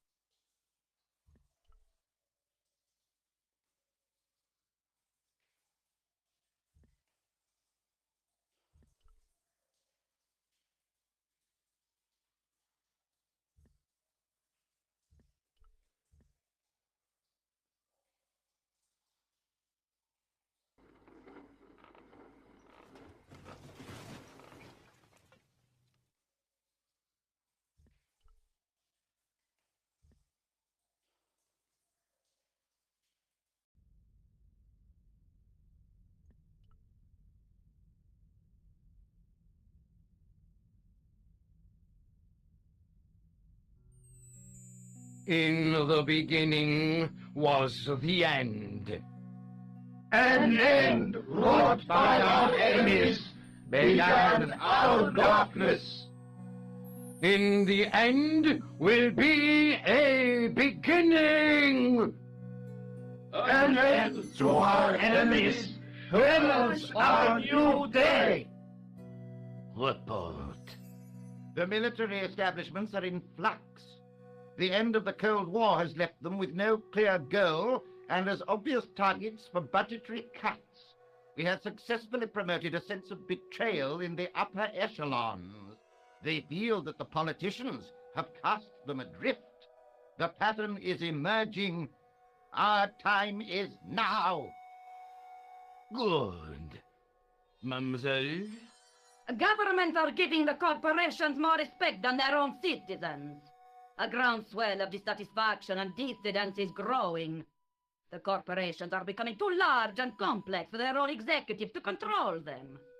A blind belief in market forces is accelerating this trend the world over. The pattern is emerging. Our time is now. The global population's belief in those that govern it has never been lower. We have inculcated a sense of immediacy and action over forethought and planning in all the major governments. They are acting on hasty decisions that cannot be completed or revoked without appearing foolish. The pattern is emerging. Our time is now. Excellent. The tired old governments are dying a slow death from their own incompetence and our machinations.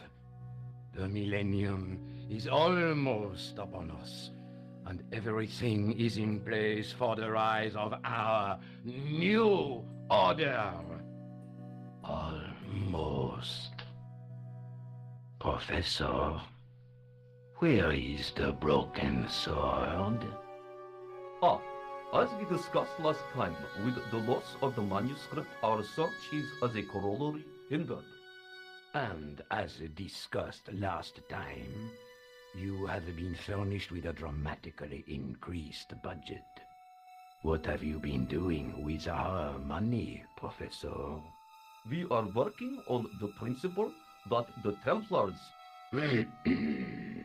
that is to say, our predecessors, Hold on. These are the Templars? must have left a trail when they were hiding the clues to the sword of Baphomet's location. I have a small army of historians and archaeologists ferreting out that trail. I trust these historians and archaeologists are more trustworthy than your friend Pegram. Pegram was loyal. He tried to protect the Lochmarn gem when the Hashashin came near. And failed. And don't call that Syrian maniac the Hashashin. He's an assassin. Plain and simple. That's not what he believes. He actually thinks. Silence! Do I have to remind you that we have a sacred duty? A trust? When Philippe attempted to destroy the Order, we lost the sword and our power with it. Now we have the opportunity to reforge it. But time is short. We need results, not petty bickering, not excuses. Now, Professor Baphomet. Yes, of course. My apologies. We will find Baphomet and the sword, manuscript or no. We have already found another element actually within Paris. Excellent. What is it? Well, we're not exactly sure at present. Ha! But I have my best people working on it. You would do well not to criticize others, Eklund. At least I have not murdered one of our own. Of course. That guy was the bogus doctor in the hospital. Marquet was a liability. Eklund dealt with him on my orders. I beg your pardon, Grandmaster. I did not mean to. Have you any good news for us, Professor? We already know 3 of the elements. We know that Klausner had obtained the lens before he vanished. Where was he? Syria. We know that he arrived, but after that, nothing. The assassin. I fear so. It's a shame. Klausner was a good operative.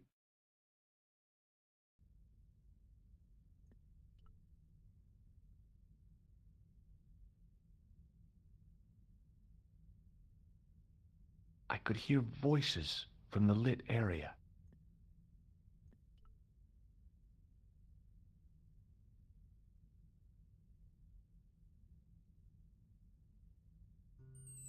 This will be our last meeting in person until we locate the sword of Baphomet. I hope that I don't need to emphasize the importance of finding it. Without it, our endeavors come to nothing. With the sword reforged, We will have the power to sweep the stage of all opposition.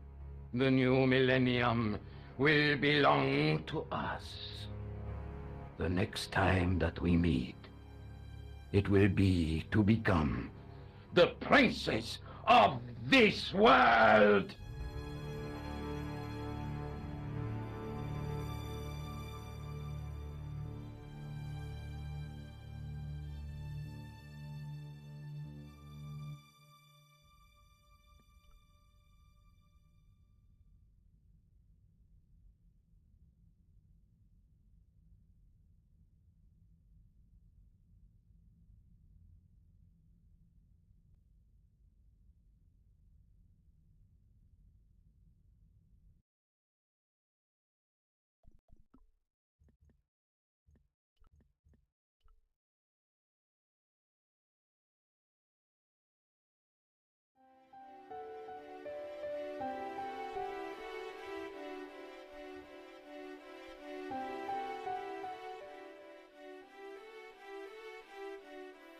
The light, falling from above, struck the gem and scattered in 5 neat rays, and each ray picked out a letter. Starting from the seal, I could read M-A-R-I-B. Marib. Now all I had to do was figure out what the heck that meant.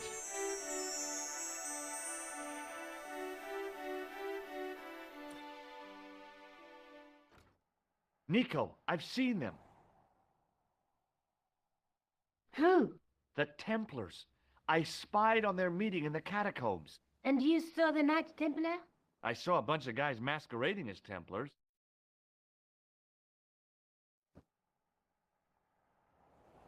They're after something called the Sword of Baphomet. The bogus doctor was there, the guy who killed Marquet. The manuscript is the key, just as we thought.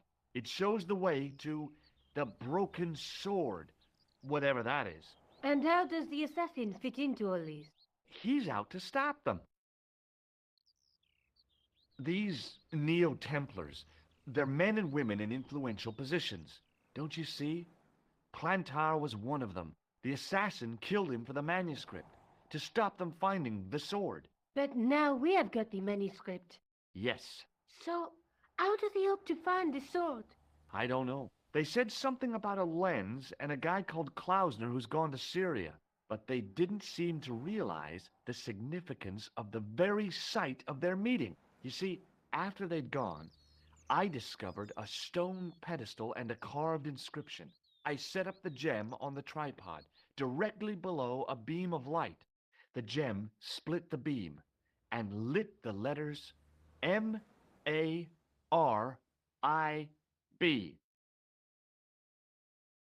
Marib is a village in Syria. Then the Neo-Templars are ahead of us. Klausner beat me to it. You're not thinking of going there yourself, are you? Why not? These guys are crazy and dangerous.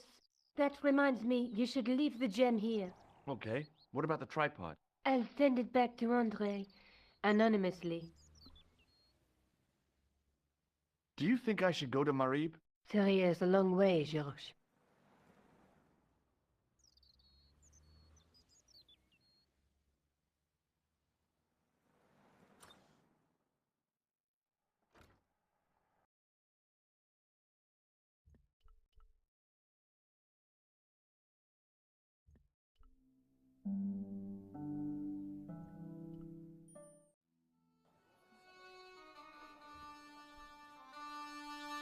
Hey there, young fella. Speak you the English? Speak you the Anglaise? Parlez-vous anglais? Yes, si, and indeed oui, and rather better than you by the sound of it. My name is Nicho. Welcome to my grand emporium of quality merchandise. Does the word Templar mean anything to you? Templar. Ah, Templar. Huh? Templar. Why, yes, of course. It does? Yes. A splendid series of books by Mr. Leslie Chatteris, featuring the roguish Mr. Simon Templar. Great. That's a real help, Nijo. Anything else? The Saint television program featuring Mr. Roger Moore of the quizzical eyebrow and a stick man with a halo. Beep. So all Templar means to you is Roger Moore. I only watched it for the stick man with the halo. Beep. He was better animated. So I'm correct in saying that the word Templar doesn't mean much to you. Well, there was the Order of Knights who were wiped out in an Inquisition in 1312, I suppose. That's them. What else do you know? Just how much information do you think there is on a Trivial Pursuit card? A what? From the medieval edition. We had it on the stand a couple of years ago. Ask me what a feuter is. Go on, I know all this stuff. Never mind. Okay, forget about the Templars for a minute. What do you know about knights? Like the Crusaders, they came to the East on an insane and pointless mission. They sacrificed thousands of lives, including their own, for insensate pride. How anyone can find them romantic confounds me. So, this is your stand? Oh, yes, sir. Though stand does not begin to do it justice. The finest in this bustling metropolis. This is a bustling metropolis? Well, not per se, no. You speak very good English. Thank you, sir. I learned from tapes that my uncle procured. Oh, a language course. No, sir. Jeeves and Wooster. Gussie, Fink, Noto, Aunt Agatha. What ho? How much are those books there on the shelf? Have you any Syrian pounds? I think I might have a couple of Irish pund. Then they're too expensive for you, sir. What do you think of this, eh? Oh, sir, what a splendid plaything. One day, when I am rich, I am going to build a world-renowned collection of brightly colored balls. Are you serious? In deadly earnest. People will come from far and wide to see my Yes? collection. The Rockefellers and the Gettys can keep their hordes of so-called fine art. But answer me this. What good is a Picasso, I ask you, if you cannot bounce it off a wall? You may have a point. So long, Nijo.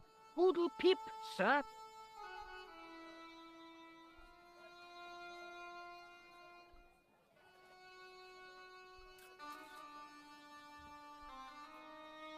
Hi, what's your name, sir?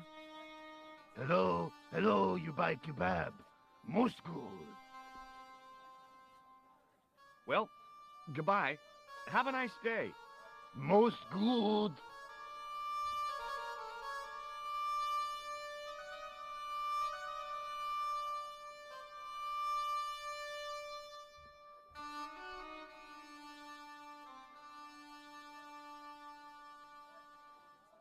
Hi. Hello, sir. Lovely carpet. Does this matchbook mean anything to you? Ah! Give to me! Give to me! A la mute.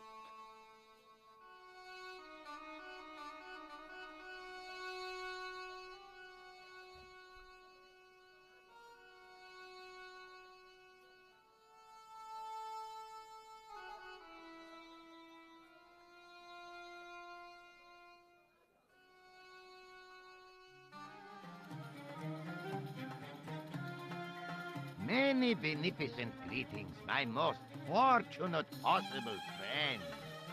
Huh? Do I know you, mister? No, no. And again I say, no.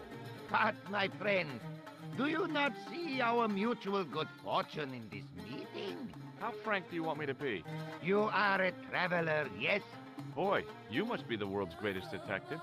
No, I am told that is Sherlock Holmes of the big forehead and slipper full of shag. I, as contrast, am world's greatest luxury taxi driver.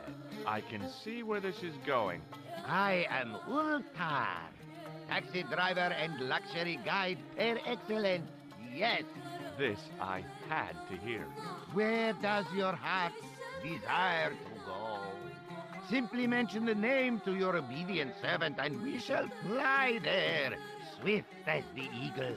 Oh, well, I don't really want to leave Marib yet, but I'm sure that if I do, you'll be the first to know. Is good. You know where you want to go, you come to Ultar. Thanks. See you around, Ultar. Be having a pleasant day, full of shining experiences and happiness, my friend.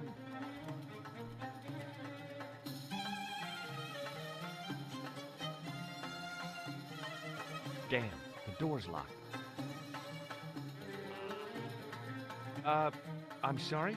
Did you say something? He say you not to go in toilet. Read sign, matey. Matey? It lose something in translation. By staring hard at the notice and squinting, I discovered I couldn't understand a word of it.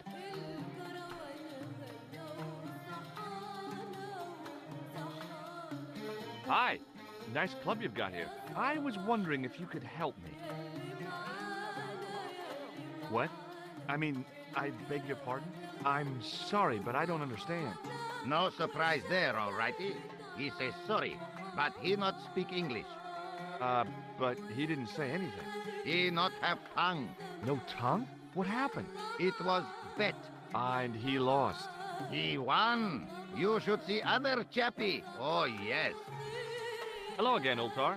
Great hellos, munificent foreigner, and possible future client. Well, you never know. Would you mind talking to me?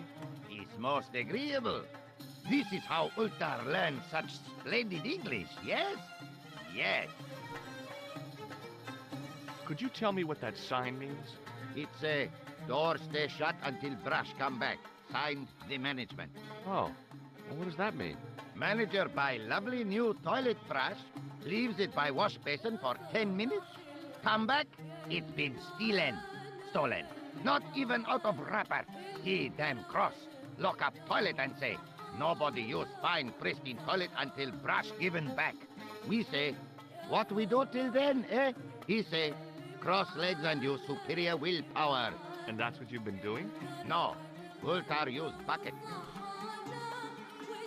What do you know about the kebab seller?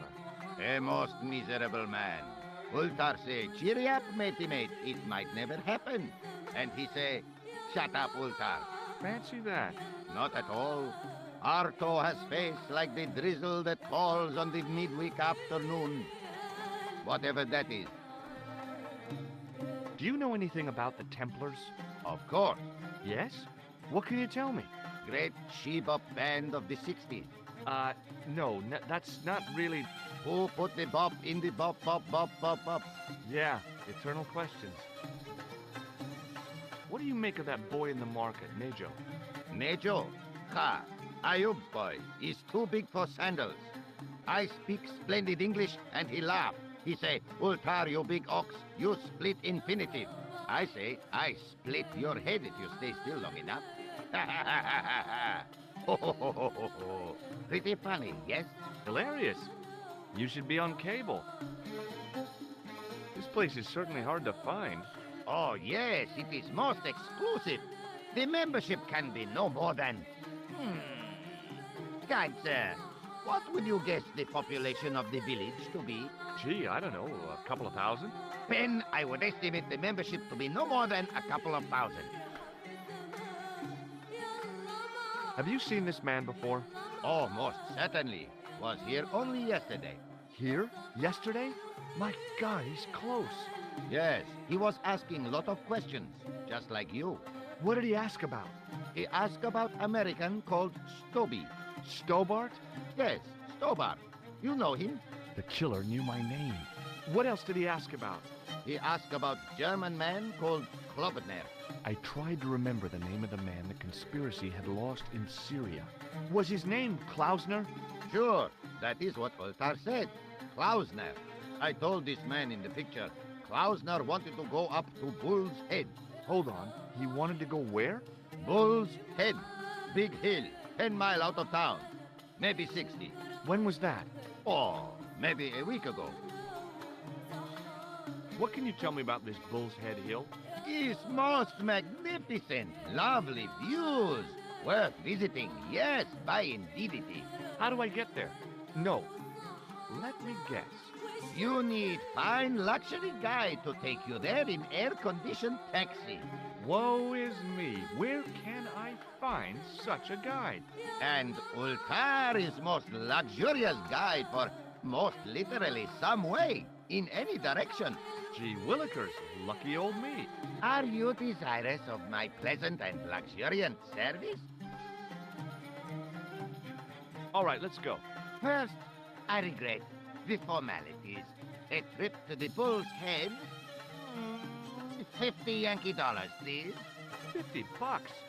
I don't have $50. Oh, most unhappy event. Ultar then sorry, but he cannot take you on ride of lifetime. Hold on, Ultar. Is there nothing I could barter with you? Word that it was so, beloved friend. But my taxi needs gas, and its muffler needs the muffler doctor. Trading for these things is not possible.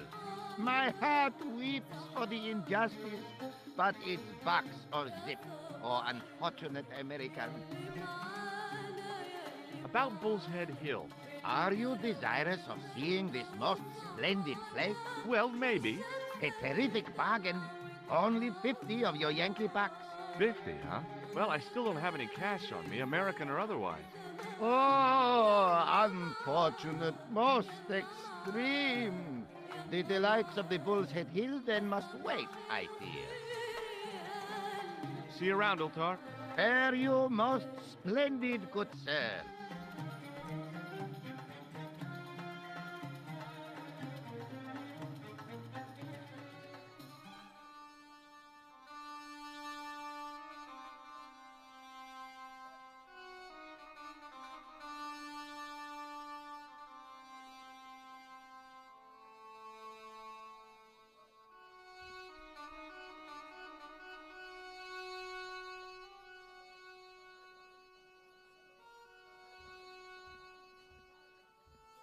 Suddenly, I realized the horrific truth. The guy was basting the kebabs with a toilet brush. It may never have seen the inside of a toilet bowl, but it was still hardly appetizing.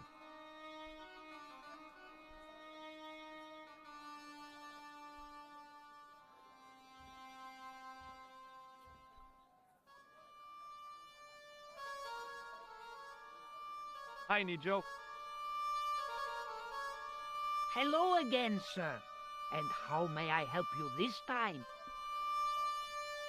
I met an interesting guy earlier, a cab driver. Ah, that would have to be Ultar, a barbaric sort of chap. Oh, he's not that bad. You know how he speaks in pidgin English?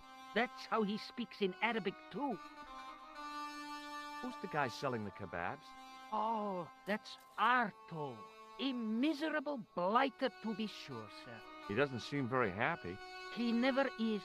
Day in, day out, a face like a wet Wednesday. Whatever one of those is. Does he speak any English? Not cogently, no. Look, this is going to sound a bit strange, but I need Arto's brush. What? The brush he bastes the kebabs with? Yes. Let me find some dirty postcards for you instead. Nijo, this is serious. Arto stole that brush he's using from a friend, and I want to get it back. Perhaps I could help you, old chap. Maybe? Perhaps? Maybe what? Perhaps what? I do not wish to seem mercenary, sir, but I am a merchant, and merchants trade. Merchant? This isn't Sears and Roebuck here. Well, if you're going to be disagreeable... No, you're right. What would you like? I seem to recall that you have something that might alleviate my boredom. A globe of delight. A Rubicon spheroid of heavenly pleasure. You mean the ball, don't you? A tiny spherule of form that barely spans my hand, yet promises hours of amusement.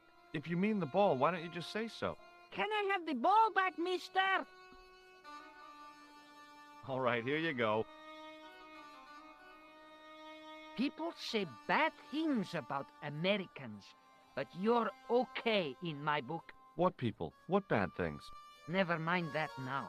Remember the brush? Right, yes, the brush. All you have to do with Arto is be polite. It lightens his day, makes it all worthwhile for him again. How can I be polite to the guy when I can't speak a word of Syrian? Arabic. That's what I meant. Simply memorize this phrase. Il ach il kalb. Il akal kalb. Close enough.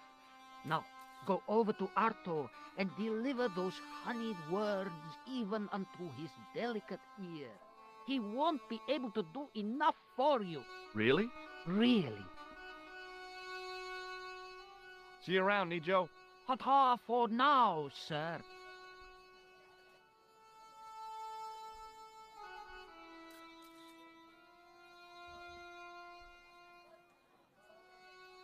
Hello again, sir. Hello. Kebab? Yes? Il akul kalb?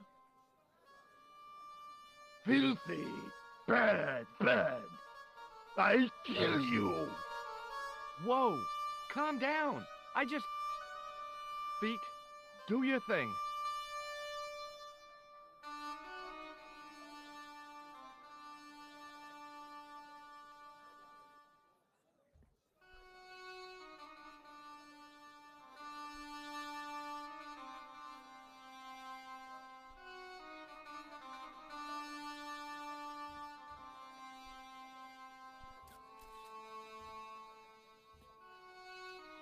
Hi, Nijo. What the heck did you tell me to tell him? Patience, sir. Patience? Patience? I've been chased by a homicidal kebab seller, and you expect me to be patient? But consider, sir, while you were running from the irate Arto wasn't using the brush. Hold on. Are you telling me that I've been used as a diversionary tactic? Your brush, sir. I can't believe that you put me on that kebab seller's death list for a toilet brush. The ends justify the means, sir. Yeah, but I noticed it wasn't your butt that was on the line, though. They also serve who only stand and wait, sir. Oh, spare me. Oh, it's okay. Nothing.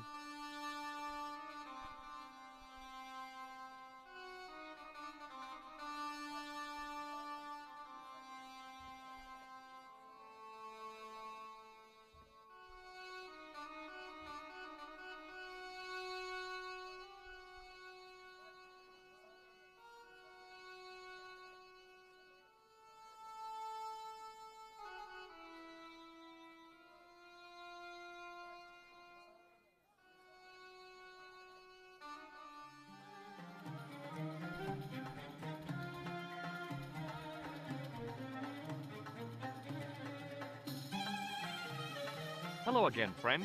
There wasn't much point in trying to launch an in-depth conversation when I couldn't speak Arabic and he couldn't speak. Period. Well, I did know a few words of Arabic, but doubted the wisdom of using them. Here's your brush, sir. It wasn't easy getting it back.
Hi, Nijo.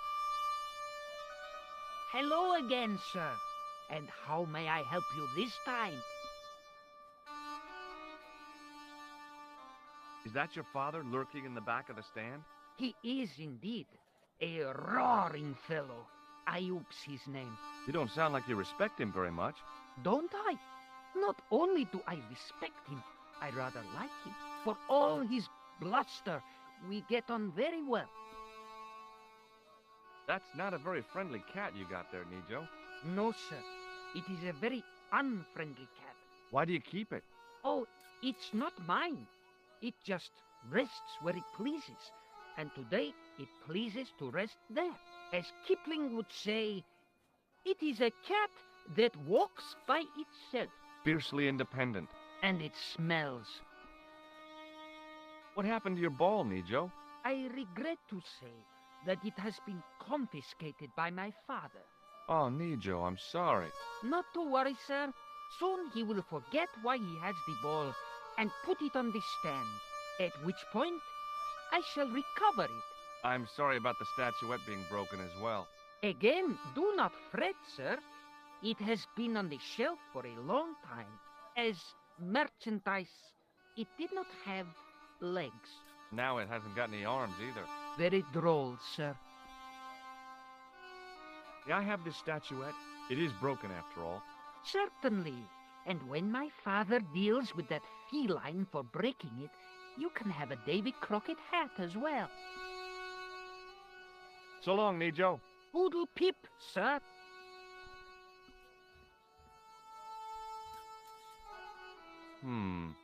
Maybe not.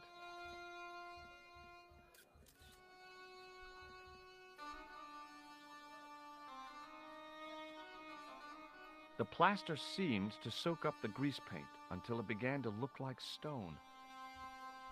Hi, I was wondering whether you could help me.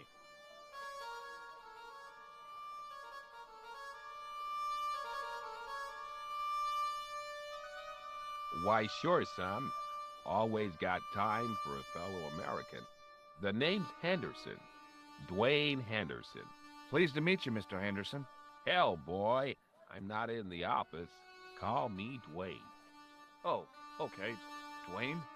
My name's George Stobbart. Have you ever heard of a hill called the Bull's Head? Can't say as I have. Where's that? I don't know. I'm trying to find out. Bull's Head, huh? I must remember that. Sounds scenic. Have you met Ultar? Almost luxurious air-conditioned taxi ride, mister. Yeah, the cabbie. Tried to pull a bunco on us. Take us on a wild goose chase off into nowhere. Have you talked to Nijo? Nijo? He's the youngster on that junk stand, right? Yeah, we've met him. He's a smart kid. Speaks 4 languages, and he's never had a day's formal education. He should go far. Kept trying to peddle garbage on us, though. You're not going to find much worthwhile around here. I know that, and you know that. But try telling Pearl. She reckons there's antiquities in them there stands. Have you had any dealings with the kebab seller? Absolutely not. Pearl's already had one attack of Montezuma's revenge. Do you know what Il Akal Kalb means? That's what you said to the kebab seller? No. I don't speak Arabic. Not a word. Do you mind if I ask you an odd question? Okay, but I might not answer it. Do you know anything about the Templars? The Knights Templar? Yep. Nope. Nothing at all. Well, you knew they were an order of knights. What I know and what I say are 2 different things, boy. I haven't lasted as long as I have in this business without knowing that. In this business? Sure. The greetings card business. Oh, please. I saw a medieval picture of a woman, royalty or nobility, something like that. She was looking in a mirror, but the reflection was of a man with 3 faces. What do you think of that? I think you should be in therapy. Does the image of a knight holding a crystal ball mean anything to you? Hell no. What would a knight want with a hunk of glass? I don't know. That's the prob. What's wrong, boy? It's not a crystal ball. It all came together in my head. What the conspirators had mentioned losing. The strange perspective of the manuscript. It's a lens. You're a long way from home, Dwayne. Could say the same about you, George. Me? Well, I'm just sightseeing, that's all. Without a camera, kinda lags to come all this way and not take pictures. Mind if I take a picture of you, George? What? Why? Ow! You could have warned me. You don't mind, do you, George? The folks back home will be real interested. Where is your wife, Dwayne? Pearl? Oh, she's around, looking for bargains. What does Pearl do for a living? Oh, I run a greetings card company, and Pearl writes the poems for him. You ought to ask her to recite some. What exactly do you do, Dwayne? Didn't I say? Oh, I run a greeting card company. Yep, we're based in Cleveland, Ohio. What do you think of this? Good gravy. Looks old. Yeah, I had to turn this town upside down. Boy, your luck's better than ours. Looks Roman. I wouldn't know. What'll they say back home? How much do you want, George? Oh, I couldn't. It's the find of a lifetime. I mean... $50. Take it or leave it. I'll take it. Here you go. And here you go.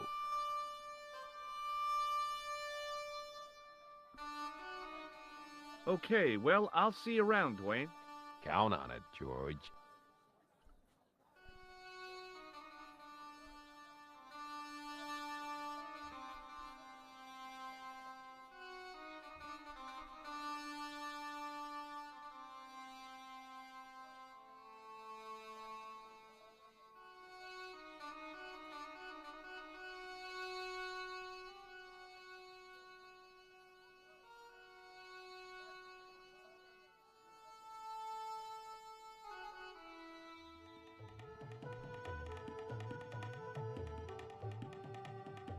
Hello again, Ultar. Praise be to Allah. I am blessed with your bountiful presence once more. About Bull's Head Hill. Are you desirous of seeing this most splendid place? Well, maybe. A terrific bargain. Only 50 of your Yankee bucks. 50, huh? Okay, it's a deal. Here's the cash. Ah, most splendid. As you say, the cash price mullah is correct. Mister, we make with haste. Where exactly is your taxi? Because the only vehicle I can see around here is an aging Army surplus truck. Yes? Ah, okay.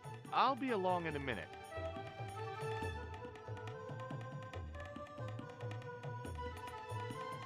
It didn't seem right to take off with the toilet keys, so I left them on the bar.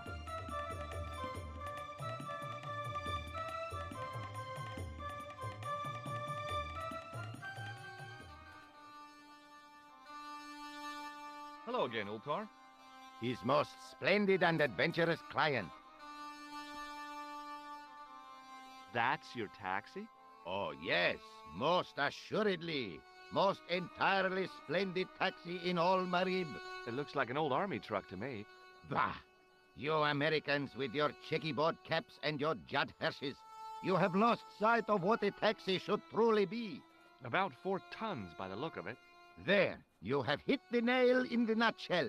Okay, already, let's go. Regrettably not, most esteemed pair. There is a minor problem of a tiny nature. The fan belt has taken it upon itself to break. So, what are you gonna do? What can I do? I must wait for a ride to the garage for a replacement. How long is that gonna take? 1 day, maybe 6. I can't wait that long. We gotta get moving. But how, my friend? I'll think of something. Is this any use to you? My friend, the very thing, yes.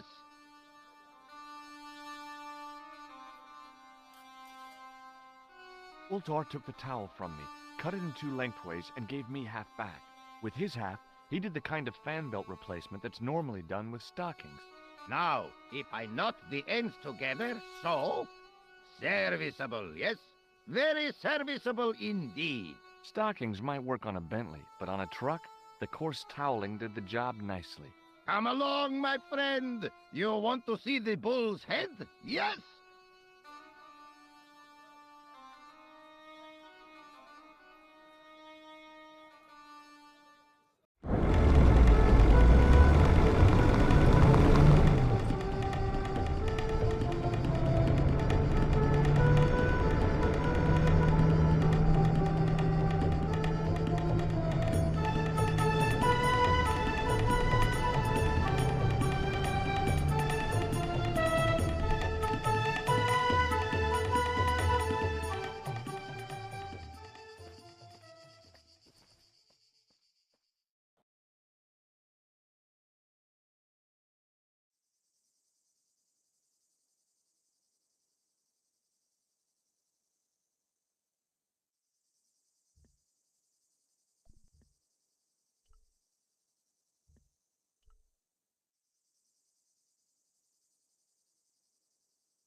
With a flourish, I tied the end of the towel to the stick with a textbook reef knot.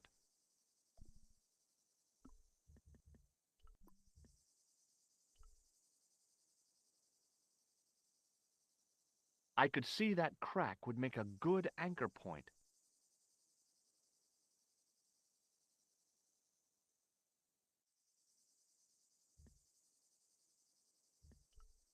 Well, that looked really safe.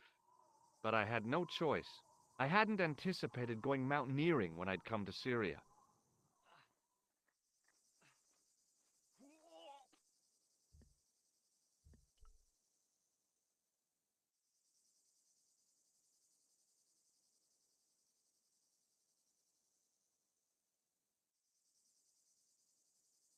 I didn't like the idea of putting my hand in there.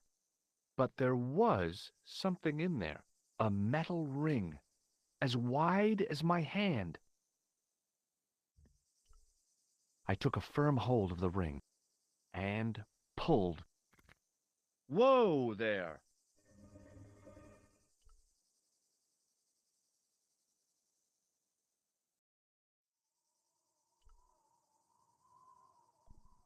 Around the corner, I found the corpse.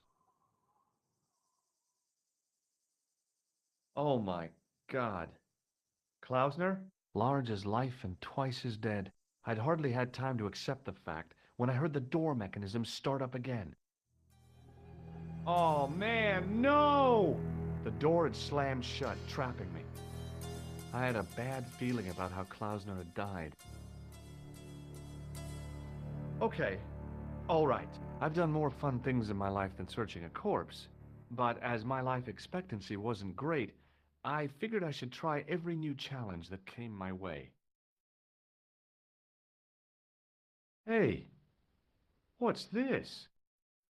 I'd found some kind of lens, a very old lens made from a very hard glass. That settled it. The knight on the manuscript had been holding a lens the whole time, not a crystal ball.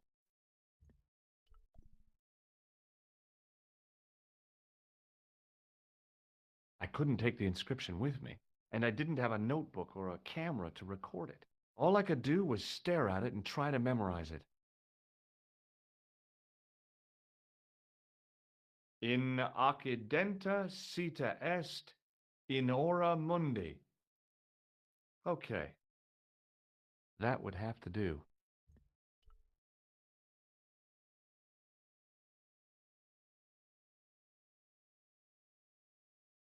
I couldn't think of anything to do with the statue, apart from scaring small children with it. A stone head bearing 3 bearded faces. It was a strange image, but a powerful one, redolent with antiquity and ancient mysteries. Sure was an ugly one, though.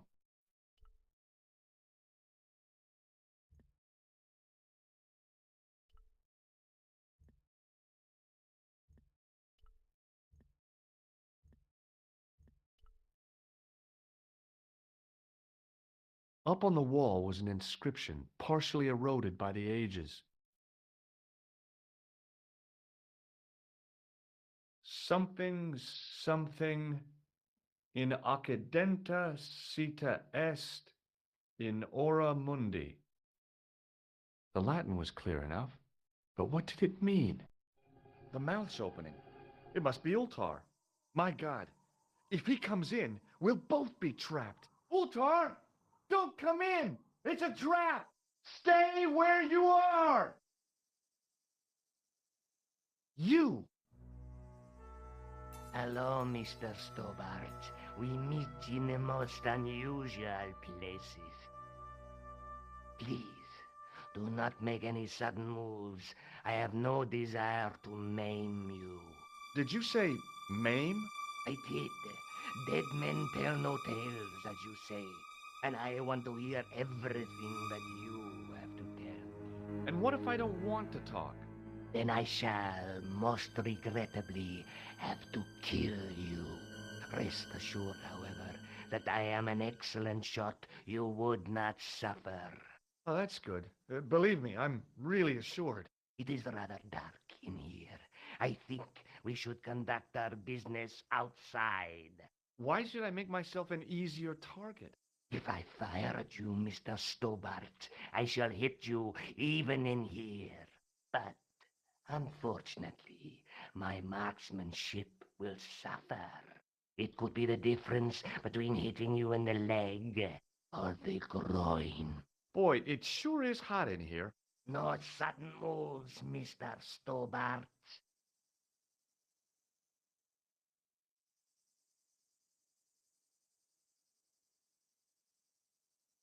Now then, where shall we start? How about being bosom buddies and you putting that gun away? Klausner, do you know where he is? Yep, he's dead. Just around the corner of the cave. You want to look? I'll take your word for it. How did he die? Starvation or dehydration by the look of it. He was caught in this trap you were shouting about? Yes, I suspected as much. The Templars were not ones to give away their secrets lightly. Was he carrying anything of importance? No, nothing. So, why is this location important? What did the Templars hide here if not an artifact? Well, there was something in Latin up on the wall. Latin? Do you remember it, Mr. Stobbart? What did it say? In accidenta cita est, in ora mundi. Ah, the words of Caesar. Yes, that makes sense. Well, I know that roughly it means to the west, to the edge of the world. But what the heck is that about? It tells me where the sword of Baphomet lies. Mr. Stobbart, I am sure that you are just what you appear to be. A gifted amateur. Thanks, I think. But I can no longer tolerate your interference. There is far more at stake than you realize. So what are you going to do? I regret that we must end this here and now. Your only choice now is whether you die like a man or like a dog. Okay, you're the boss. I'll take my medicine. You are an honorable man, Mr. Stobbart. A rare breed. I should like to shake your hand. Yeah. Well, what the heck? It was a long way down. Below, I could see Ultar's truck.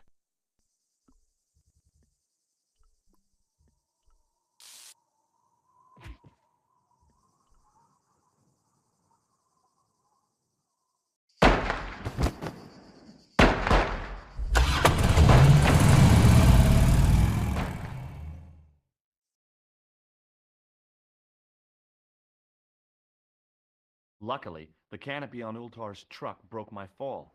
Thank goodness for that. The worst part of the experience was Ultar's driving. What about the lens? Is it still in one piece? Oh, yeah. Well, it's good to see you again, George. Really? Well, I have to say, I'd have enjoyed Syria a lot more if you'd been there. I wouldn't have been much help. Anyway, you did just fine on your own. Have you any idea what this lens might be used for? As a magnifying glass, obviously. I'm sure you'll find it very useful. I'll be back as soon as I can. Okay.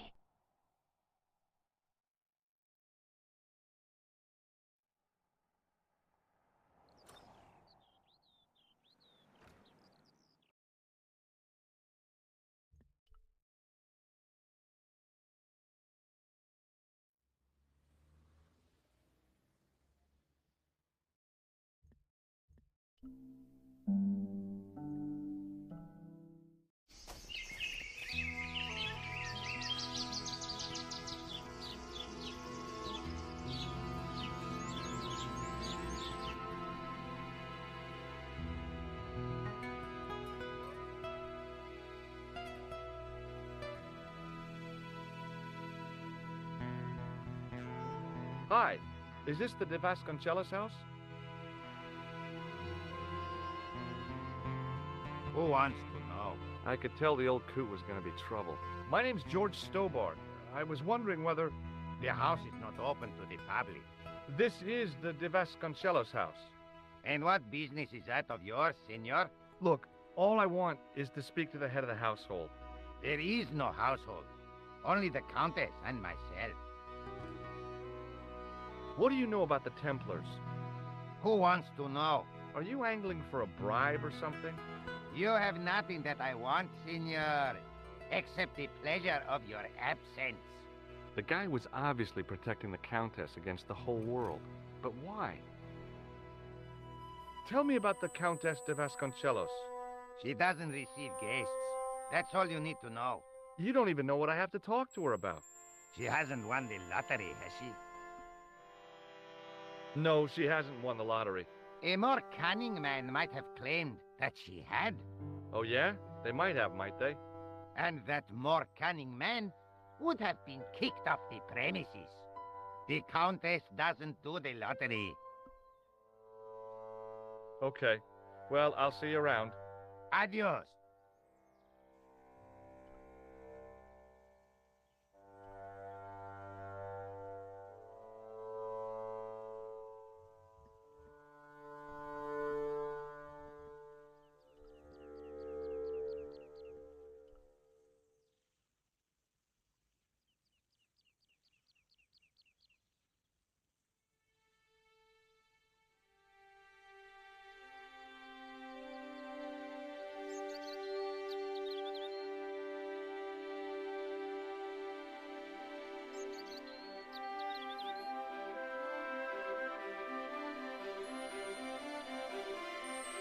My horse has stopped.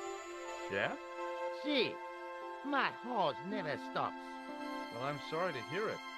It's always sad when an old tradition comes to an end. Did you have anything to do with it? See, you. Well, I'm shocked. I'm mortified. How could you think such a thing? Very easily, senor. Very easily. I'm going to find out why my horse has stopped. And that means going into the house. You are not, absolutely not, to go in the house.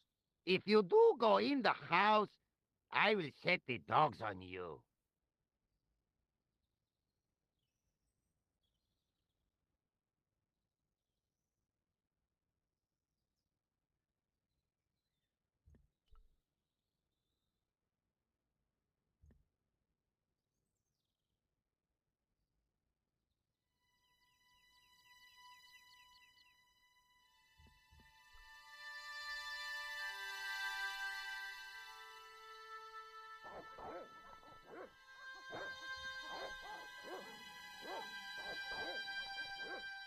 I hid behind the armor and waited for developments. Hey, you. I know you are there, American. All right, you dogs. I'm coming.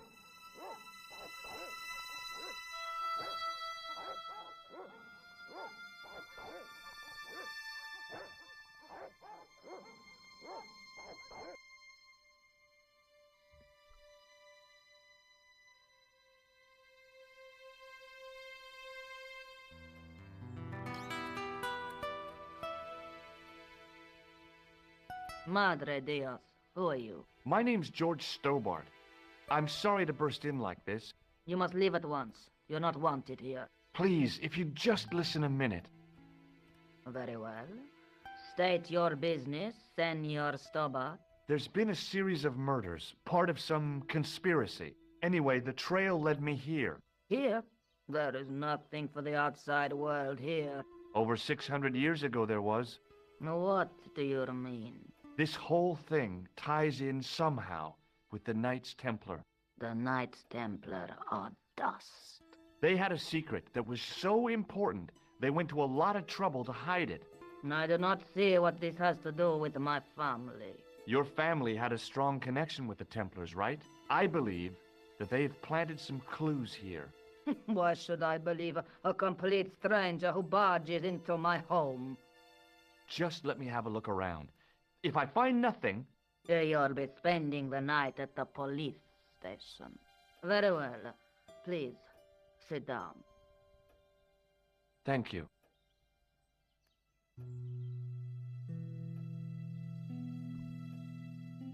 I know your family is involved with the Templars, but I don't know how. You should be asking how my family were involved, Senor Stobbart. The Templars ceased to exist centuries ago. And as for the De Vasconcelos, the line dies with me. I'm sorry. Don't be. Okay, whatever happened, happened almost 700 years ago. So, if the Templars left any clues, they're going to be in stuff that dates back to the early 14th century. Obviously. So, what do you have around here that's early medieval? Early medieval. Let me think. Well, the house is relatively modern, a scant 3 centuries old. Or, of course, the chess set. That chess set is over 600 years old? It must be worth a fortune. Indeed it is. Not that I would part with it, of course. No, I wouldn't either. That's the sort of thing that gets handed down to your children. Sorry. Its value is less than you might think. The set is not complete. One of the pieces is a modern replacement. As to the original, it was lost a long time ago. Nobody has any idea where it is? No. The children had it when they were taken. Children? What children? All in good time, Senor Stobbart. May I examine the chess set? Certainly. But do not move any of the pieces. Okay, thanks. Close up, the modern piece stood out like a sore thumb. There was something else odd about the set. All of the original pieces had irregular bases. My lady, I have to warn you, there's a... You! Why, I feed you to the dogs. Lopez, what have I told you about feeding intruders to the dogs? But, my lady... Never without my permission. Senor Stobbart, if I find that you're wasting my time, you will be fed to the dogs. Now, I want to show you something interesting. Follow me.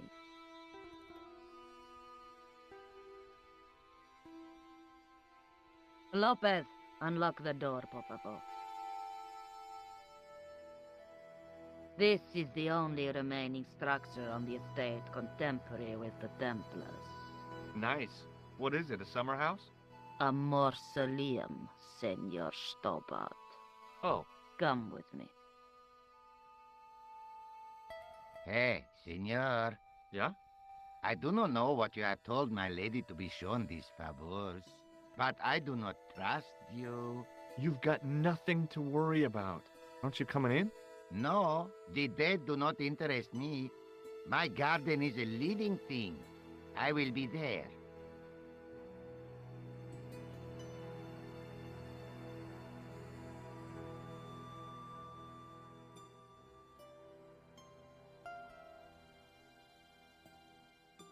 Wow, this is old. It was constructed in the 13th century as the final resting place for the De Vasconcelos Templars. It's well maintained. These are my ancestors, and they deserve respect. I come here at least once a week to say a prayer for them. Mind if I have a look around? By all means.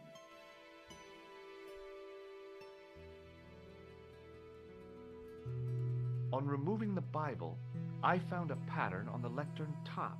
Hey, it's a checkerboard! Close up, I could see that the pattern was made up of glass squares over a checkerboard pattern. Some of the squares had little jagged holes in the middle. May I ask you something? You may ask. What's the story with the glass chessboard? Glass chessboard. Oh, the pattern on the lectern, purely decorative, I'm sure. There are pieces of glass missing from it. Oh, it has been like that since I was a girl. The gaps in the glass chessboard look awfully deliberate. No, it is ridiculous. What possible significance can it have? It's part of a chessboard, and the gaps are for... Senor Stobbart. You cannot mean... This place was built for the Templars. Your chess set is as old as the Templars. It's kind of suggestive, isn't it? I think this must be it. This is what the manuscript is pointing to. This is extraordinary.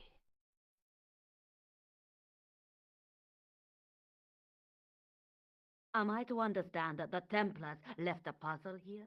And in all of this time we failed to realize that there was a puzzle? It was wonderful to watch the Countess change before my eyes. Right. Well, no time for wallowing in self-pity, eh, Senor Stobbart? This mystery has had a good long run, but it ain't here and now. All those years of fatalism were falling away from her. Lopez! Lopez! Put that hose down and listen! Go to the house and get my chess set. Yes, the old chess set! Oh, damn the game!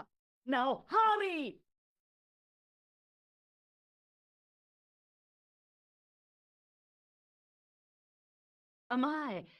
This is exciting, is it not? Don't get too excited. This could be a blind alley. Oh, I do not believe that for a moment. It's good to see you happy. Happy? You know, I think I am. You certainly know your history. What's your opinion of the Templars, Senor Stobbart? The Templars? Well, they seem no worse than a lot of the knightly orders. You are mistaken. Compared to the simpering politicians of the Hospitallers or the brutish Teutonics, the Knights Templar were the embodiment of chivalry. The filthy, money-grabbing French king and his pet pope did a great wrong. A bane settled upon my family at the whim of that self-seeking tyrant. It was all a long time ago. Some things don't die. Injustice is one of them. While we're waiting, I'd really like to know what happened here. I mean, the curse and everything? It all began at the time of the dissolution of the Templars. Don Carlos had already left their ranks to become a scholar. Don Carlos, is he the guy who went missing? Si, but he had reckoned without the local bishop. Their bishop envied us our lands and determined to use the papal edict as an excuse to destroy us. Don Carlos was on one of his scholarly journeys when the Inquisition arrived. When Don Carlos returned, it was to find his loyal manservant slain and his children gone. They took the kids? But why? Oh, we will never know.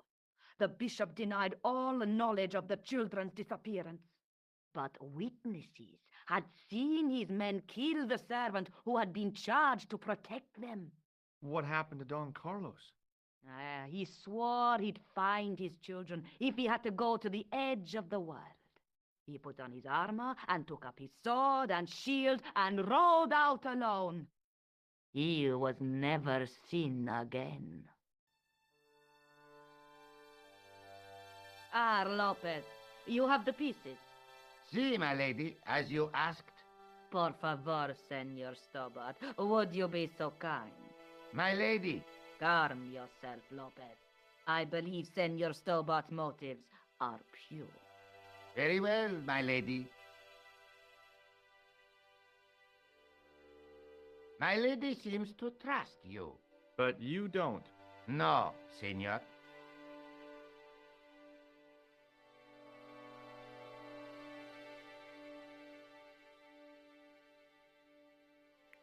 It fits, Senor Stobbart. It fits. Working quickly, I found which pieces went into which holes.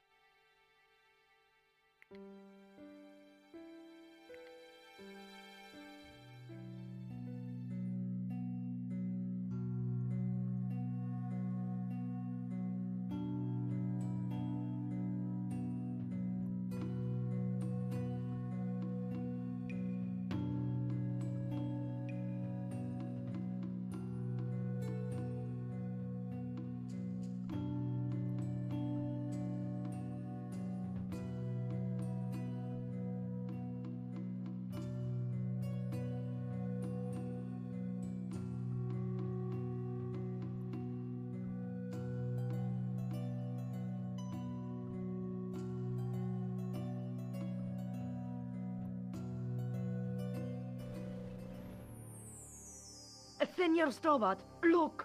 What is that? It's not the Holy Grail, is it? No, Senor Stobbart. It is the communion chalice of the de Vasconcelos, missing for almost 700 years. Wow! Well, go on. I cannot. I can hardly believe it is real.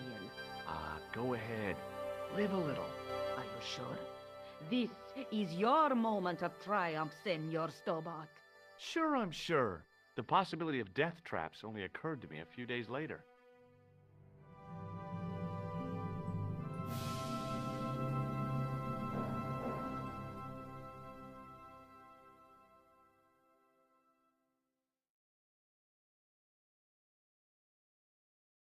So the curse of the de Vasconcelos is lifted?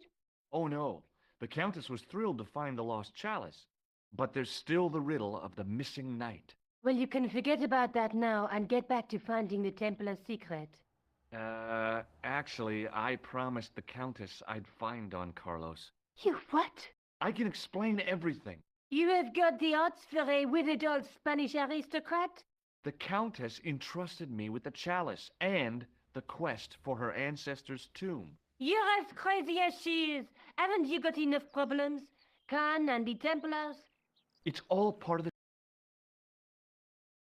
I'm sure. The manuscript pointed us to the knight, and I have to find him. What then? I don't know. But when the knight and the chalice are reunited, maybe I will. I'll be back as soon as I can. Okay.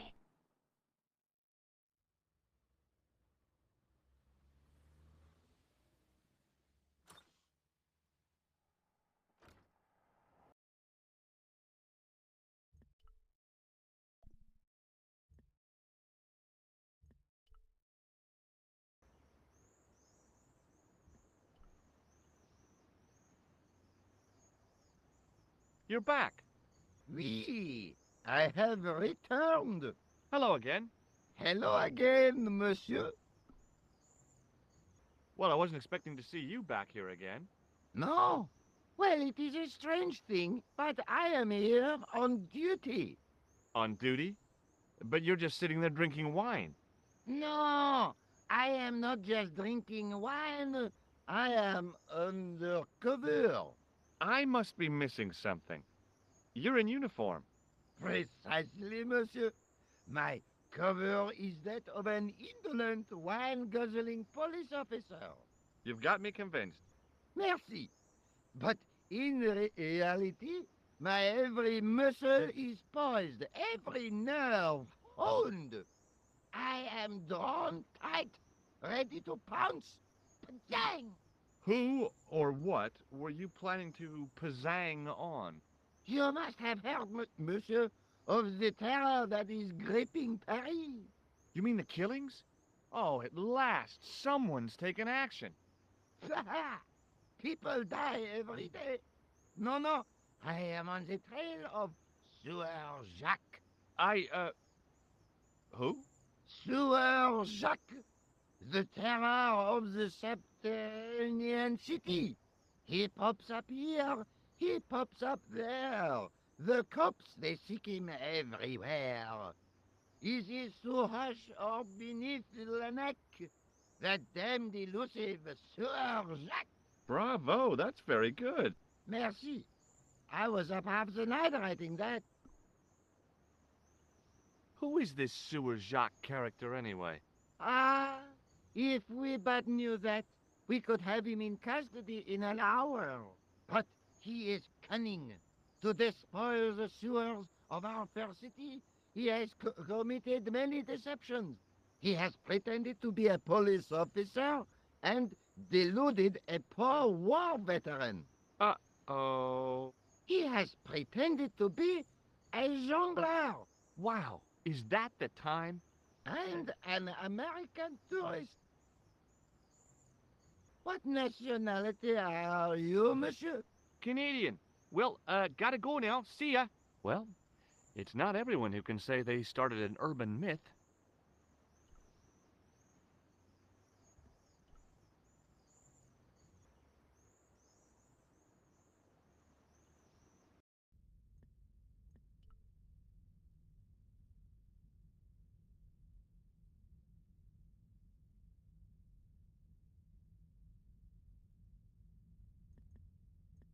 Excuse me, Father.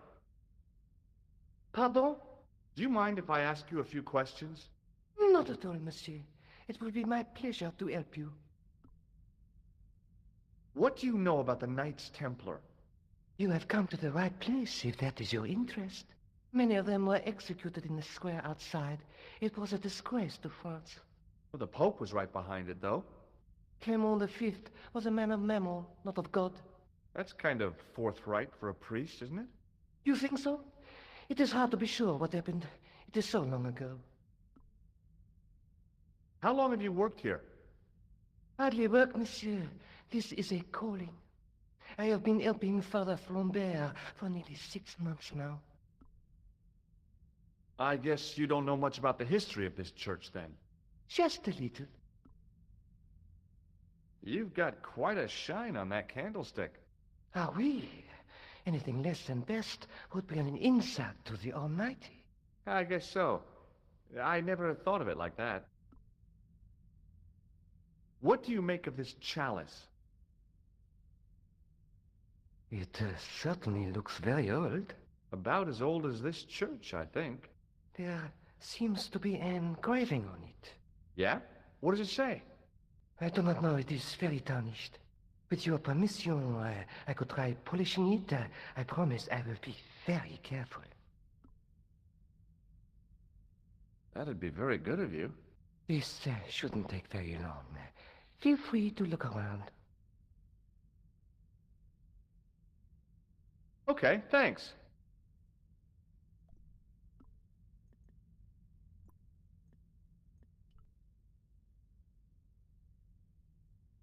A statue of a knight holding a staff and a scroll.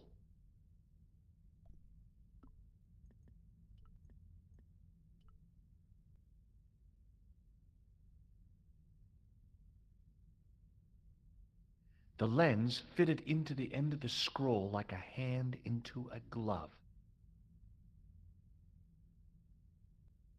Hey!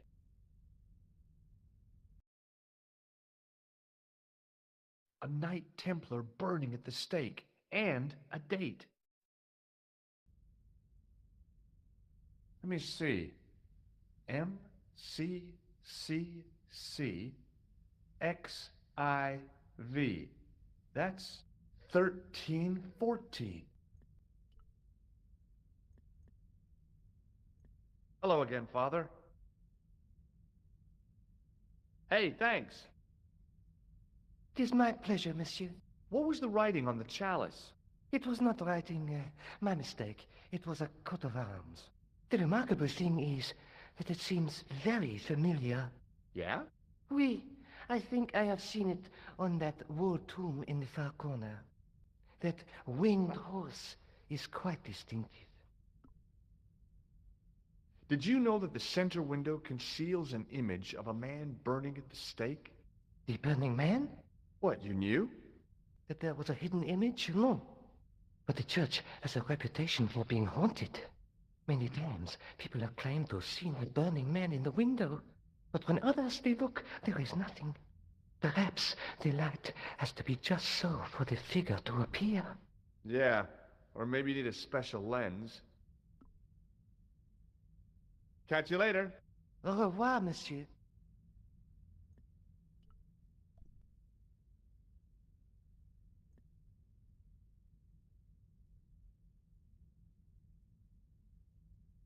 Now that my attention had been drawn to it, there was no mistake. There was no name on it, but the coat of arms was undeniably the Pegasus of the De Vasconcelos family. I'd found the last resting place of Don Carlos. My eye was drawn to the biblical references carved into the edge of the tomb. Hey, maybe these biblical references mean something. Psalms 32:7, John 4:11, Corinthians 1:4-5, and just one more, Psalms 22:21. I may not be perfect, but I've got a memory like a steel trap. The chalice had led me to these inscriptions, but it looked like a happy coincidence to me. After all, the De Vasconcelos arms were already on the manuscript. Nope, I was still convinced that the chalice had some significance all of its own.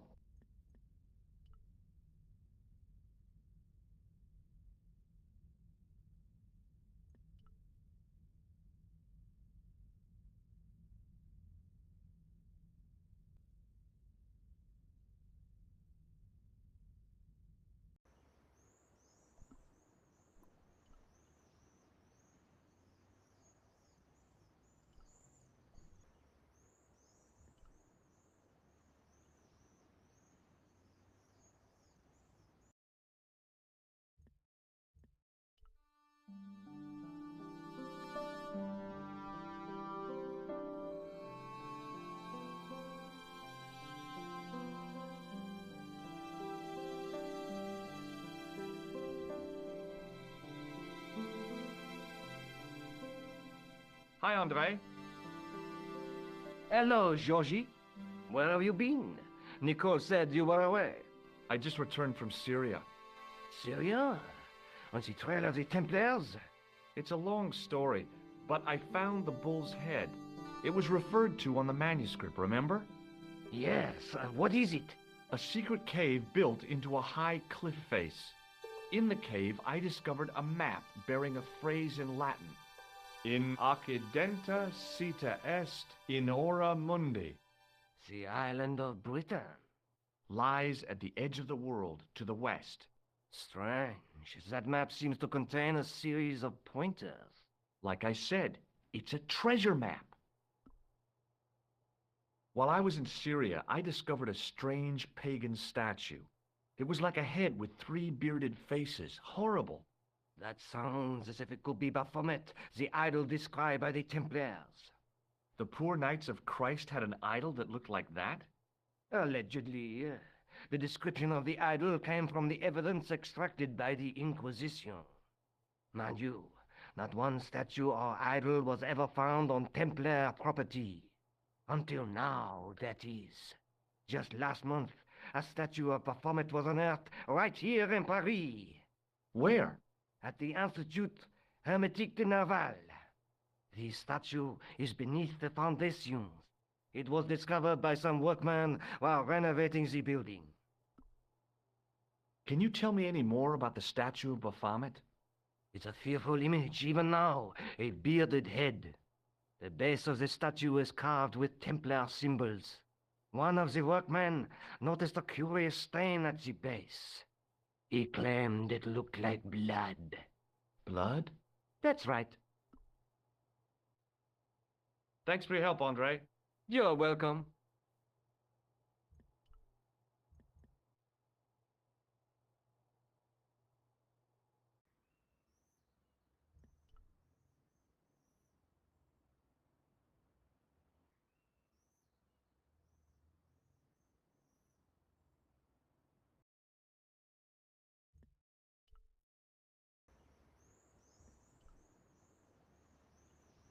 Excuse me, could you help me? What is it? I've got a few questions. What does the word Templar suggest to you? Templar? Nothing. Nothing. You're doing a fine job. Merci. I have my professional pride. I don't think I've ever seen a Gauloise smoke so stylishly. It's a natural talent. I'm being sarcastic. I'm being indifferent. You're very good at that as well. Merci. Vive l'indifférence. So, what are you doing here? I am having my break. Yeah, I mean when you finish your break. Oh, when I finish my break? An interesting concept, monsieur. You'll probably need to think about it. I could have another cigarette while I consider. Perhaps tomorrow too? Okay, let me put things differently. What were you hired to do here? I was hired to keep the archaeological dig in the basement of this building clear of debris, and to touch up damage to the door frames with my little pot of paint. It's a very responsible job. Unfortunately, I'm not a very responsible person. So what do you know about the excavation? I know they won't let me in to do my job. I would complain to my union, but là... You couldn't be bothered to join. Right. Tell you what, though. I'm surprised at the sort of people interested in this excavation. What's unusual about the visitors to the excavation? None of them look like archaeologists to me. Do you know what an archaeologist looks like? Three-piece suits, crocodile-eyed attaché cases, Rolex oyster. But no archaeologist dresses like that. Quite right, monsieur, quite right. So, who are they? Who cares as long as they pay me? Be seeing you. Au revoir, monsieur.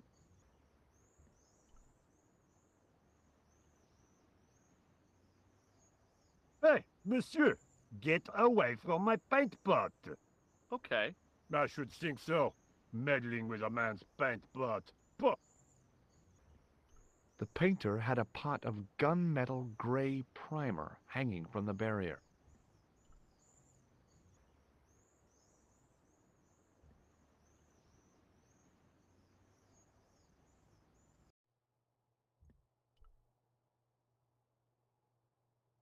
There was a closed door with toilet scratched into the cheap veneer. That door's locked, monsieur. Hi? Excuse me? Oui? What do you know about the Knights Templar? There was a long pause during which the guard said nothing. Then he said, Nothing. Nothing at all? Is this a test? What, like a history pop test? No, like a test. Okay, yes, it's a test. Then I know absolutely nothing about the Templars. The guard was being amazingly evasive. It was going to take more than goodwill to get past him. So, what exactly are you doing here? I'm guarding. You expect to find me shearing sheep? Take it easy. I just didn't realize you were a guard. I'd like to know what you're guarding, please. That's a secret. It wouldn't happen to be an archaeological site, would it? Are you asking me or telling me? I'm telling you. Then why ask? I had a feeling this was no normal hole in the ground. trying to get into a locked washroom. I had the strongest feeling of déjà vu. I'd like to use the washroom, but the door's locked. Oh, that's no problem. You can have the key. Thanks.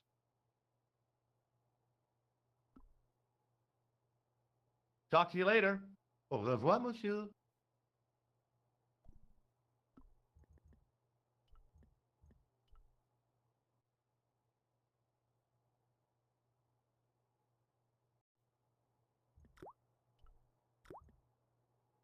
I didn't want to use that unless I really had to.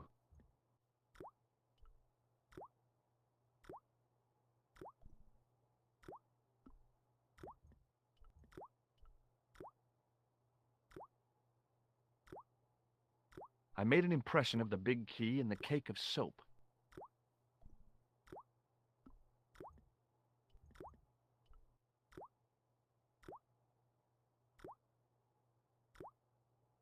I carefully sprinkled the plaster into the soap mold I'd made of the key.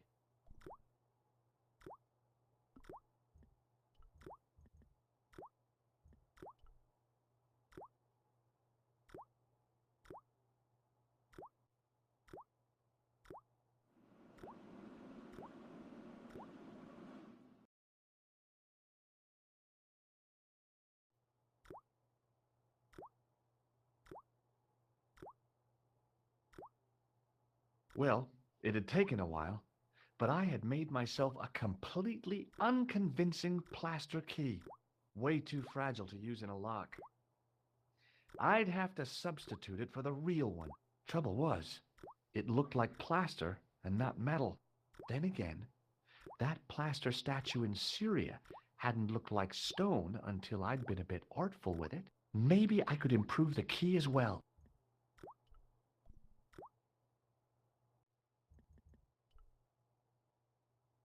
Hi again. What is it? Here's the keys. Thanks. Merci, monsieur. Talk to you later. Au revoir, monsieur.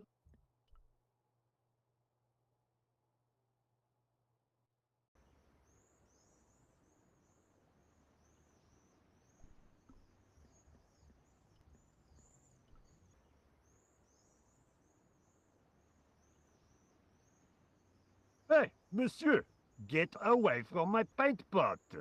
Okay. I should think so. Meddling with a man's paint pot. Pah!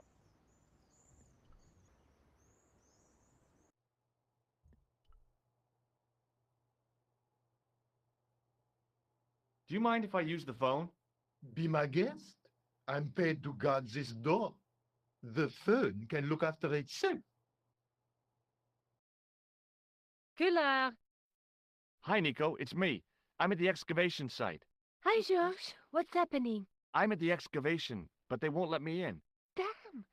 We need to know what's in there. Don't worry. I've got a scheme. I'm going to need your help, though. Okay. What do you want me to do? I want you to keep somebody on the phone for a while. Who? A painter. I need to get at his pot. Oh, okay. Stay on the line. I'll go and get him.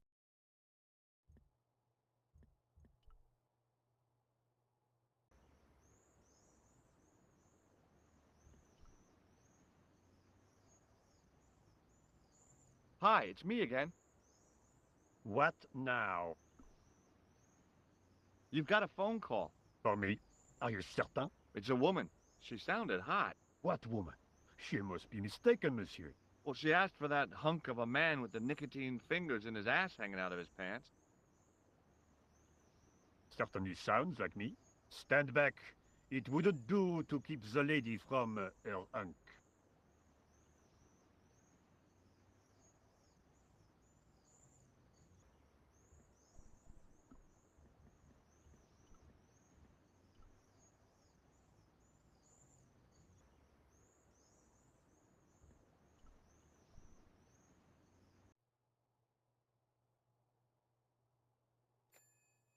Well, monsieur, what a strange woman.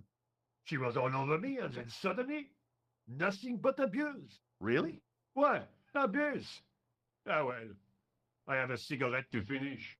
And, monsieur, if she calls again, I am not available.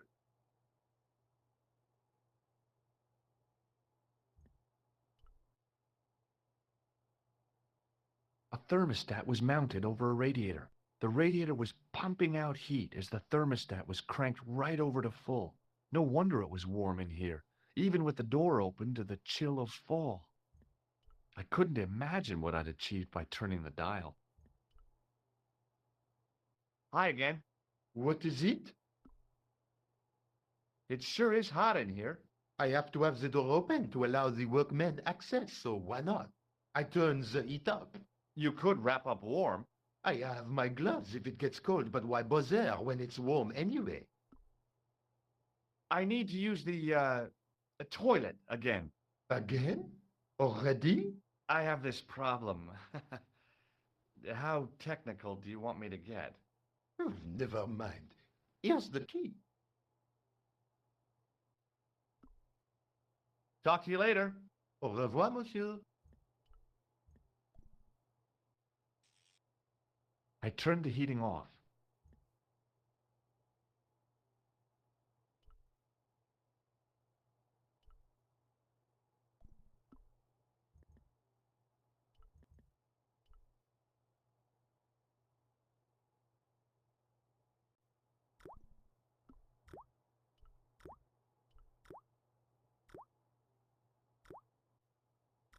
Quickly and without fuss, I swapped the fake key for the real thing.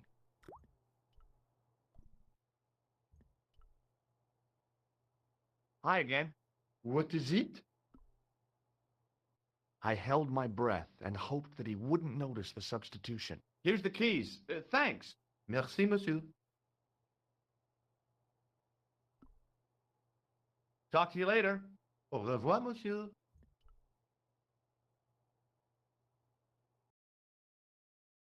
Hi, Nico. It's me again. I'd guessed. What do you want this time? What did you say to the painter? I shan't repeat it, George. Look, I need to get the guard out of the way. Could you call back and ask him to get the painter again? Okay, I'll call back soon.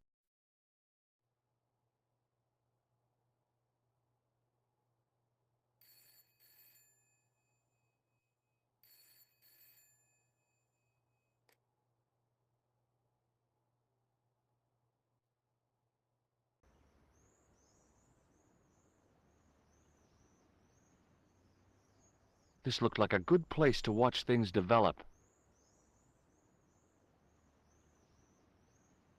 Hey, you! It's the phone. Yeah? Who is it? How should I know? What am I, your social secretary? It's not a chick, is it? Yes, it's a woman. Are you going to answer it? Does she have a warm, sensual voice like molten chocolate?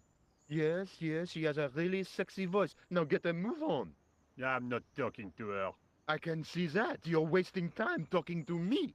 No, you don't understand. I refuse to talk to her. You refuse? You refuse? I'm wasting valuable time.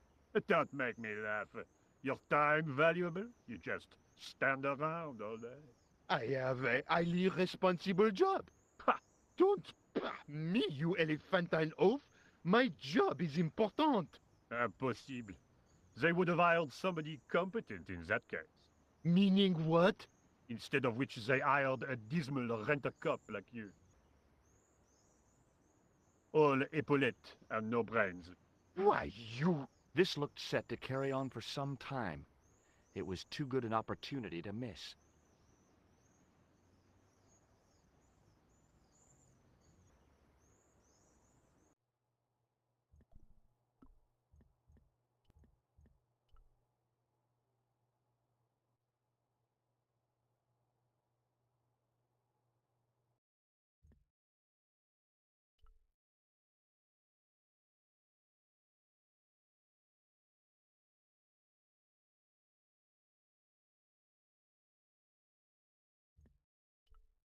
There was no doubt about it.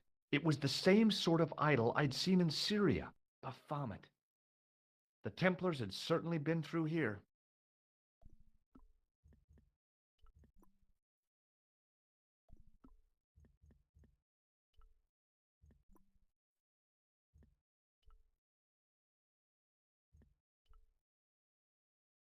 Close up, the pattern didn't make any sort of sense. It fanned out around an axis point.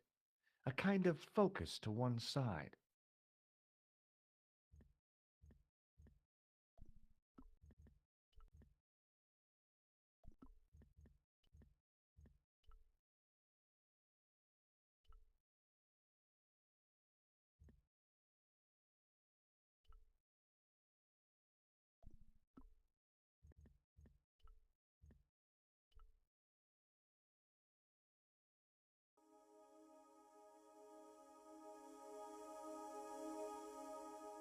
And there it was, decoded by the curves of the chalice, the image of a church.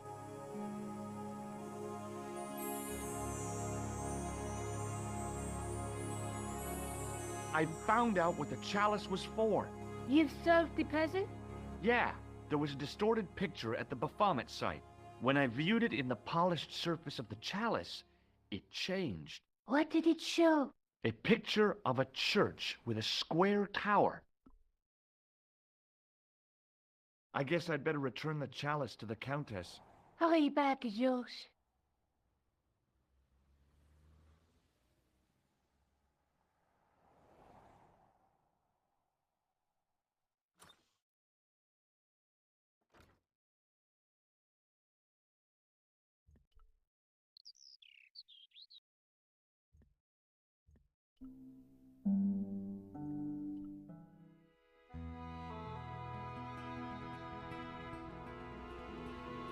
I'd been planning to return the chalice anyway, but I hadn't expected the trail to bring me here. The Villa de Vasconcelos was as picturesque as ever. The weather was still clear, and Lopez was still watering the damn lawn. I was beginning to suspect that he was surgically attached to that hose.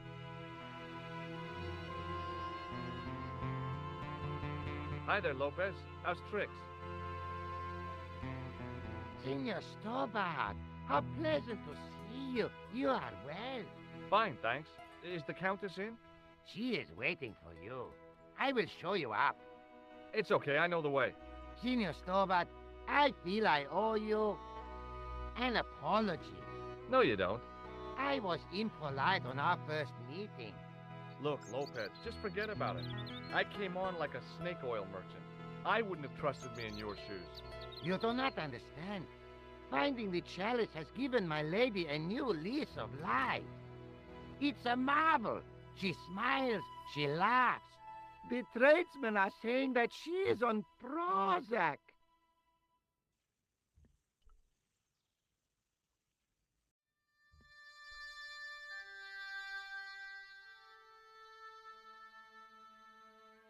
It was just a little utility room with no exit, unless you counted the window, and I didn't.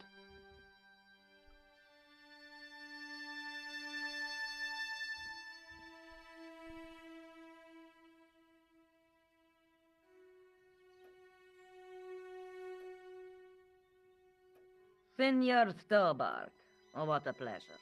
Please, sit down. Hi, Countess. The pleasure's all mine. I've brought back your chalice.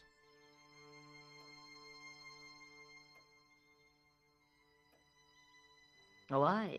You've had it cleaned. Yeah, I met an obliging priest with a soft cloth. Have you resolved the Templar mystery? No, not yet. I don't even know what it is I'm after. There are many stories of the knight secreting great wealth away. Whatever. All I know is I don't want the bad guys to get it. Ah, to be young and live in a world of moral absolutes. There's something else that I discovered carved on Don Carlos's tomb. Biblical references. What are the references, Senor Stobbart? Psalms 32:7, Corinthians. I am not a good enough scholar to know the Bible, chapter and verse. I meant, what are the quotations? You know, I forgot to ask the priest. I discovered something amazing with that chalice. In Paris, I found a church where they recognized the coat of arms. I found the tomb of Don Carlos de Vasconcelos. You are sure? There can be no mistake?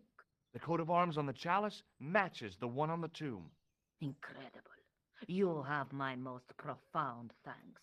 I must go there as soon as possible. Yeah? Well, I'd be happy to show you the city. I'll have a look around if that's okay. My home is your home. I shall remain here.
I couldn't reach up there.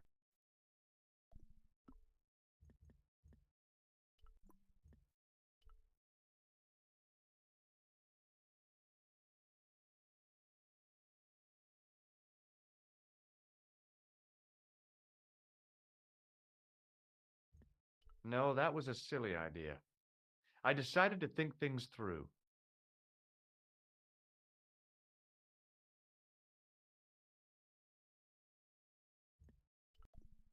I couldn't climb up there without breaking something.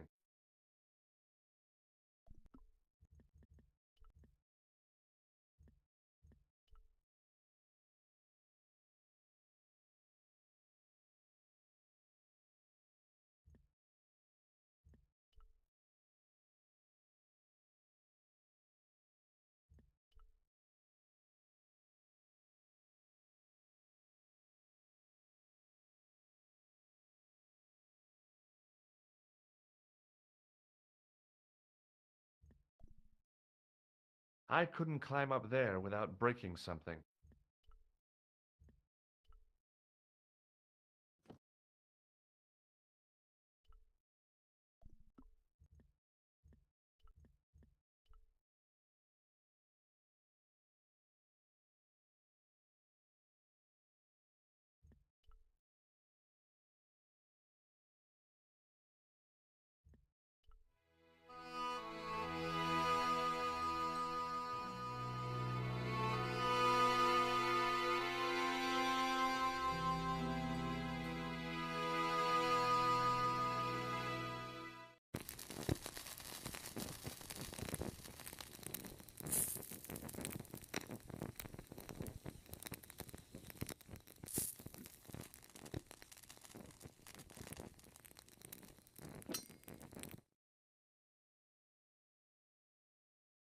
The candle had burnt brilliantly, but only for a couple of minutes.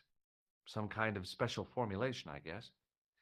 And had yielded up this, a complex shape expertly cut in stone. I figured it was some kind of key.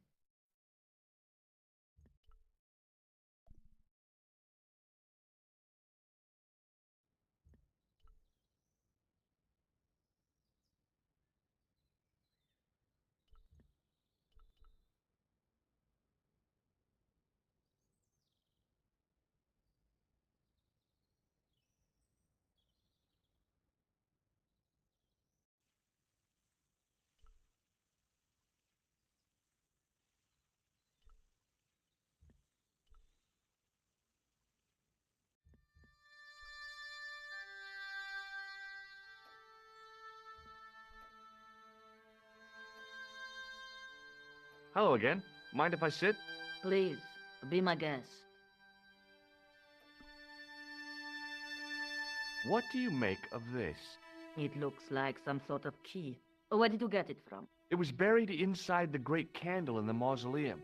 Inside it? What have you done to it? I lit it. But it is irreplaceable. Listen, the candle was to be lit in case of Moorish attack, right? Well, it burnt down in no time and revealed this key thing. Maybe that was the real purpose of lighting the candle. What are you suggesting? That lighting the candle was the equivalent of break glass in case of emergency. Sentiment must not stand in the way of solving this mystery. You did the right thing. Here's the Bible from the mausoleum.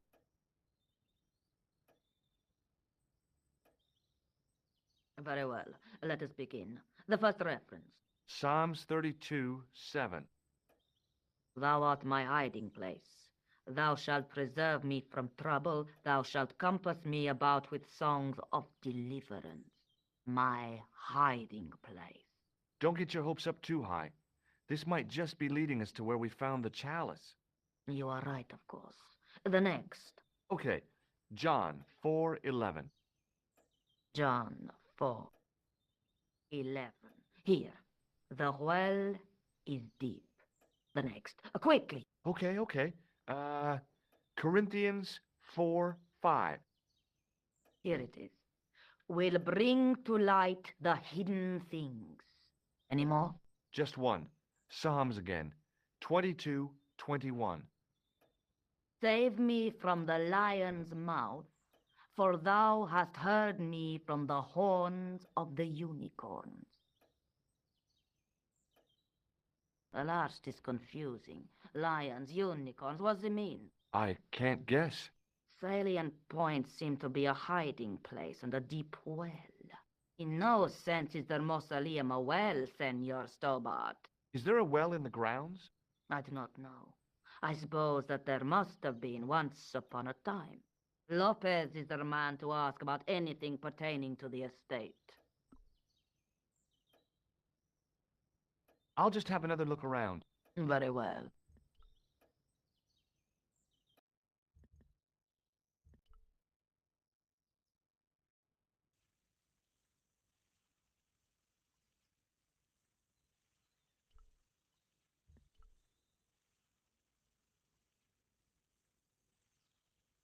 Hi, Lopez. Got a minute? Certainly, senor. How can I help you? What's the story behind the chalice vanishing? When the Inquisition raided, in the absence of Don Carlos, it was believed that they had taken it. Naturally, they denied the charge, as they denied taking the children. And naturally, nobody believed them. But they were telling the truth. The chalice was hidden from them. You don't suppose they were telling the truth about the children as well, do you? Madre de Dios! I had not thought of that. But then what happened to them? I don't know. If the Inquisition didn't take them, then who did? You must speak to my lady of these. Count on it. So the Countess feels that the curse is lifted. I would not put it so strongly. Your discovery of the chalice was proof that the Templars never abandoned the de Vasconcelos. It counts for a great deal with my lady. You must know just about everything that there is to know about this place. See, I have lived my whole life here in the service of the de Vasconcelos. Do you know of a well anywhere around here? A well? Si, senor. This used to be a fortified villa. How can you last a siege without water? Great. So where is it? How should I know? The well was covered over in the last century. It was dangerous, you see. And you have no idea where it was? None. It was hidden even before my grandfather's time. Well, you must have a vague idea of where the well is. It must have been in the old house's courtyard, so that would put it around here. Here? Okay. Now, how do we find it? There might be a way. Let me think about it. Any ideas yet? We are looking for a source of water, see? Yes. For generations, the Spanish country folk have had a secret way of locating water, even if it is meters beneath the ground. Ah, you're not talking about water dousing, are you? Eh? You know, you get a stick and walk around until the stick twitches and dig there. Oh, You've heard of it. Yeah, I think most of the planet has. Okay, let's get a stick. Uno momento. It must be a special stick. A Y of hazel. Right. Do you have any hazel trees? See, here. That is hazel. Catch you later, Lopez. Adios, Senor Stobbart. I went over to find a suitable stick. I don't believe it. There wasn't a single usable Y-shaped branch on the whole damn thing.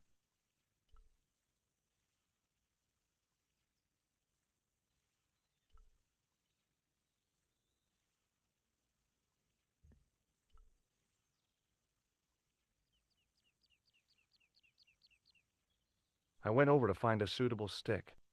Aha!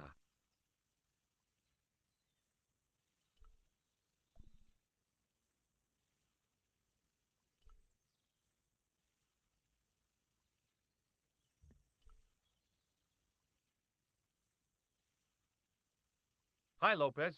Got a minute? Certainly, senor. How can I help you? Well, I got my divining rod. Now what? Simplicity itself, senor. Hold the wand at the upper ends of the Y. Apply a little tension with your wrists so that the slightest movement of the wand's tip is clear, and walk slowly and steadily over the area. Sounds easy enough. We'll find this well in no time.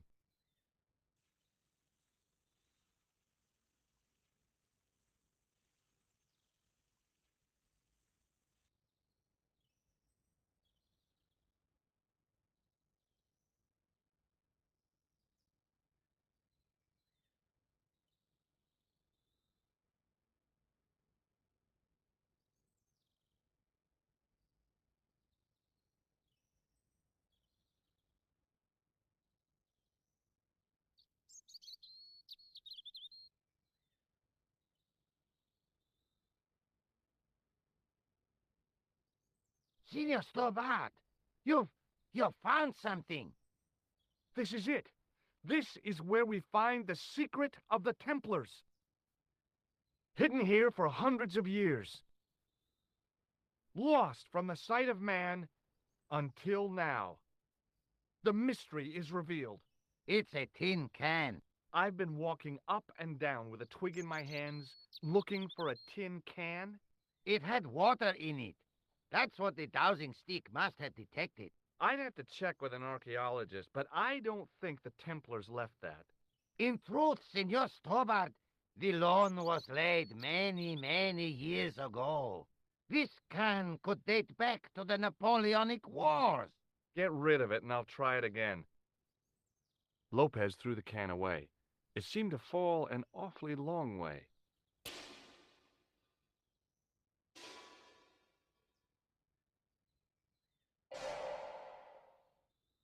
The splash at the end confirmed what we both suspected. Well, I'll be a monkey's uncle. It has been here all the time. All those years and nobody found it. Stood in awe for a moment, marveling at the secrets all around us. I could have fallen down that.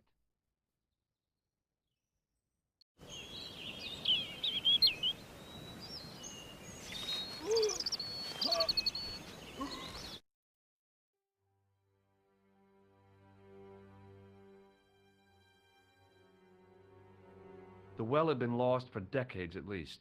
The air was cool after the noon sun, but that's not what gave me goosebumps. I have a really, really bad feeling about this.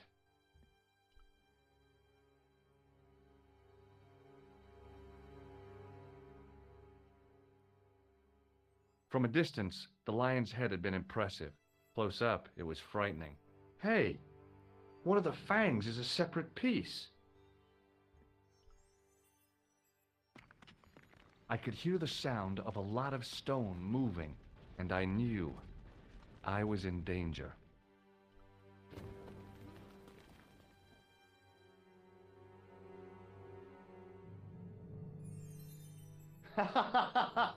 Oh, very funny, you psychos.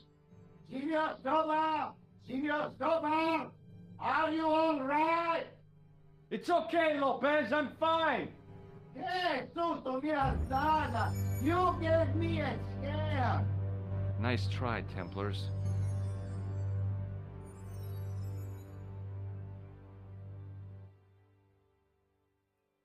I wish that I had Leary's flashlight now. It just felt like a pitted stone wall. I'd almost been killed for the sake of a red herring.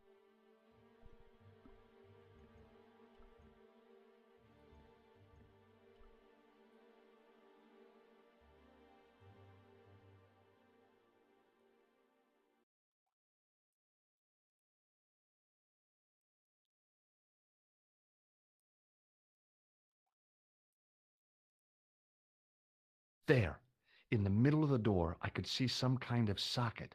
It looked like this wasn't quite the dead end it had seemed.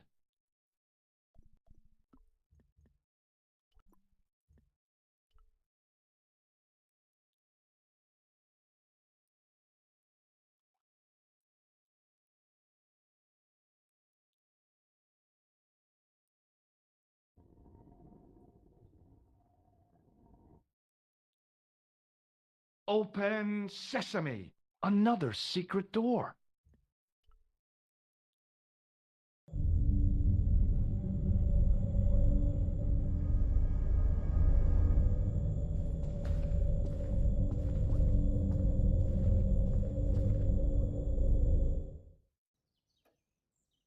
Before I left, though, there was one last thing to do.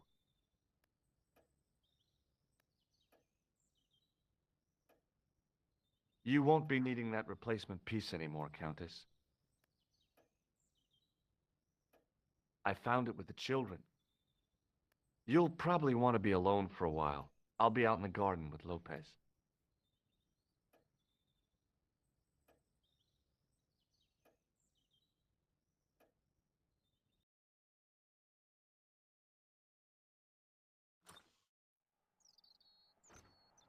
George, welcome back. Come in, George. It's good to see you again. Is it? Sure. What did you find in Spain? Without Andre, we wouldn't have got this far, George. Yeah, I know.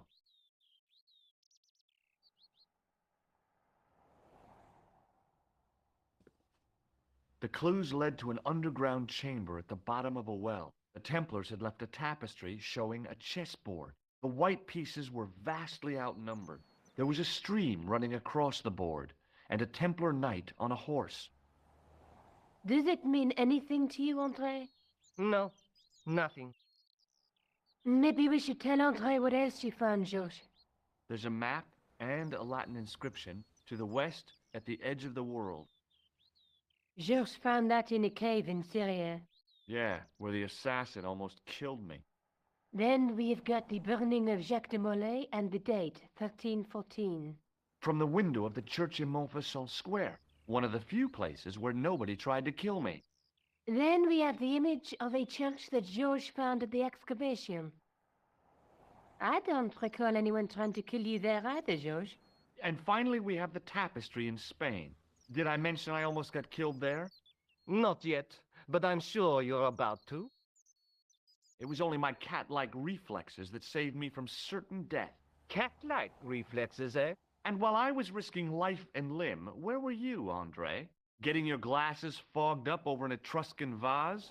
That's enough, boys. Can we get back to saving the world? Of course. My apologies. He started it.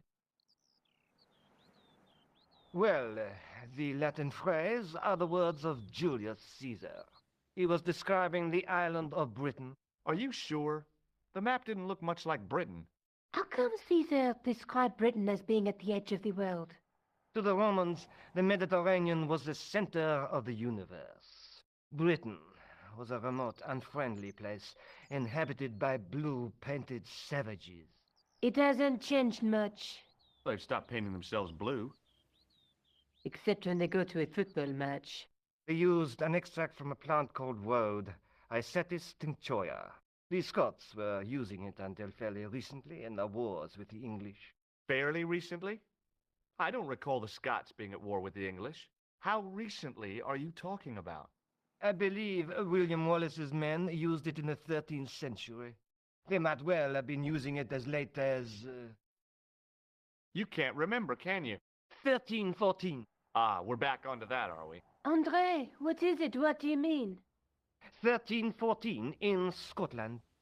The Battle of Bannockburn. That would explain the stream on the chessboard. That's what a burn is. Right, Andre? As in Bannockburn? Right, George. And it gets better. Tradition has it that the Scots were helped by a shock force of, well, can't you guess? Knights Templar?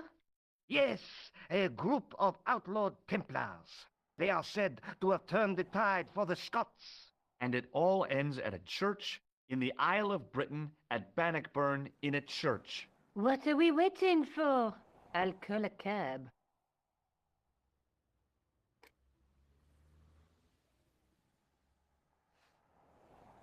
I can't go.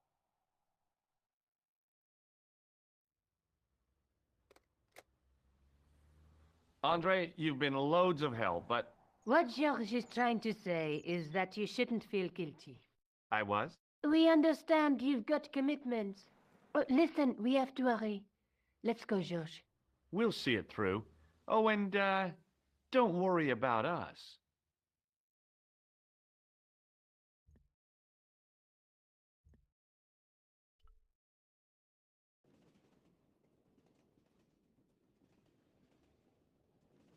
Oh, it must be dawn.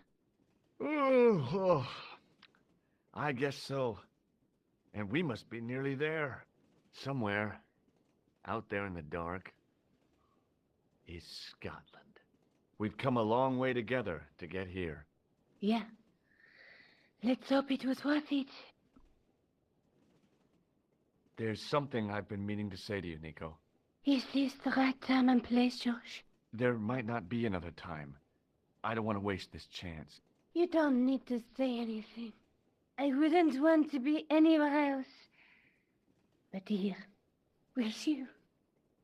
Now. You're exhausted. Why don't you get some sleep? Sleep? At a time like this? Excited, huh? Would you like something to help you sleep, dearie? I've got some tablets in my bag. Oh, no. Thank you. Thanks all the same, ma'am.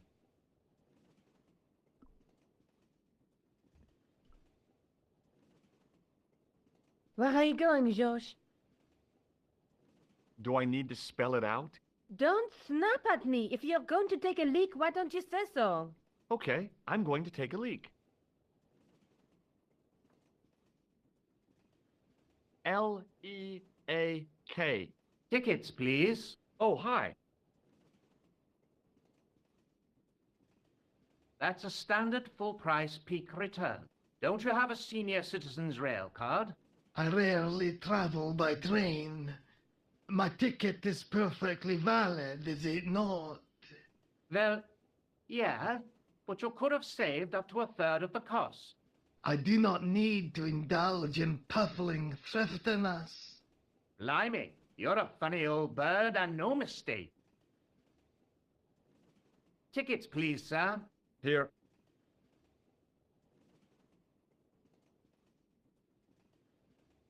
Off to Stirling, eh?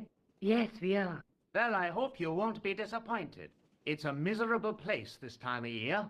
Still, there's plenty of pubs and a lovely view from the castle. Thank you. I don't want to worry you, but there was something familiar about that guy. Are you sure? You're tired. Perhaps you're mistaken. Maybe. But I didn't like the look in his eyes when he spoke to you. Pardon me? Yes, my dear.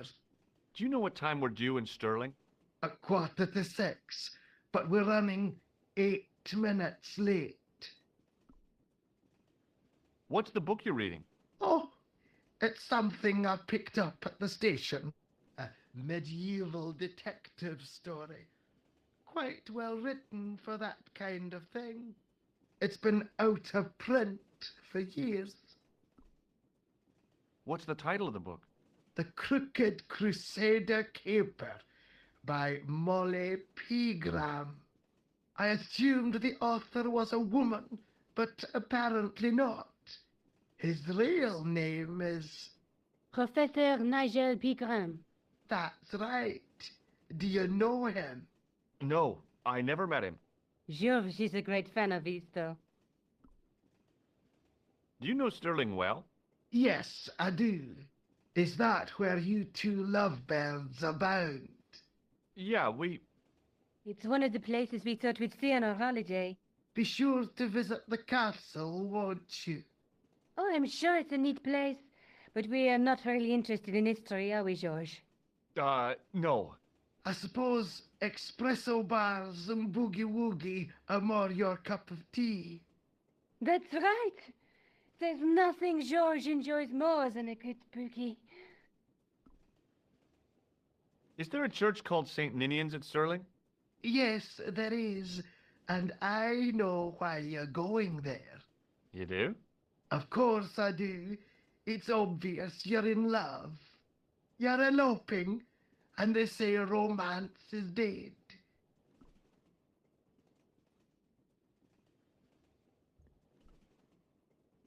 Can't you sit still, George?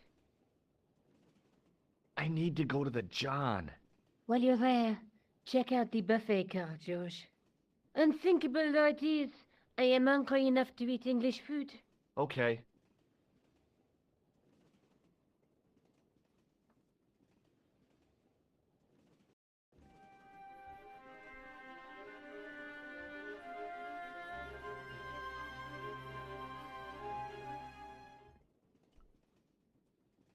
Hi. Having a party? No, this is British. Come on, join us, man. Away, Basha, wake up, man. What's company? His breath was like the outlet from a chemical factory. Excuse my mate, he's taking a nap. Sleeping like a bobby. I'll wake him up when we get to Newcastle. We passed through Newcastle half an hour ago. And I never noticed. What is that stuff you're drinking? It smells like gasoline. Right, I'll put hairs in your chest, like. And your eyeballs, too, by the looks of you. See you later. You haven't opened that window, pal. Why not? It's freezing out there.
Oh, no.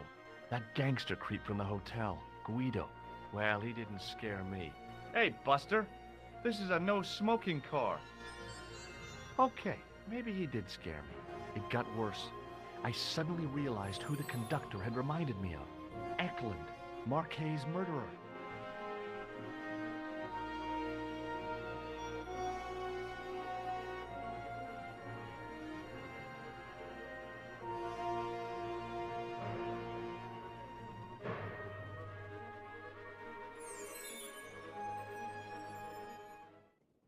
I should have known better than to leave Nico and the old lady alone.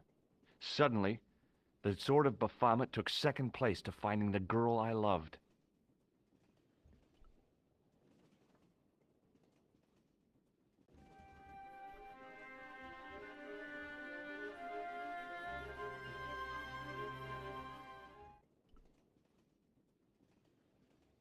Hey, buddy. Did you see what happened to the young woman in the next compartment? No, Paula, Divin, have you lost her, like? She's disappeared. The old lady, too. I think they're in trouble. Oh, wait, man, an old lady, too? Yeah. You gotta help me. Maybe they went to the toilet, like? I don't think so. They never go on their own. Always in pairs, you know? No, she's been abducted, I'm sure. I've got to go look for her. What's stopping you, pal? The conductor. He's not what he seems. You want to avoid him, like? That's about it, yeah. No problem. Listen, I need your help. What's the matter? There's a guy on this train who's trying to kill me. Relax, man. You wouldn't try nothing with us in Basharia. We are veterans, like, so action at Brightlingsea. I don't recall the British Army being involved in a conflict in anywhere called Brightlingsea. Well, you just take it from me, pal. You're in safe hands. See you later. Divin, do it, pal. Don't jump. I don't intend to jump. I'm going to climb on top of the train. You're kidding, aren't you? Just watch me.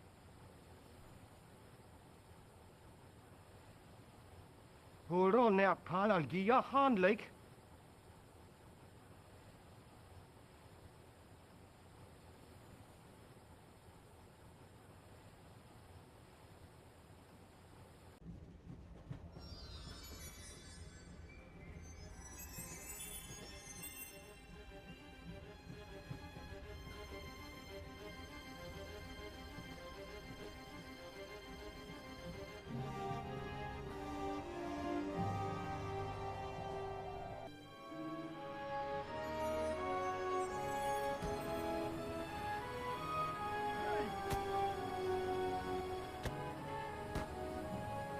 I'd always wanted to stop a train, and now was my chance.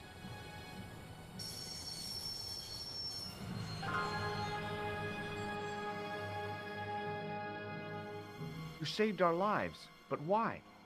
We were always on the same side, Stobbart. Different causes, but a common enemy. The Knights Templar? Don't call them that. The real Templars were a noble foe. These barbarians have no right to that name. These men are no better than dogs. What are the Neo-Templars after? What is the Sword of Baphomet? Not what you think, my friend. It is a weapon, yes, but one which our enemies will find difficult to wield. A double-edged sword. A power older than Timolay, older than Solomon. We'll stop them. You and me together. And Nico. No, George. My journey ends soon. At the Garden of Paradise. You're talking in riddles. Can't you tell me straight what they're after? The sword symbolizes a colossal energy caused by the alignment of the Earth's natural power fields. Which are focused at St. Ninian's. The energy endowed the Templars with the power which made them great. A power which made them charismatic to such an extent they could control the will of all around them. How did you escape from the Bull's Head? It is a long walk from the cliff of the Bull to the village, Stobbart. Fortunately, I know the ways of the wilderness. Also, I have a sister who keeps a garage just around the corner. Maybe not. May Allah guide you to our enemies. Thanks. One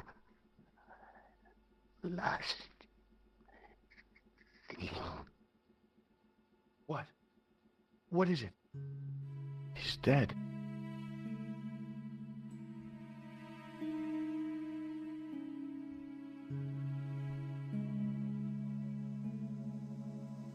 Don't even think about it, George. What? Who? Look me straight in the eye and tell me you weren't thinking of using that axe on Eklund. Don't be foolish, woman. I was going to use it on you.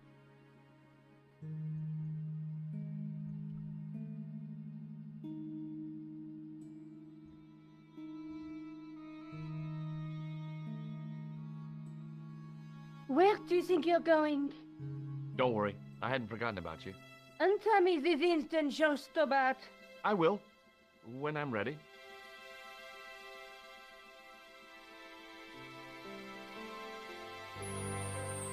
That's not fair, George.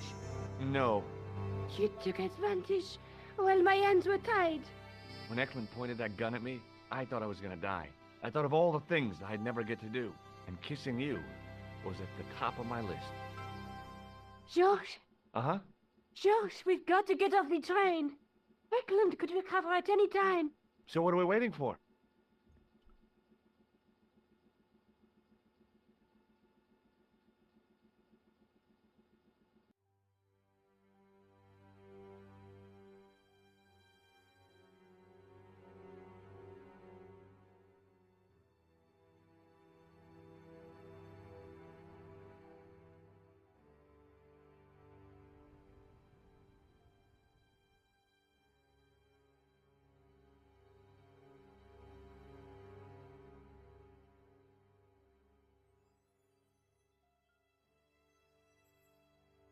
I'd feel happier if we had a gun or something. Khan gave me something. What? His handbag. Oh, great. If we run into any killers, we can give them a good buffeting. Didn't he have any weapons? You don't know half of it. This bag's full of C4.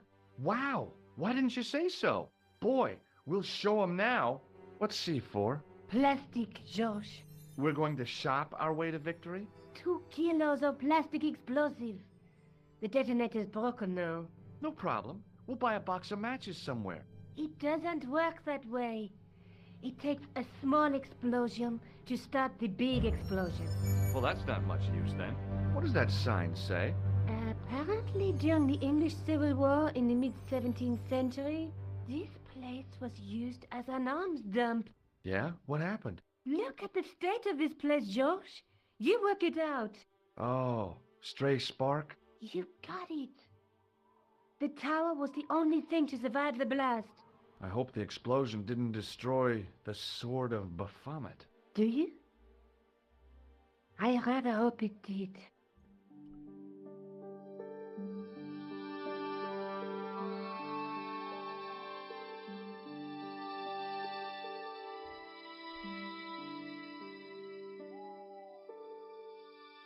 I scrabbled around in the rubble and found an old clay pipe with a broken stem. Under one of the stones, I found a metal coin which was green with age. It was caked with soil, but what I'd found was a small cog and spindle.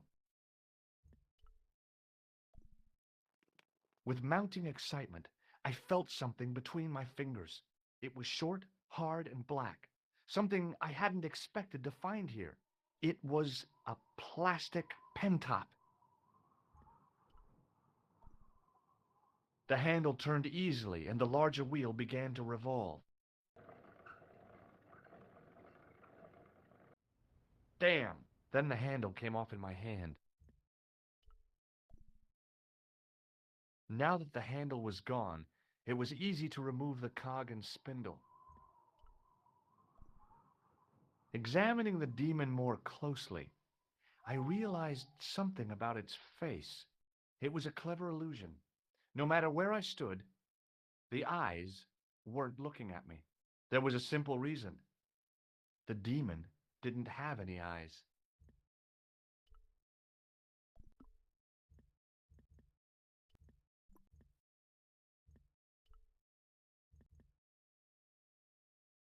The cog slipped neatly into the eye socket.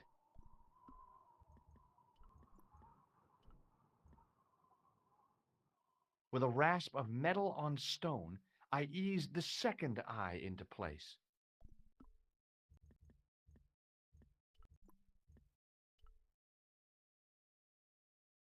I pushed the handle into the demon's mouth. The cogs all meshed. I began to turn.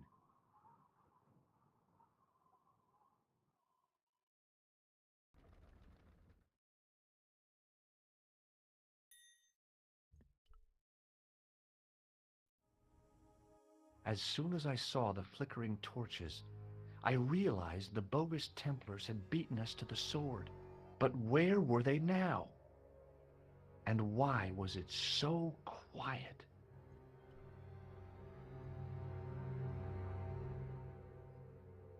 Listen, I can definitely hear chanting. You're right. I hear it too. What do you suppose they're doing? It wouldn't surprise me if they were holding some kind of satanic sex ritual. So, what are we waiting for?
But surely you realize that you have been misled by our enemies. both of us want a better world. Fortunately, no harm has been done. We need determined, resourceful men like you. Join us, George. Join us in true brotherhood. Yeah. True. Wait. Brothers? What about Marquet? What about Pegram and Klausner? You didn't look on them as brothers, only as failures. 3 men dead, and you don't give a damn. George, you know that sacrifices are necessary. A very great undertaking. Join you? I'll see you in hell first. Oh, George, I had great hopes for you. C'est la guerre est grande kill him.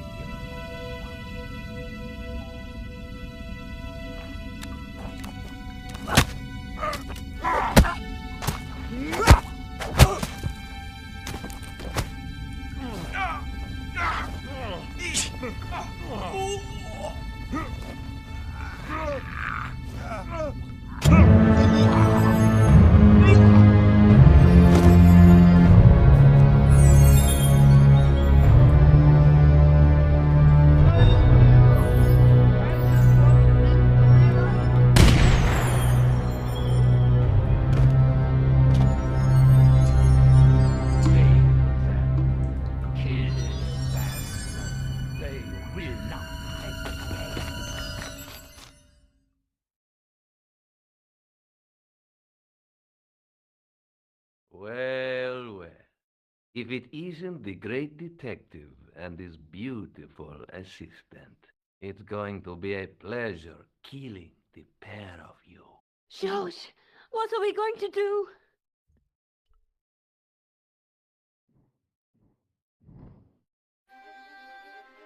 Come on, Nico. We're leaving.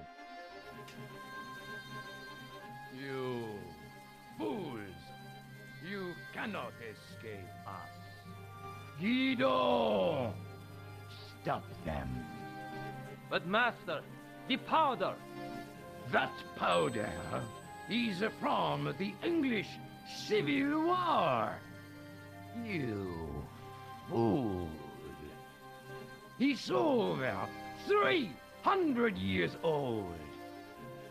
How explosive do you think it can be? I thought it was all over, but Nico had one last trick up her sleeve. Or in her handbag, to be exact. A handbag full of plastic explosives. Maybe, but this stuff is brand new. Oh,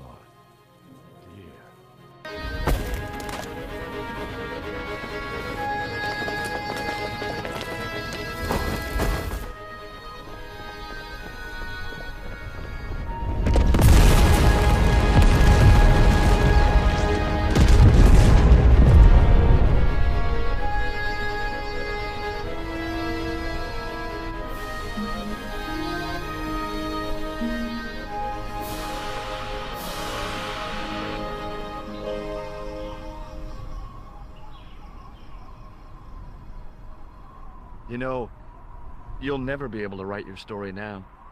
I don't care. I've got what I want. Huh? Just tell me one thing, George. Is our life together always going to be this crazy?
Hello again. What now? Do you know anything about medieval manuscripts? No more than you, I'll bet. Does this gem mean anything to you? Aha! Is it real? It must be worth a small fortune. You stole it, I suppose. I'm not a crook.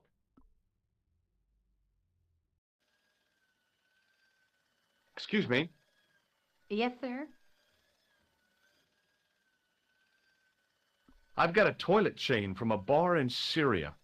No, Kitty. A toilet chain? From Syria? You sad man.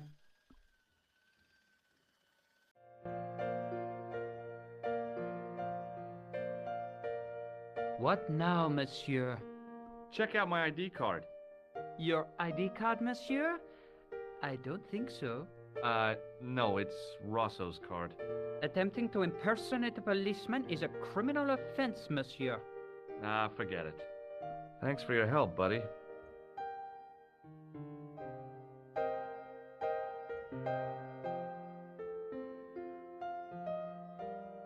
Hi, ma'am.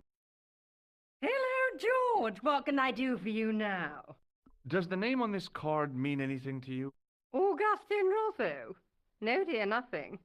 It conjures up the image of a Gaulois-smoking, absinthe-drinking French policeman. I'm sure the real Inspector Rosso is nowhere near so romantic. I think you'd be surprised.